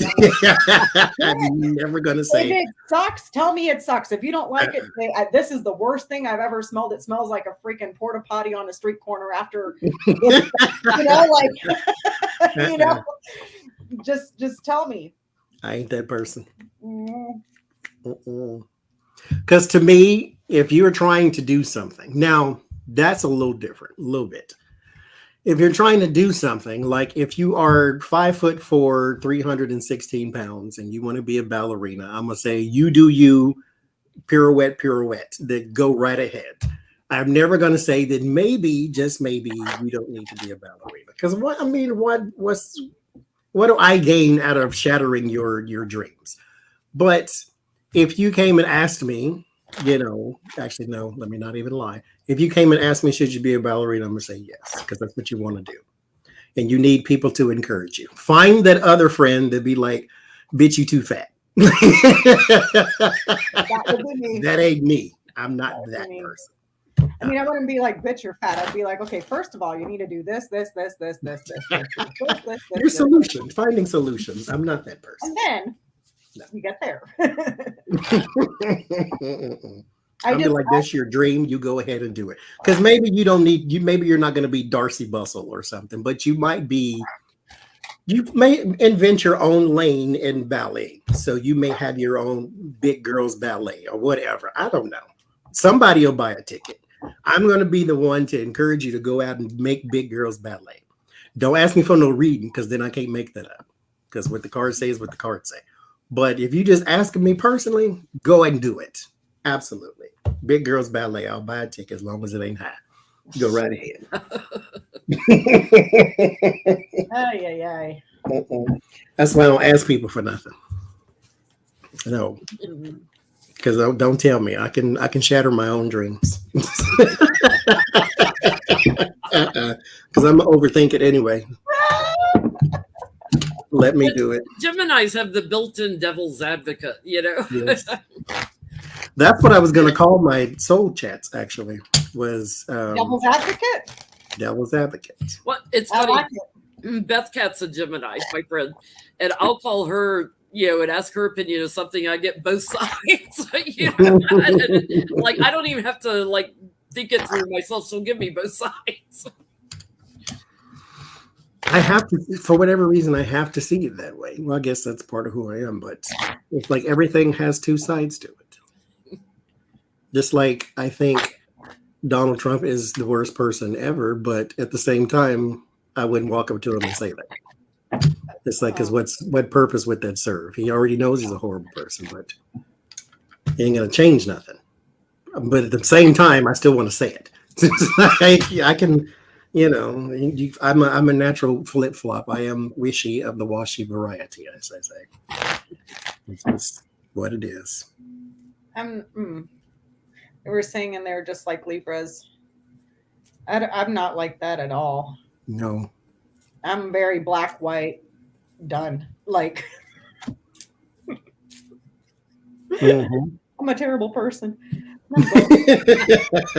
Yep, that's one thing Becca does more than any of the rest of us is beats herself up. Very much so. Very hard on myself. The Libra judgment on herself. But I don't like the two sidesism. It's black or it's white. That's it. Yeah. Done. Shit or get off the pot, I'm that way with like other things. With some, like, okay, for instance, when I go and I interview for a job or something, and I shared this with y'all before, they ask you the worst questions. And one of them is, tell me about a difficult decision you had to make. And what did you learn from it? And I always say, I don't have difficult decisions to make. You either do this or you do that. That's it. There is no in between. Whatever your capabilities, what is it that you can do? Okay, then do that. Like, stop going around and around in a circle like the dog chasing its tail. It's either going to be this or it's going to be that. That's it. There's no difficult decision. I don't need a pros and cons list. I don't need to pray on it. I don't need to sleep on it. It's either this or it's that. Make your decision. And figure me, the Gemini, making a decision. But make a decision and then stick with it. Yeah. Indecision in corporate America drove me crazy as an Aries, because I'm like, get it done, make it happen, whatever, drive, just make it happen. And when I'd run into somebody that would hem and haw around, I'd be like, You're such an energy drain. Make a decision. I've given you all the facts there. You can make a decision from this. Now, don't ask me stuff with no real consequence, like what do you want to eat today? I can't make a decision there. Which one would you like, red, green, or blue? Or don't give me decisions. Like Adrian does this to me every month. Hey, you want to go live? Sure. What time is good for you? Don't give me options like that. There's 24 hours. I don't know. That's a lot of things to try to pick and When are tell you me available? when to show up, and then I'll be there. Those are the times I cannot make decisions. Yeah. When it's little stuff like that. Like, where do you want to go eat? I don't know. Yeah. 7-Eleven. If I'm in at the drive-through window and you can't make up your mind to tell me what to order for you, you're going to get bitch slapped. And see, that's another one. Like, we drove around for 10 minutes. You had plenty of time to think about what you want. Make up your freaking mind. my brother would be like, what do you want to eat? And we never know, neither one of us. And then we start throwing out stuff, and then there's a bunch of no. Like, you want Chinese? No. You want Mexican? No. It's like, so you know what you don't want to eat, but you don't know what you want to eat. You're going to eat what I give you, and you're going to like it. Now, if you pull up somewhere, I can then decide, but don't give me the options of every restaurant in the world. Like, drive me to Taco Bell, and then I'll choose something there because I know what I like there. But don't say you want Taco Bell or Burger King. I don't know. I don't even know. Like, I'm about to start crying at any minute because this is too hard. I have no idea. Choices are hard. It's interesting because our three personalities are quite different, but we just have melded through the years. The 2 years we've been getting acquainted, and I think it kind of solidifies our relationships when we're reading and stuff, because we are all three a little bit different. We all three have pretty funny senses of humor, though. Yeah. Like we'll all find the same things funny. I think that is. There's a important. mutual respect we have for how we read and everything, and that has sustained us through the 2 years. I will say, I'll say something horrible. Well, that could be deemed as horrible. And whoever I'm reading with, not you two, but whoever else, it all depends on what kind of reaction they give you. Like I say, I can say something horrible and you two will get it. Jenn first, at least, and then Becca will be like, well, what's that mean?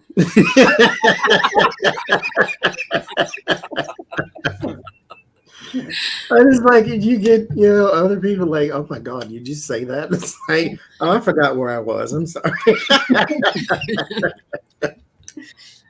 can't be that snarky on everybody's channel.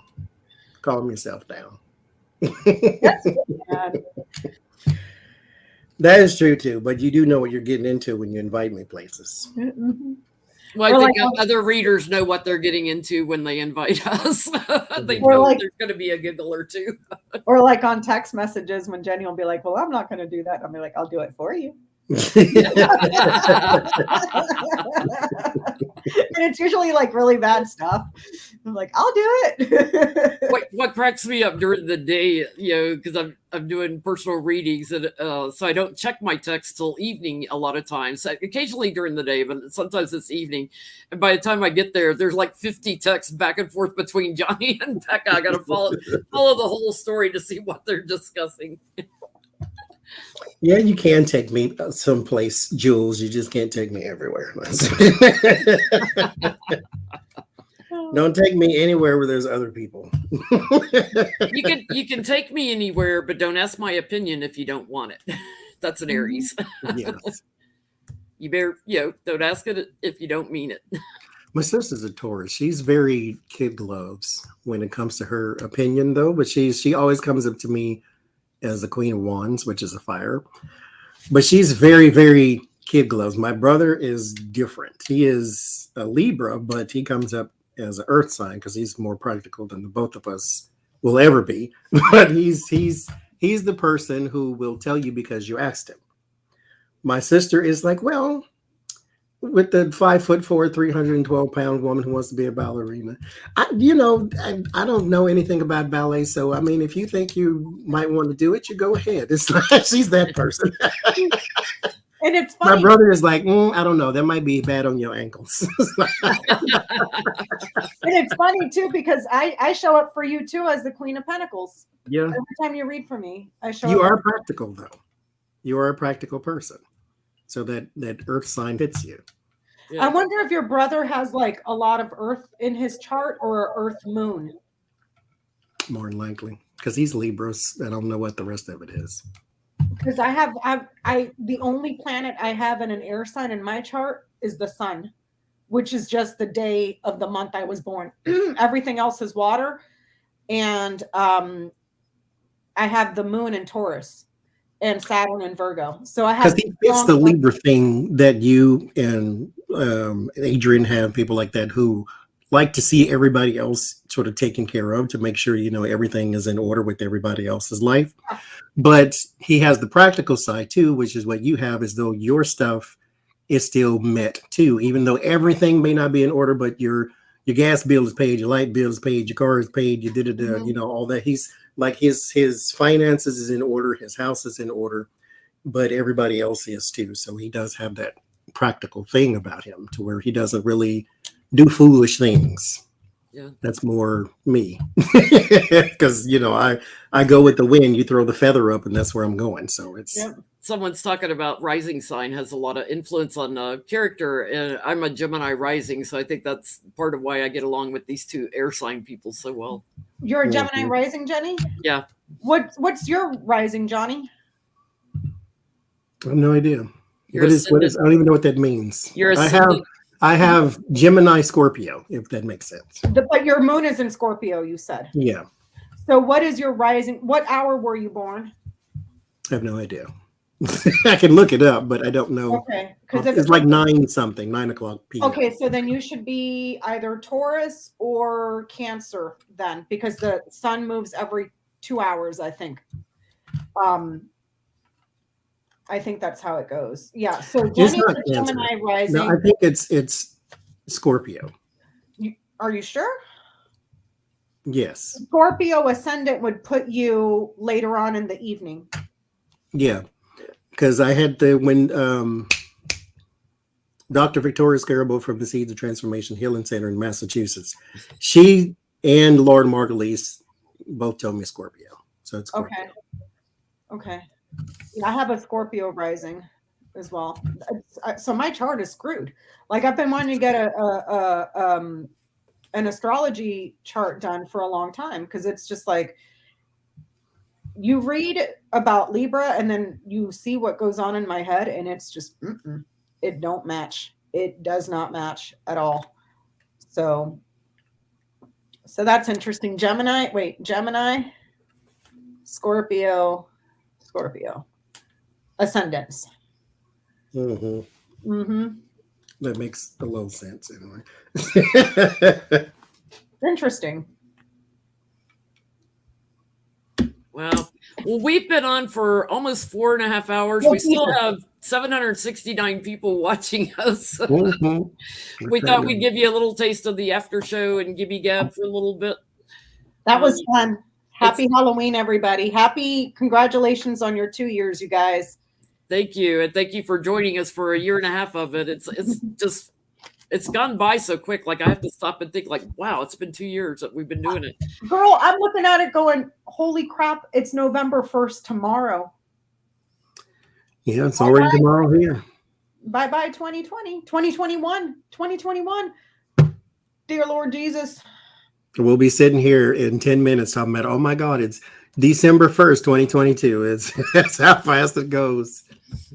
From one headline to the next, I guess. It's funny, we go from topic to topic in the after show, and I think we just kind of showed that how we just randomly go talk about our conversations and get into all kinds of different subjects. The only thing is different is we curse a little more and I eat a little more. Other than that, cursing comes from me. Not any of these two.